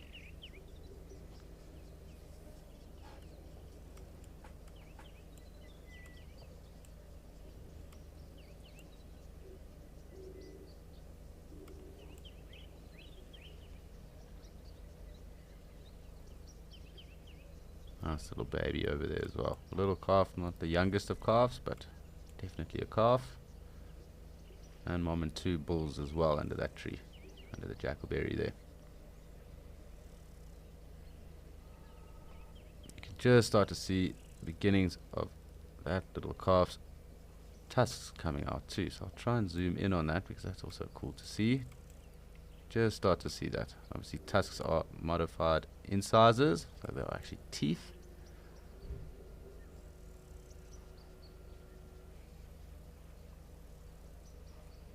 But there again, that's another good example of a resting or sleeping eddy, just with those trunks down. You can just make that other one out on the right hand side, but definitely this one right here, that's just in the sun, this little cow. You can see that is what's going on. And of course the calf next to her, leaning on her as well, trunk down and dormant.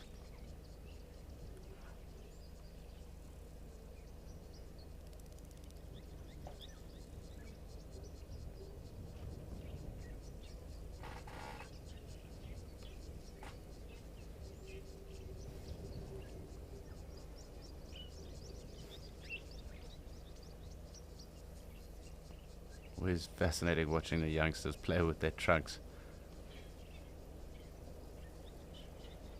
Almost like it's a novelty item.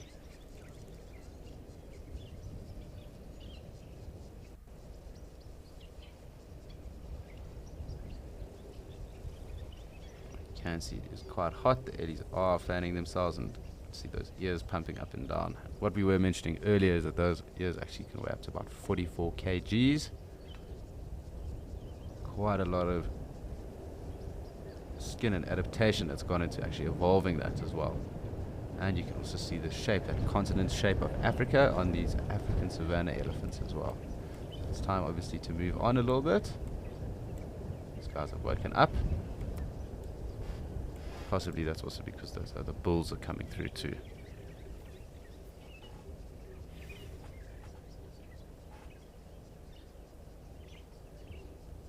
Just zoom out and just see what happens here, just because there's a chance that we could see something interesting.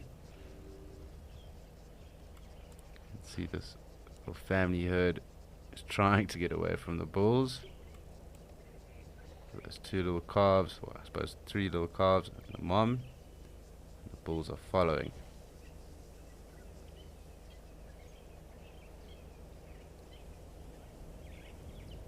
It's almost like she's got an escort, one in the front and then two trailing at the back, and that last one going into the shade at there. I don't know if they'll come down, or that other one, but definitely the two bulls over here. And maybe it's time to have a mud wallow. They are kind of hot-footing it away from the bulls. Straight to the water and to wallow.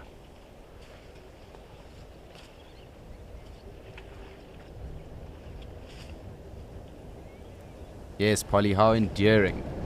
It's always awesome to watch the youngsters go after the adults. You just see that like typical elephant gait, bouncing of the head, feet moving very fast. Really have had such a great time with these ellies today.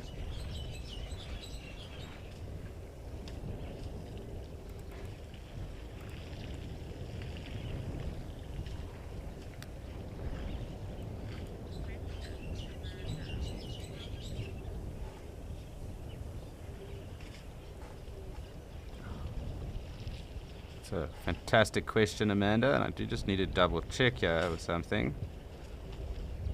Obviously a bull would need to be in must and a female would need to be receptive as well.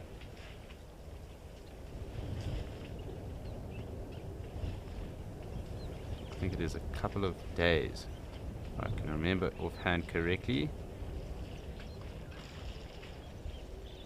So the bulls definitely do have to pursue the females.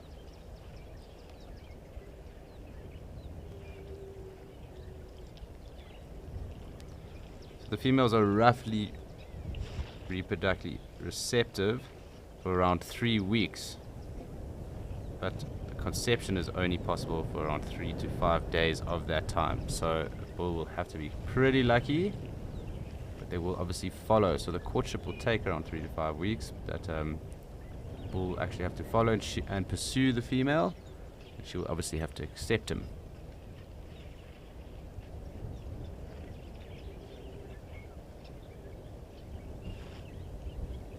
They do also use a series of calls, so it can be loud or very low frequency calls, just to signal that they are an estrus as well.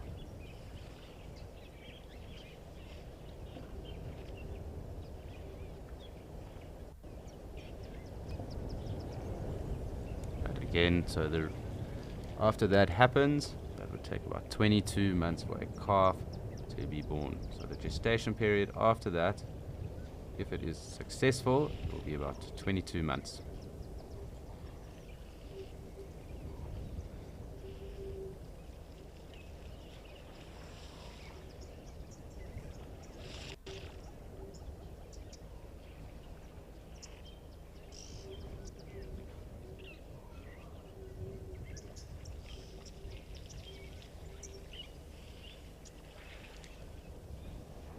What's also interesting about the males is that they can actually become sexually active from around 15 years of age, but they only really fall into their regular must patterns from around 35 to about 50, so that'll probably be the height of their dominance of bulls.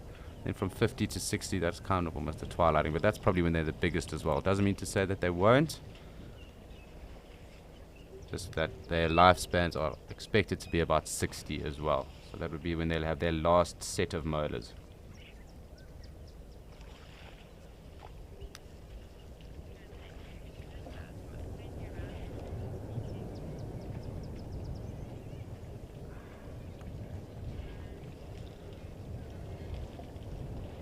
Lots and lots of ellies here in Djuma. Lots more playing. It's quite awesome just to see the mix that we've had as well. There's lots of bulls around as well, and we've had about 3 different breeding herds of females coming through, and youngsters, cows and bulls. Lots of them. It's great to see ellies in this number as well.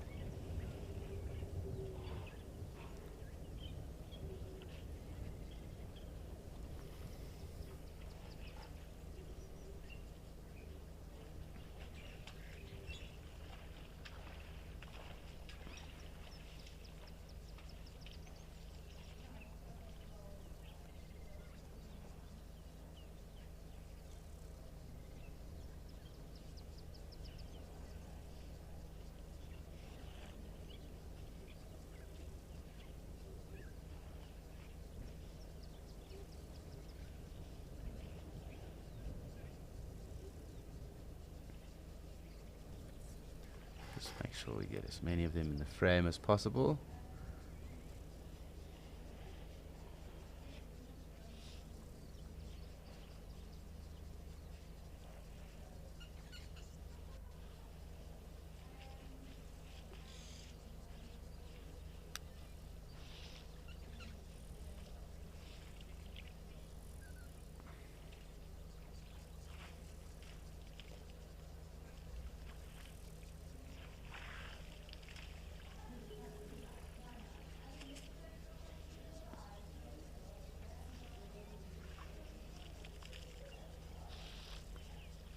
See that one almost just rubbing itself there against that dead tree.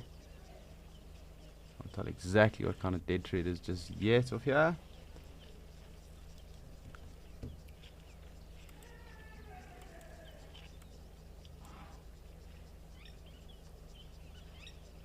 I'd like to say leadwood, but from a camera perspective right here and not being on the ground, I can't tell too well. So let me not make a call on that.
So it's clearly time to get down and dirty in the mud over here.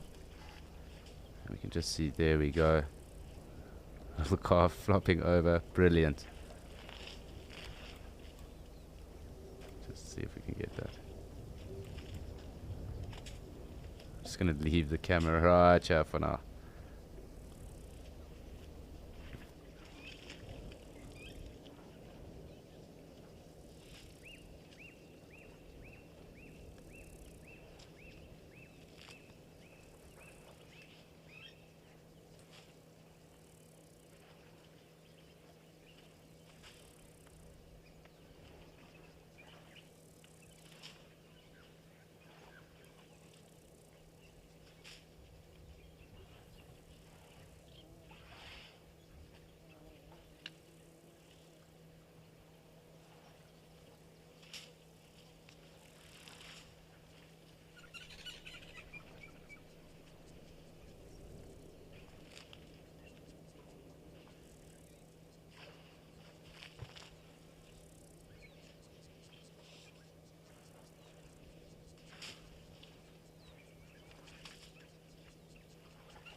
great just to watch these two youngsters really getting into it and covering themselves, I suppose lathering themselves up in mud, and just resting too, I suppose. It really is fun watching them just do this. But it seems to be our early day here in Djuma, and these guys aren't giving up. So we will sit with them for as long as possible, just because it's such an awesome thing to watch, and it probably is the best way to watch them, at least of the cams that we have right now, wallowing and playing in the mud.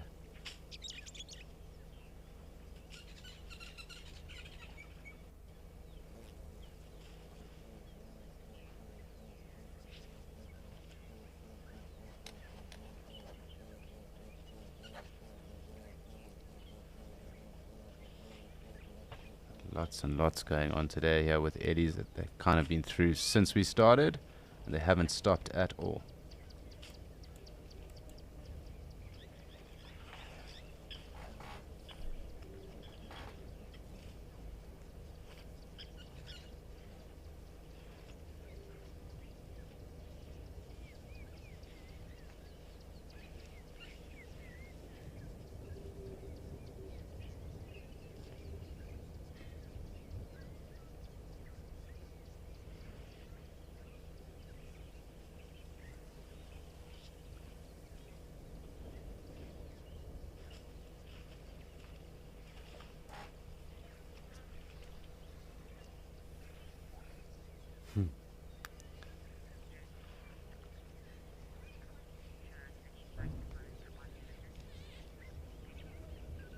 Hi Betty, I would have to say they're trunks.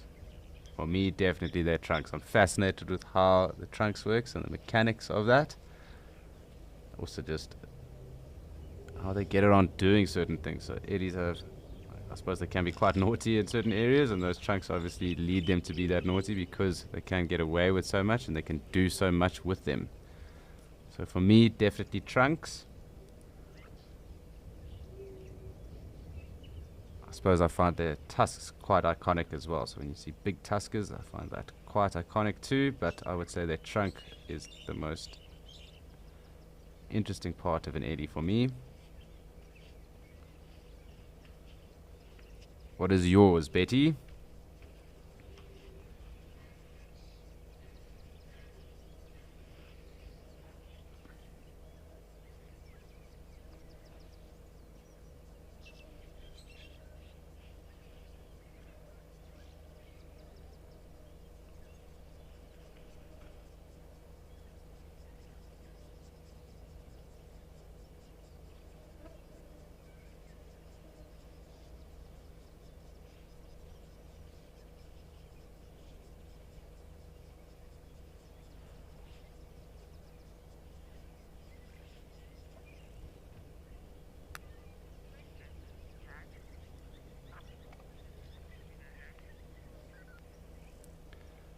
So the elephants move in natal and maternal herds, Jack.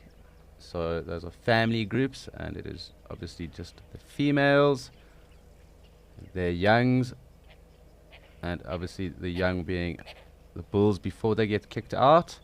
Then they move on from there into their little askaris or with the older bulls, and they start to learn and follow them. So they do that also as a protection method for the young, safety in numbers, and they also do that as a how they transfer knowledge in between and between the generations as they grow up as well. So there will be grannies, aunties, mom, and obviously that does depend on the area as well. The bigger the elephant herd, obviously the more that is differentiated as well. But I hope that does answer your question, Jack.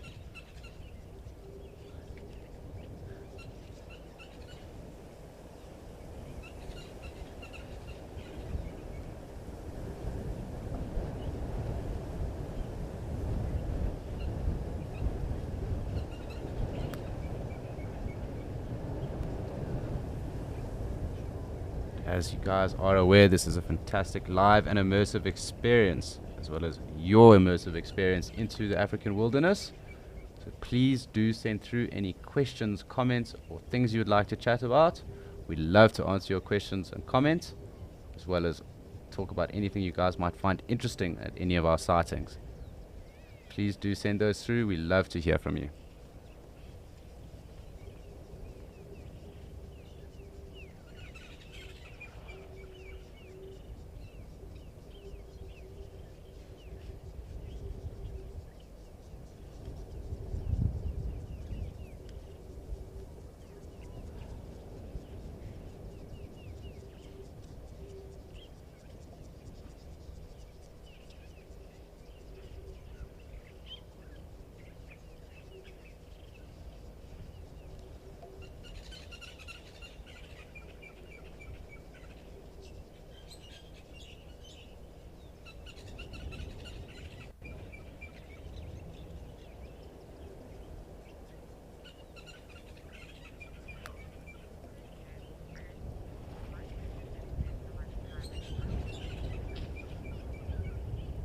Hi Chris, great question. And Ellies don't necessarily spend that much time in the mud. If you consider that they spend about 80% of their day eating, so it's only roughly about maybe 5 to 10% of their day would maybe be spent in the mud, and that's generally on the hotter days as well. So that is generally how their days are broken up, unfortunately, but they are spending a lot of time today, and that is obviously because it is so hot.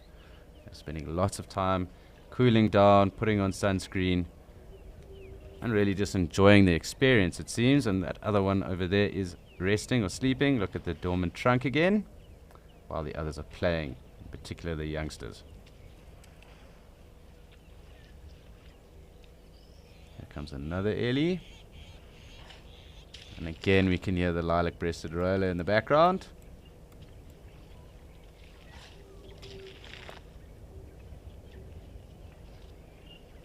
You can see the communication going on over there, just with that Ellie just sniffing, touching trunks. So there is obviously a chemical or hormonal communication that does go on. You'll be sensing to know who's who, how they are, what's going on, where they've been. But that is obviously a form of communication for elephants as well.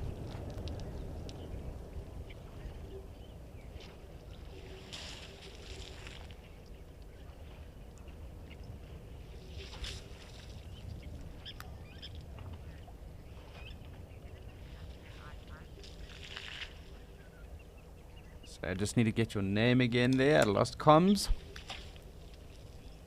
Hi V.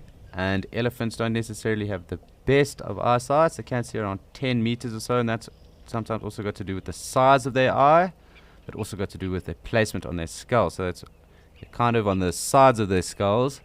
So they are limited to around 10 meters worth of depth perceptive sight, I suppose, if you want to call it that. But the other senses are highly attuned, so hearing and obviously smell, as well as touch, being with touch with their trunks. But they don't necessarily have the best of eyesight, but they do have very heightened other senses, so hearing, smell, and obviously their communicative strengths as well.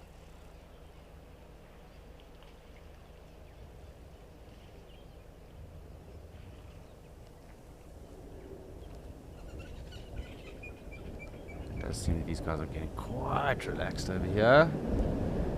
Wind is starting to pick up, and that's probably as the day is getting hotter and hotter.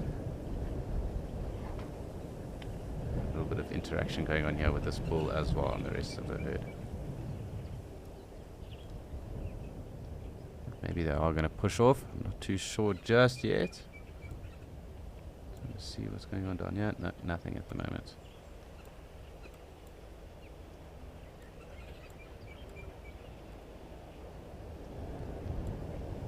Hippo's still there. It does look like the terrapins joined him again.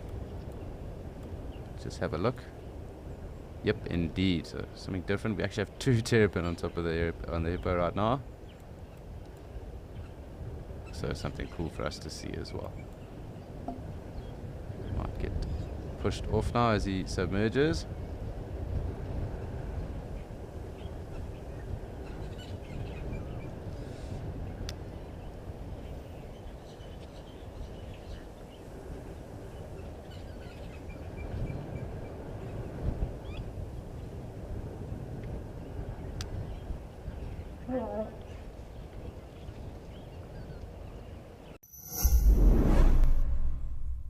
Are you interested in our behind the scenes, our catch-ups, base moments, and all in betweens?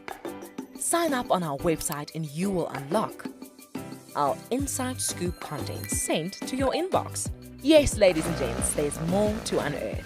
There's extra content from us at Wild Earth. Become an explorer. It's just simply better. Besides, don't you know? It's all in the newsletter.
So it's fascinating just to see how quickly these ellies disappear into the bush and almost vanish. It looks like there's a nyala at the top over there. We're just going to watch and see as these, almost as a point of reference, how these ellies just vanish, literally evaporate into what is the bush over here and into these thickets.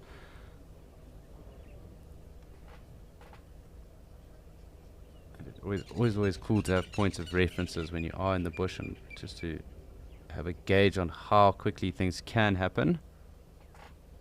Because 1 second you will be in a sighting and the next you will not know where anything is.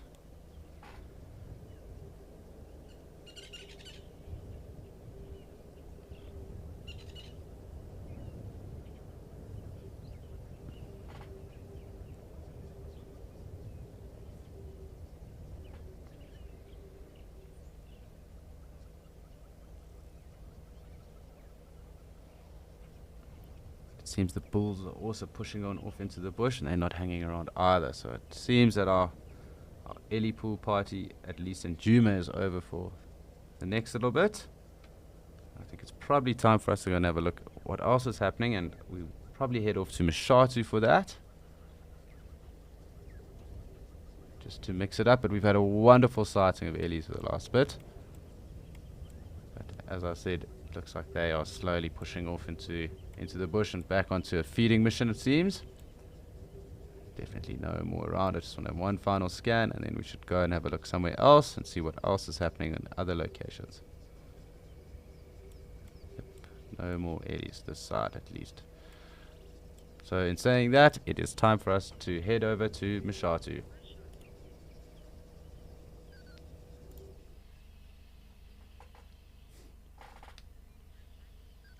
And from one ellie pool party to another, we have ellies in Mshatu as well as some ostrich on the right hand side. So something different, and you can notice that the landscape is obviously completely different from the two areas.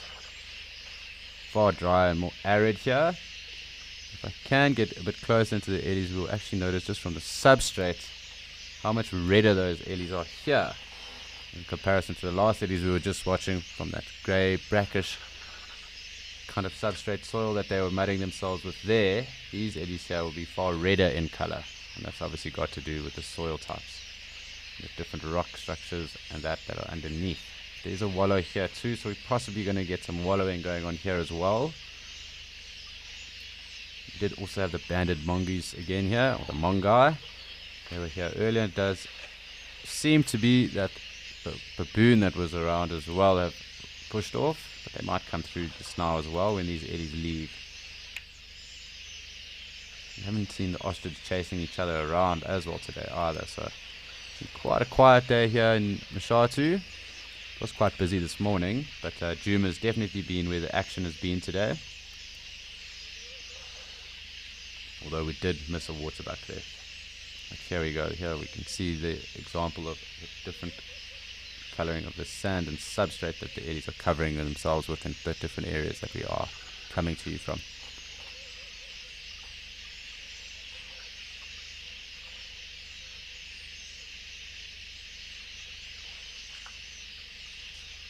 One or two youngsters in the mud wallow there as well. But we can assume it is far hotter here in Mashatu than in Djuma. I would definitely think by at least maybe 4 degrees. And definitely a drier heat as well. It won't be as humid as down in the Lowveld.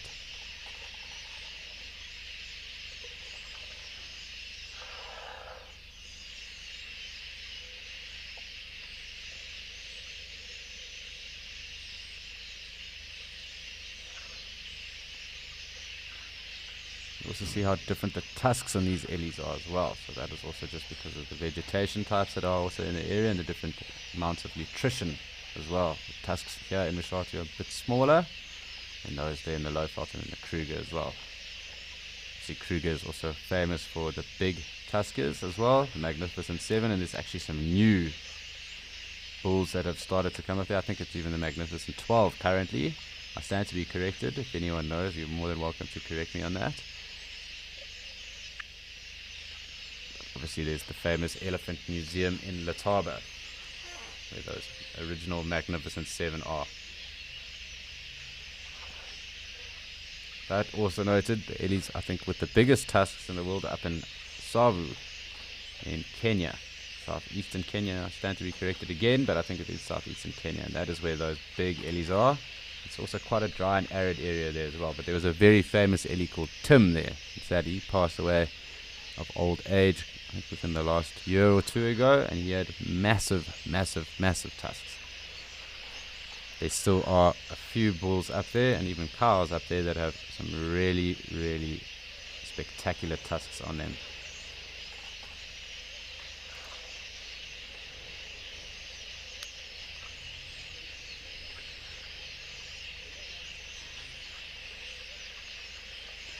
Hydra, yes, you're so right, and it differs so much compared to Djuma as well. Here we have mostly little Meave starlings and white sparrow weavers, or white-browed sparrow weavers as well. You do obviously get some similar birds too. We've had the white-bellied sunbird in all 3 locations this morning. Top of spectacled weavers, the Egyptian geese, blacksmith lapwings, guinea fowl will be also found in those areas too. Probably not so much up in Etosha. And we'll have different sandgrasses, but actually over here we will also get the Namakwa sandgrass that we do get up in Okakuyo too, but there will also be the double-banded sandgrass, which you will get here and in Djuma too as well. So there's some transference or crossover as well.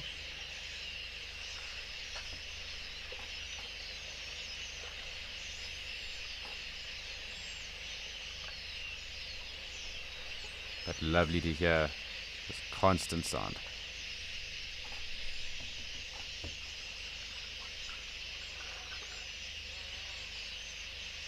Also great just to see this calf feeding too. Suckling here. I just want to come out if I can.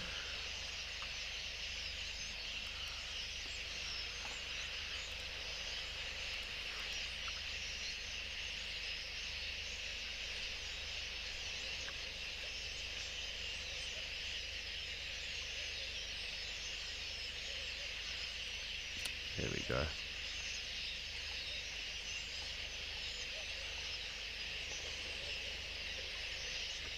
Definitely getting very, very hot. I think most animals are going to be starting to hit the shade.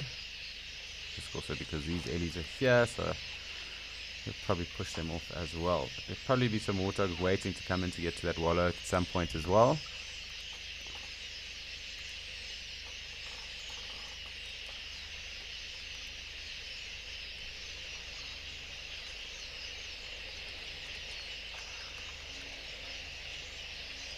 Hi Sandy, and it's always quite difficult to gauge the depth of these waterholes just because we're obviously not on foot or in the area.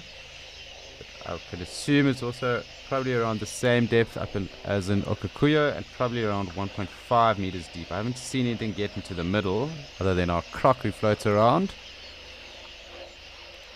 But I would think around 1.5 meters deep at its deepest. Just also because it's kind of more of a pan and it is pumped.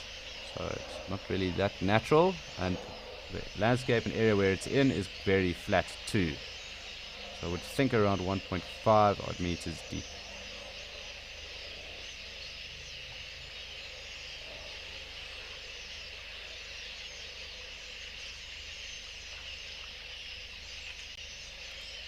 Let's try and see what else might be around. There might be some eddies more left of us as well, because it does seem like these others are also just resting a little bit now.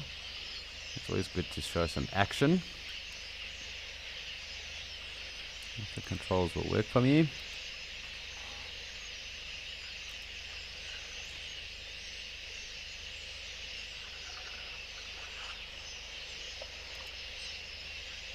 Maybe we'll even see the croc floating around.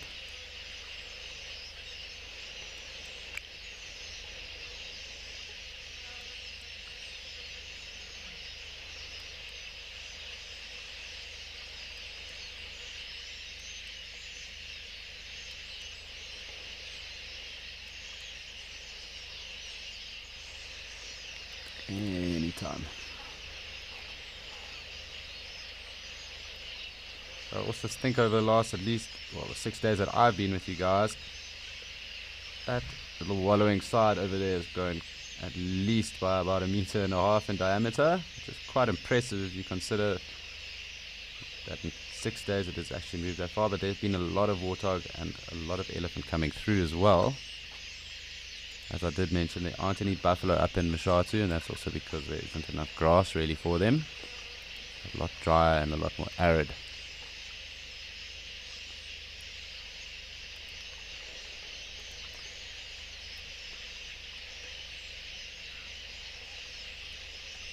Hi Ricky.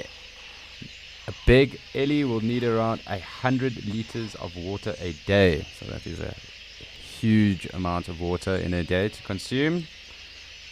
So a big ellie will take about 100 liters of water. And then obviously depending on their size going down, it will be less than 100 liters, but up to 100 liters of water a day.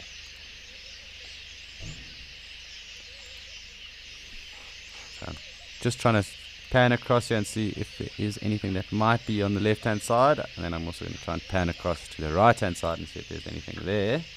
It's just taking a bit of time, so please just bear with me.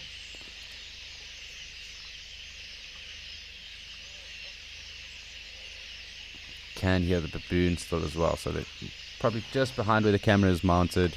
They haven't decided to come down, but there's clearly a bit of shade there for them.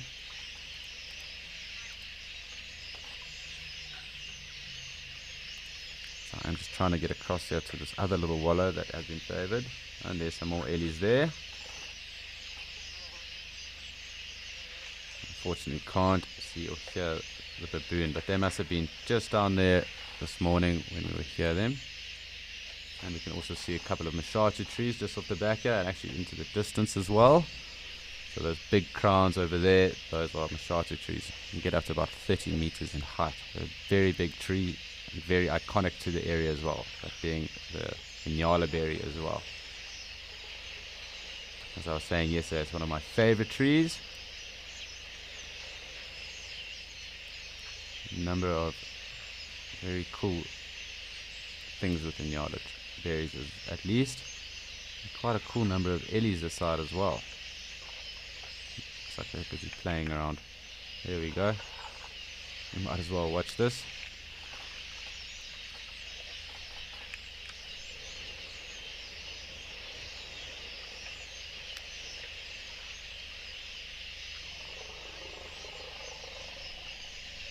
So these ellies are having a bit of fun here with the foliage. I'm just going to watch and see what's happening here, because I haven't really seen this today. Just seen them wallowing and drinking.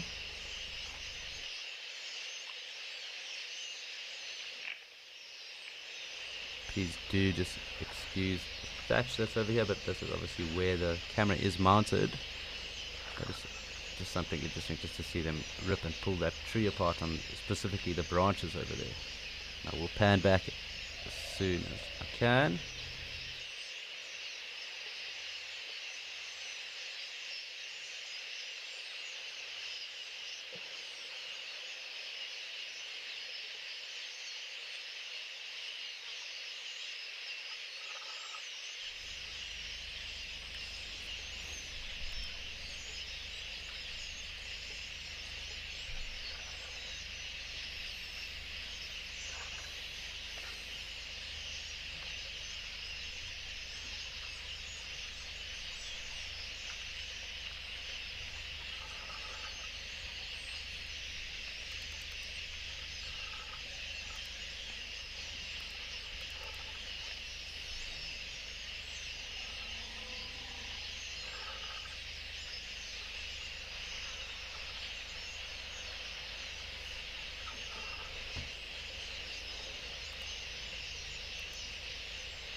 You just see this ellie over here, and he's got a bit of a branch in his mouth as well.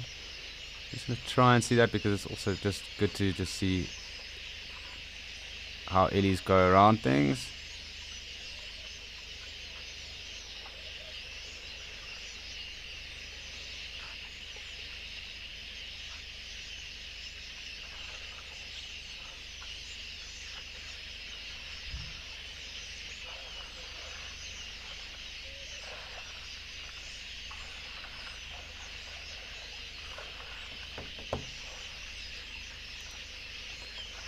Let's see what is on the other side of the dam. It might just take me a few seconds.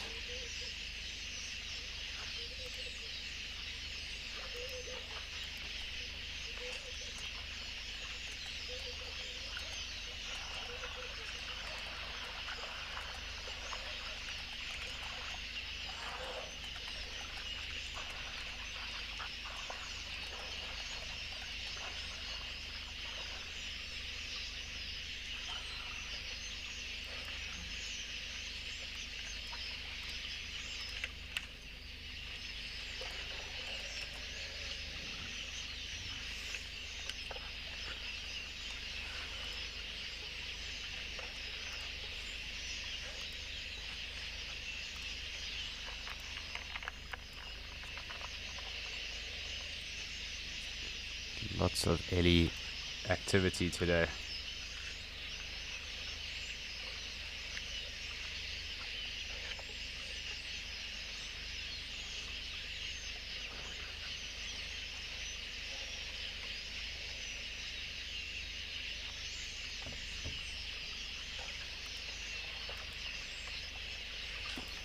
trying to get back around to the other side of the dam here, but it is just delaying a little bit, so please do bear with me.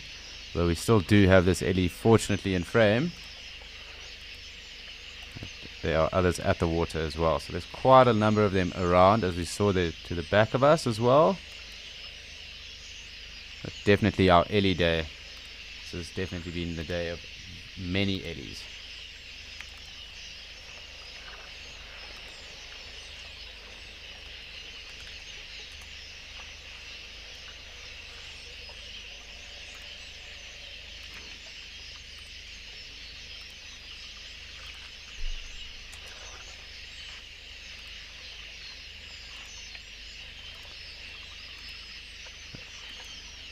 Where are our baboon today? Up here at least. Even a hyena. We've made great strides with regards to our mammal list. There's another Ellie there.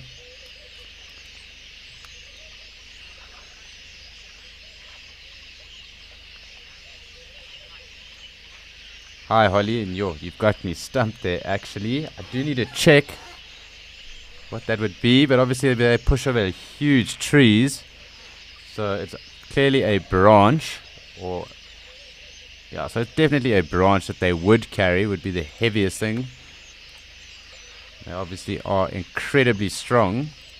I actually don't know offhand what the heaviest thing an elephant is known to carry. I mean, obviously Asian elephants in Asia are used quite extensively to carry logs, other branches, so it is definitely a log or branch, but I'm not too sure of what or how heavy that might be. I will have a look for you though, because that actually stumped me. That's a very good question.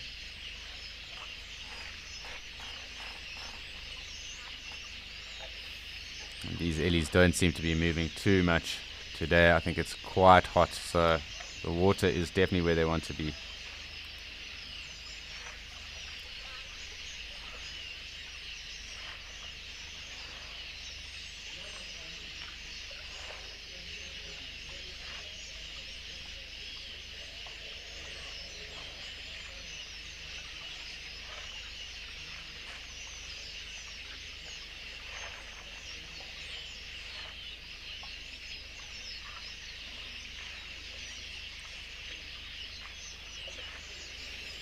I'm just having a look for you just because I want to confirm that myself. I found that quite a fascinating question, to be completely honest.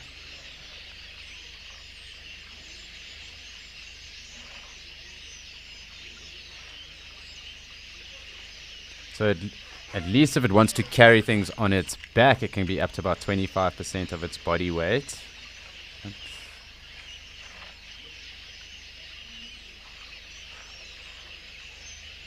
I'm trying to find out with its trunk at least, because I know we were talking with its trunk. So it's clearly a couple of 100 kgs, I would assume.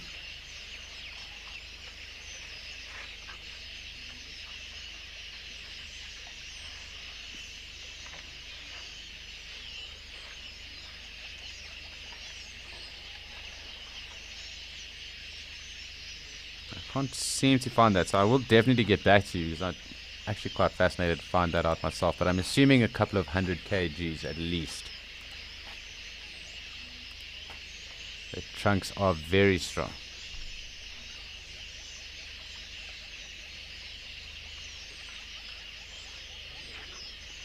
And we can hear those yellow-billed hornbills in the background there.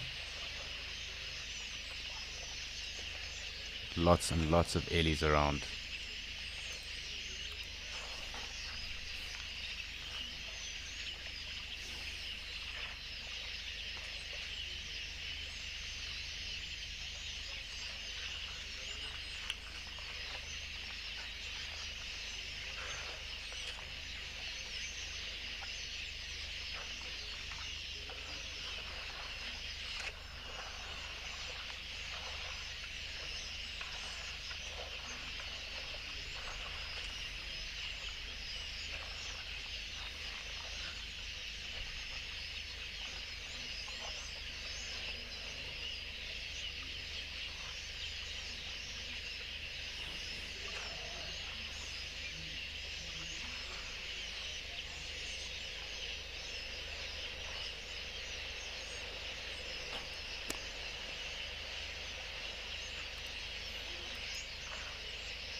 I don't know about you, I quite love just watching these ellies just in silence.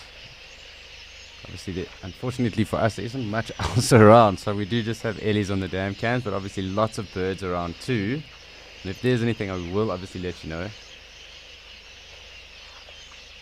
But it's quite cool. I love sitting with elephant anyway, so for me this isn't a problem. But for those of you that might find it a little bit ellie heavy,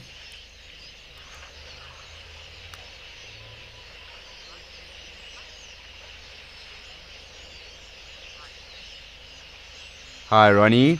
Elephants will express a lot of emotions. They are very or highly sentient.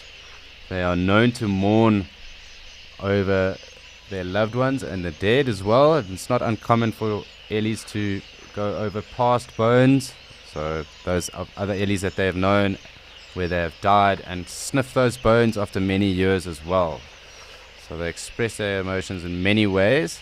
Obviously that saying of an elephant never forgets, an elephant won't forget or beget kindness to it either, and obviously they won't forget cruelty. So they will express their emotions obviously through anger if they've been treated badly, and they'll express their emotions through gratitude if they've been treated very well, and obviously they will mourn as well. So they are very sentient beings. That's what also makes ellies so special. They're almost magical to me.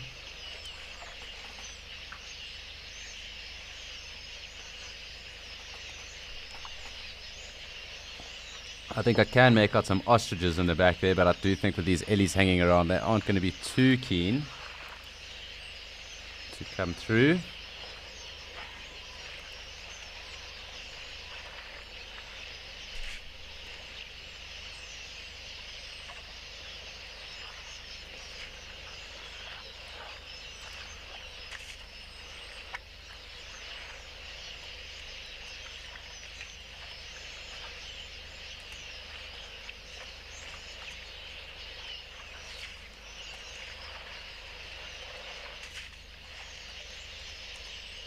I'm still trying to figure out how much an ellie's trunk can hold in terms of its weight, but I'm still thinking I'm leading towards at least around 300 kgs at least.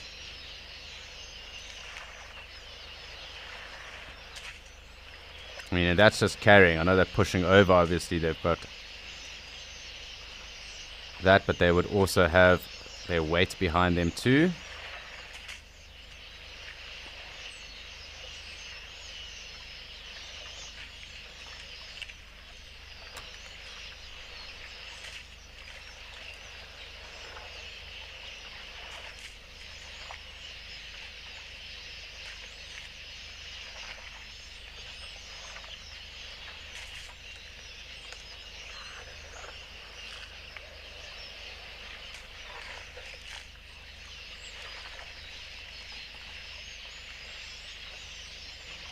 Yeah, so it is about 300 odd kgs, 700 pounds odd. I think around, 700 kgs odd.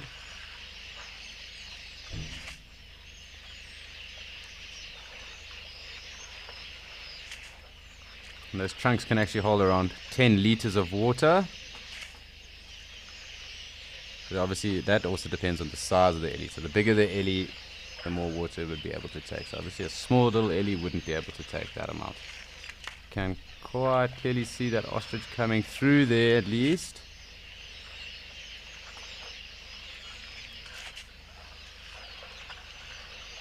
Just try and see and pan across what else is around, because these eddies are coming in and out, and there's a warthog there as well at the wallow. Might get shooed off now. These eddies don't seem to be in the worst of moods. There we go, the warthog seems to be just settling right in there. There's clearly space for everyone at the waterhole today. Under that little mud wallow.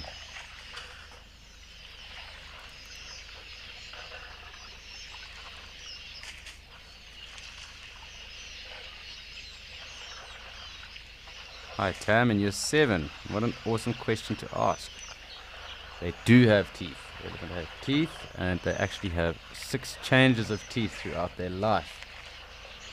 So once they go through their 6th and final change, that is when an ellie is very old, and after that they generally die of old age because they can't actually grind up or break down their food correctly from there. So then they don't get adequate vitamins and minerals into their systems. They also don't have the best digestive system, so that also would mean that it makes it a lot harder to digest when you haven't been able to chew your food. And that is how ellies often die of old age, is when they lose their last set of teeth. So they have 6 sets of teeth in their life.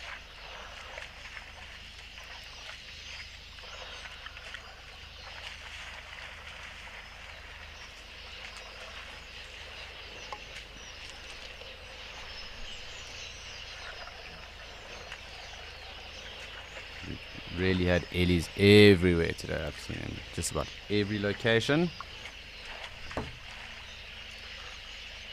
Seems to only be hotting up in certain areas as well. Obviously far more active as well in certain areas too, at least today.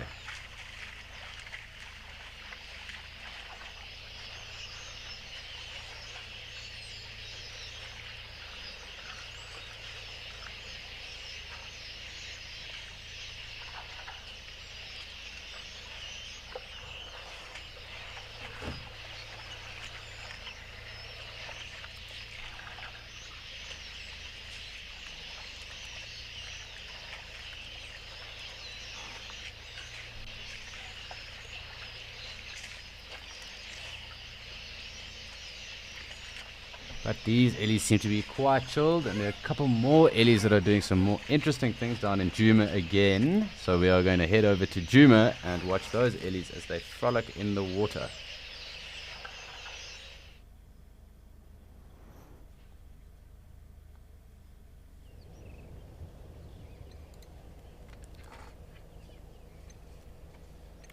So we're back, and these ellies were just in the water. I did just see them swimming.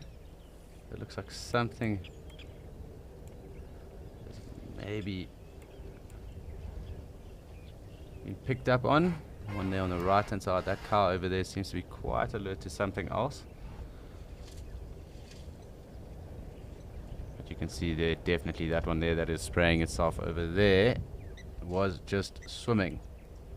But quite deep. But let's see, there we go. 1 or 2 more going a little bit further. And this is just awesome to see, because when ellies swim, they have the best time ever.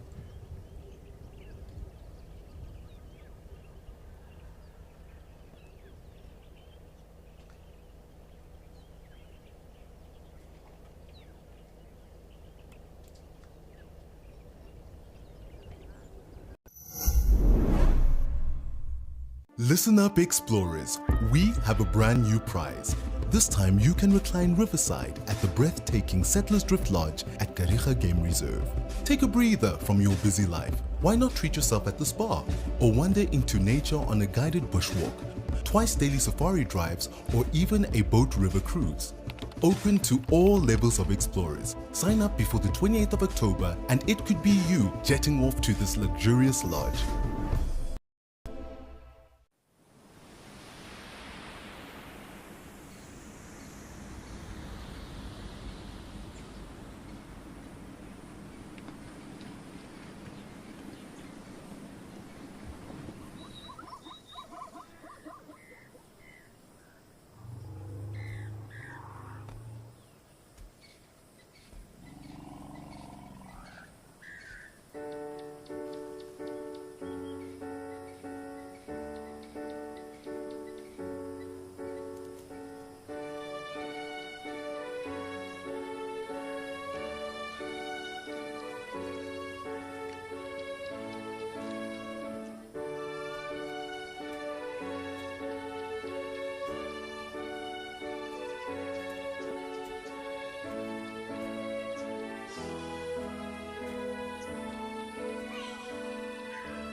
got quite stationary now. Not too sure why. It does seem that one or two of them are swimming, but just with this bank and this little ridge line in front of us, we can't just make out exactly what's going on just over there. I think they are going to push on through, but definitely one or two are swimming. And I do think we're going to see them come across here and Mudwallow now as well. So I'm just going to leave us here. I just wait for them just to come through.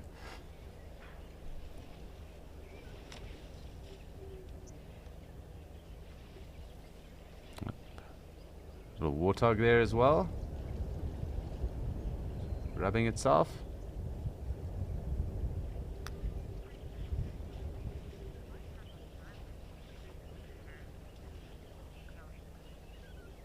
Hi Chloe, and that's a very cool question to ask because that could also depend on the type of elephant that we have. These obviously are the African savanna elephant. They like bushveld and savanna clearly. But you do find them in more arid areas as well. So, but they do like it when it's wet and they do have access to water. And obviously lots of access to food because they need lots of both. But obviously with the African forest elephant, they like the rainforests. And you do see them congregating in large numbers in areas called the bays, and that is where they substitute their diet with clay and other minerals that they need because they don't necessarily get it all from the vegetation that they eat in the rainforest. And obviously then with the Asiatic elephants, they are also quite often found within more rainforesty and wetter areas. They have less crinkly or wrinkled skin, are a little bit smaller as well. And one of the other differentiations really with them is their ears. So we note that the African elephants have their ears shaped more like an African continent, and the Indian elephants have smaller ears and it is shaped more like the Indian continent. We also note another difference there being that they are obviously smaller, as I said, a bit softer, less hairy. Sometimes they even have almost like a pink pigment on their fronts and on different sides of them as well, but generally on their trunks.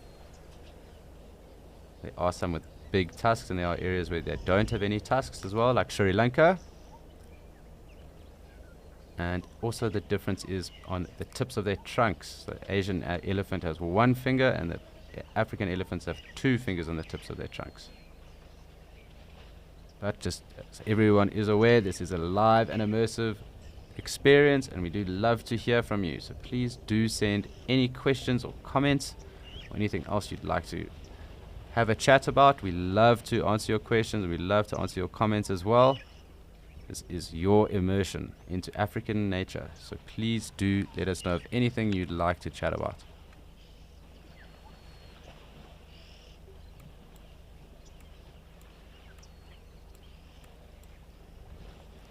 These ellies kind of are just chilling right here. It's interesting that they've almost just bunched up.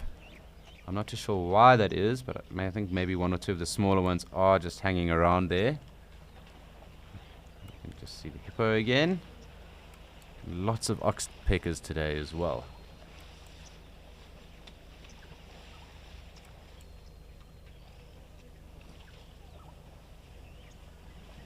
As well as the black-headed oriole I can hear again. It's one of my favorite sounds, at least in Lowveld.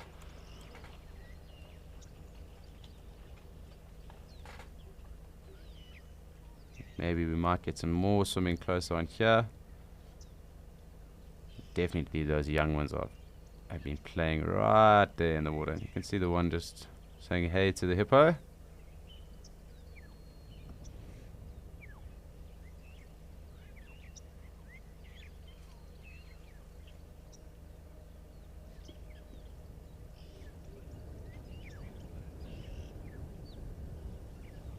Lots and lots of action today with ellies, especially around Djuma. I'm sure they are going to have lots of them on the afternoon safari or sunset safari just now too.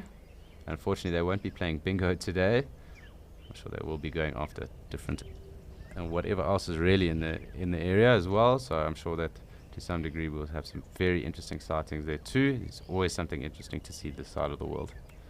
But let's just zoom in here because these lighties are having a good time. I do just want to make sure that we don't miss out on any of their fun either.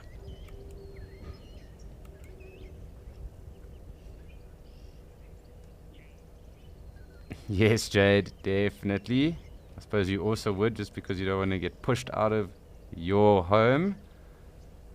But that hippo is definitely just making sure that he is out of harm's way too, and watching the ellies. But you can just check these youngsters really are enjoying just playing in and out and around the water here. The moms also seemed quite chilled too, just to let that happen. I mean, we've got three of the little ones really just on their sides, just cooling down in a bit of the mud and the water here on the bank, on the fringe. It's cool just to see that as well. I think there's some parrots there as well. Maybe they're coming back towards the nest that is here. Of course, on the 3 different dam cams, there are 3 different parrots found in those areas. So here's the brown-headed parrot. Very pretty bird. They don't necessarily hang around for too long in the trees. They are very busy. Very hard to get photos of as well. They're also quite camouflaged with that green that they have on them, and obviously the brown too, their brown heads. So quite a tough bird to get a good photo of if you are ever looking to photograph them.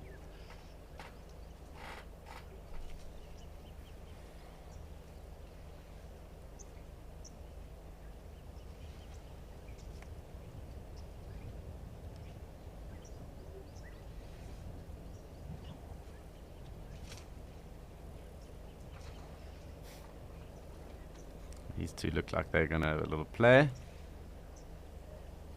Oop, plopped right over. Definitely time for some play.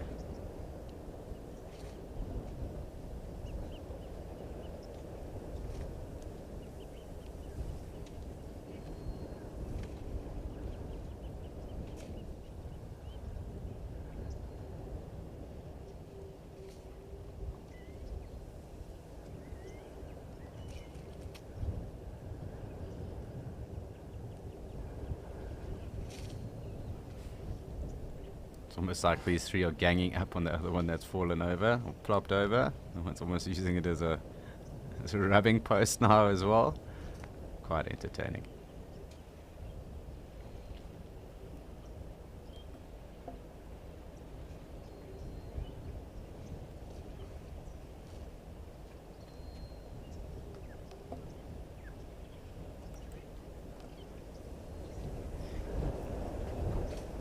Exactly that, Lulu. I suppose if you were there with your younger siblings or cousins playing in the water, you'd also be having just as much fun if you were in Elliot as well. Nice and hot.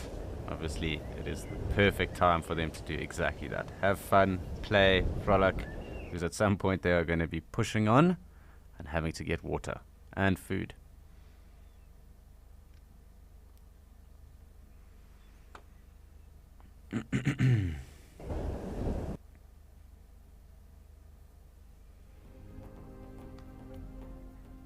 See, the hyenas are far more tolerant of vultures than a lion or leopard would be. Occasionally a hyena will bite sort of a couple of tail feathers out of the back of a vulture, but I've never actually seen them, even once they've caught one, actually kill it.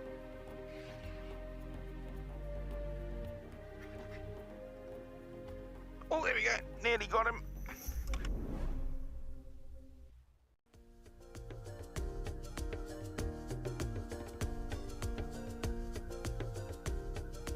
We have got an epic battle going on between a pirate fly and a drop-tail ant. Look at that, look at that. So what's happening is these ants are moving from one side to another, and these pirate flies are trying to steal the baby ants. Unfortunately, we did have to just leave Djuma. We're back in Mashatu. And we do still have Ellies here as well, and they are also having a good time. Lots going on, especially with the Ellies today. You can just see almost everywhere you kind of look, even in the distance, there are just Ellies all around. So they're obviously taking full advantage of all the water sources that they can, as well as the abundance of food that seems to be around here as well for them. I do just want to have a look a little bit to the right of us. Let's see if there's anything else going on here.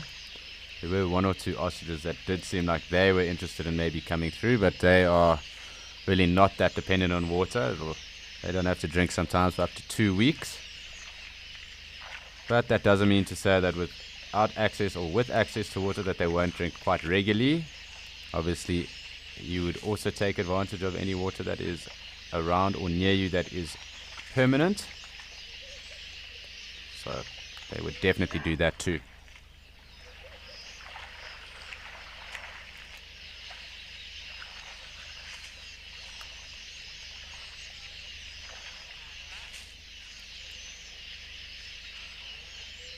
So I'm trying to get across to see if we still have the ostriches as well, just so we've got a frame with more than just ellies around.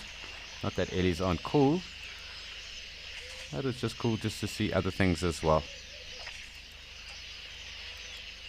But I do have a feeling there's ellies all over here. Probably more on the right hand side of us as well. But maybe we'll get a glimpse of the croc.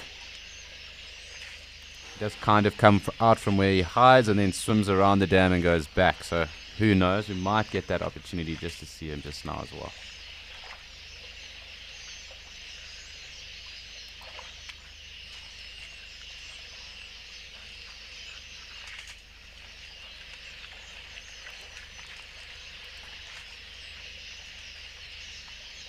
Definitely see some more ellies there just behind the tree line. It's interesting that not many have actually swum yet. We did start to obviously get those youngsters swimming in Djuma, but haven't really seen too many here.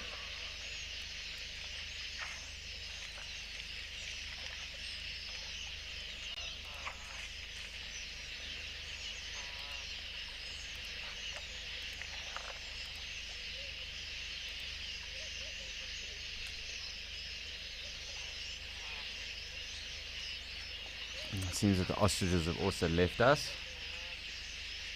Interestingly enough, we haven't had many giraffe around either today. There's been quite a lot actually coming through over the last few days, but I think obviously with these ellies all dispersed like that, everyone's maybe saying it's not our turn at the waterhole just yet.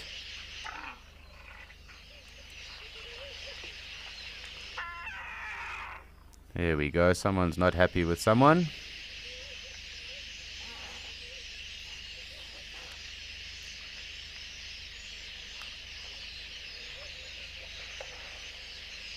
I stand to be corrected, but I think that might be the crocodile in front of us. I can't make out just yet.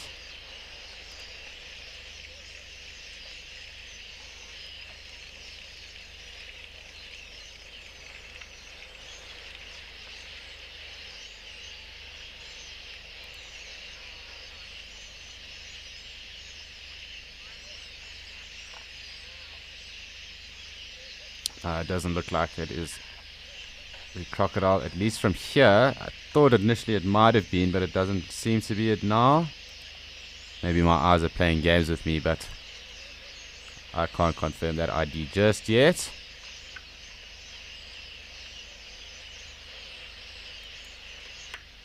So it is taking a little bit of time just to get these controls to move right over here, and we will go back to see those other ellies. But I do just want to see if we can get the crocodile for you guys right now.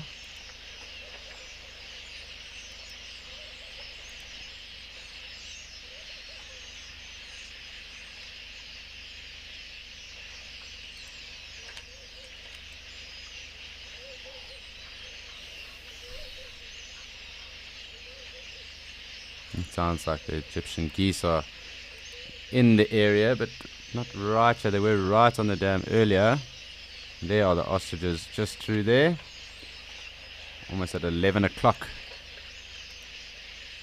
So as I was saying, they don't necessarily need water all the time. Doesn't mean that they won't hang around a water body source. But they can go without water for around 2 weeks. So they are very well adapted to arid and dry areas.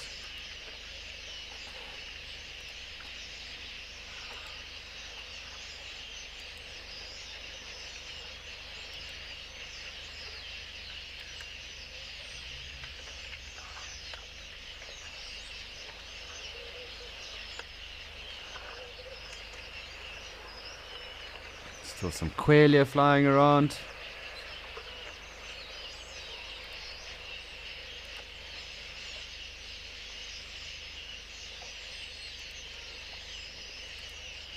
Let's go back. It seems to be more of a party here where the fresh water comes out and at that little water hole, or like wallowing hole, mud wallow. You can see those ostriches walking through as well. Numbers of quelea coming past as well right now. Small little seed eaters.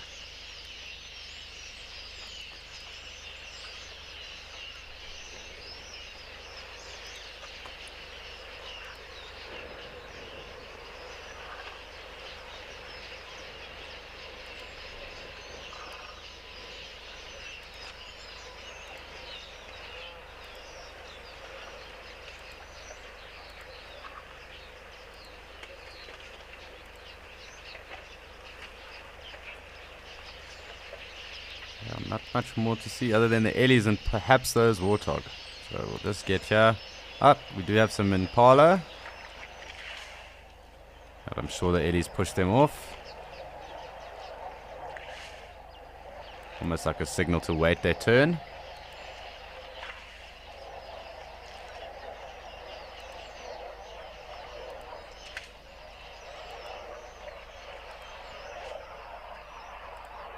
Hi Mark, yes, most definitely they are considered to be very or highly social animals. And as I was saying, very sentient as well. So they are highly social animals. They can live in huge breeding herds, and obviously they intermingle with the bulls as well. The bulls also follow them too.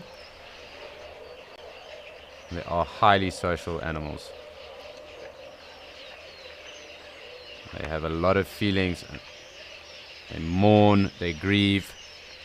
They show joy, they show gratefulness, they show disdain, and I suppose even hatred as well. And obviously they are known to have a very, very good memory too.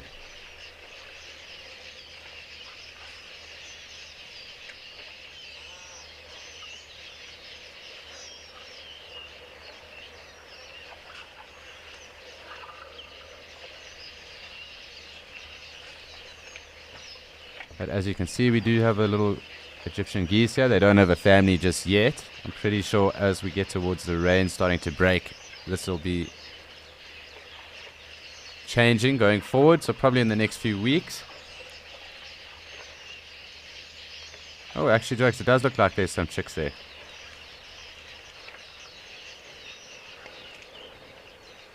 I can't make it out just yet just because I don't have the best focus on those, but that actually could be some new goslings that have been hatched.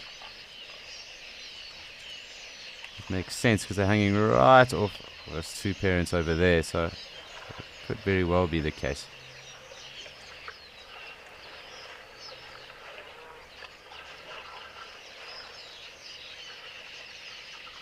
Lovely warthog in the background as well.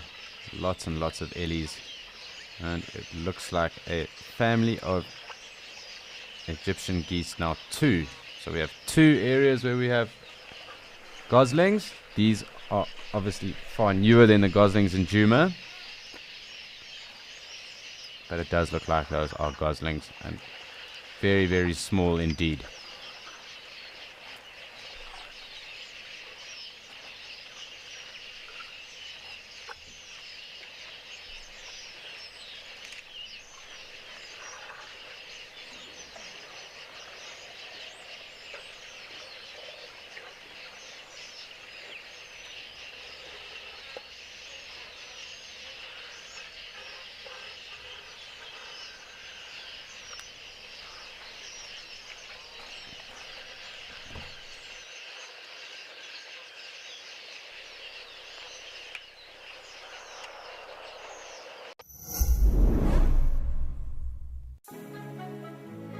Hi, my name is Debbie Denhartog and I come from Pretoria in South Africa, and I am absolutely thrilled to have won the Wild Earth Prize to the Woodbury Tented Camp in Amakhala Game Reserve. Wild Earth has changed my life as I love watching the daily game drives.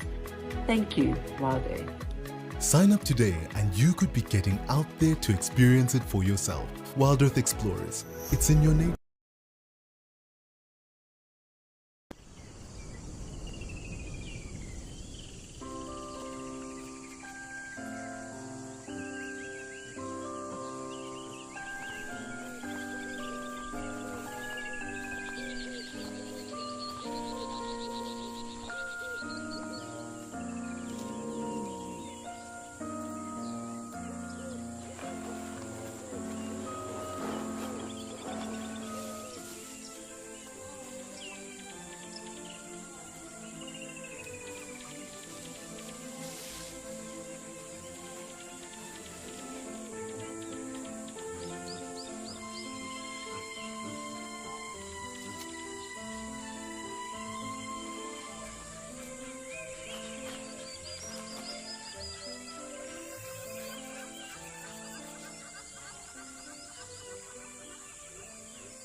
So currently just here we are only left with our Egyptian geese and the goslings and the warthog.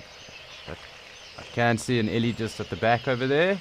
And we'll try and zoom out because there are a couple more ellies on the left hand side of us too. And you never know what we might miss. There might be something else that might decide to come through quickly. As I said, we did have those banded mongoose earlier and they did come through quite late the other day as well. So it'll be interesting to see what does happen. Perhaps even baboon, who knows? Holding out for some baboon at least.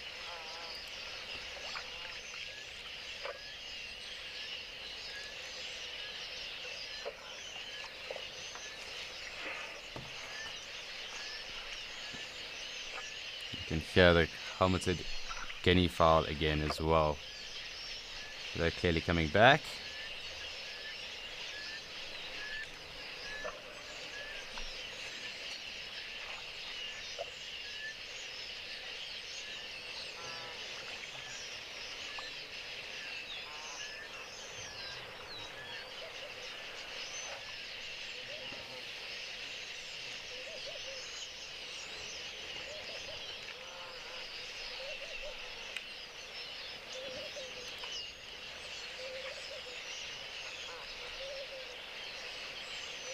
It seems to be quietening down here in Mashatu.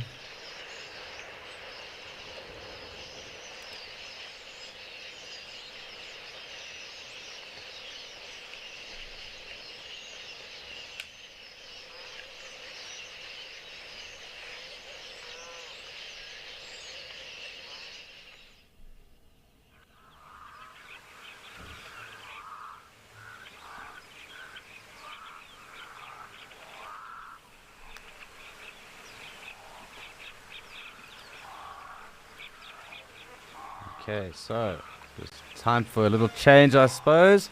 We have been watching lots of ellies, and we do now have some of these giraffe and a nice big bull as well to see. Really fantastic looking at these Angolan giraffe.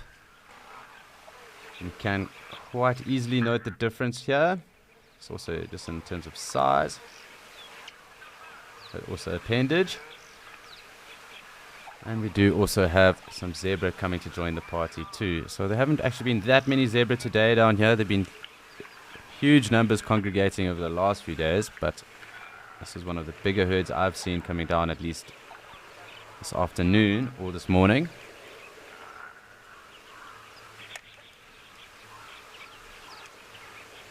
But I do love seeing these giraffe drink. It's so special. And if you consider that they only have 7 vertebrae like human beings in those necks, each of those vertebrae are around a foot long.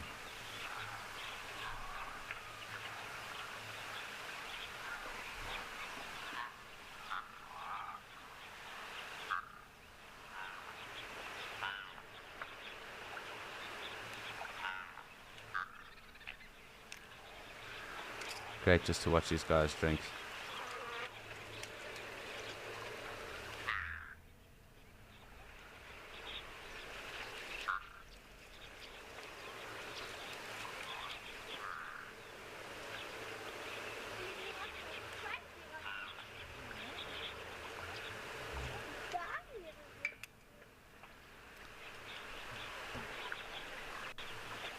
Very, very picturesque setting right here. Almost Martian, but very picturesque.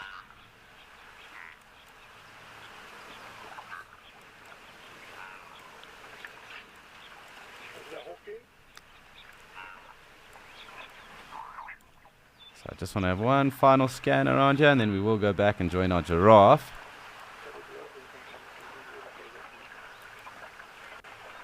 Because nothing better than watching giraffe have a drink, specifically on a very hot day. Must be near the 40s in Etosha right now. You can notice that bull is quite dark. It's one of the darker bulls that I've seen, at least in the area. Lots more zebra coming down too. Clearly a very thirsty pair of giraffe as well.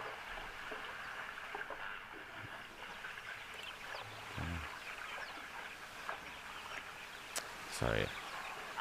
Just trying to get back here.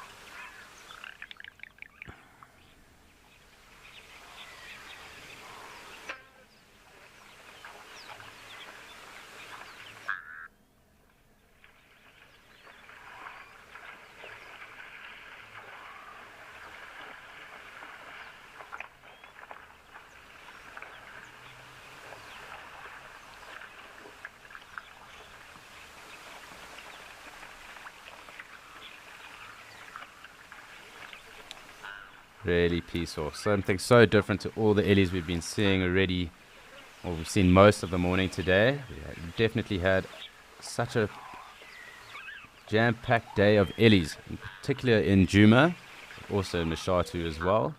There were one or two around here earlier, but we just didn't get to show you them. A very, very jam-packed full day of Ellies. And we are slowly making our wind down to another amazing escape to nature. I hope you guys have enjoyed it as much as I have. We did break our mammal species duck and got to 13 today. So that was at least the record that I've hit with you guys over the last 6 days. It has been a very interesting and fun 6 days at least. But I am also off to my escape to nature. I'll be heading off to the Sabi Sands for a few days, but I will be joining you guys next week again. So please do stay tuned for another Escape to Nature tomorrow morning at 8:30, and don't forget to hop over to Penguin Beach, which starts just now.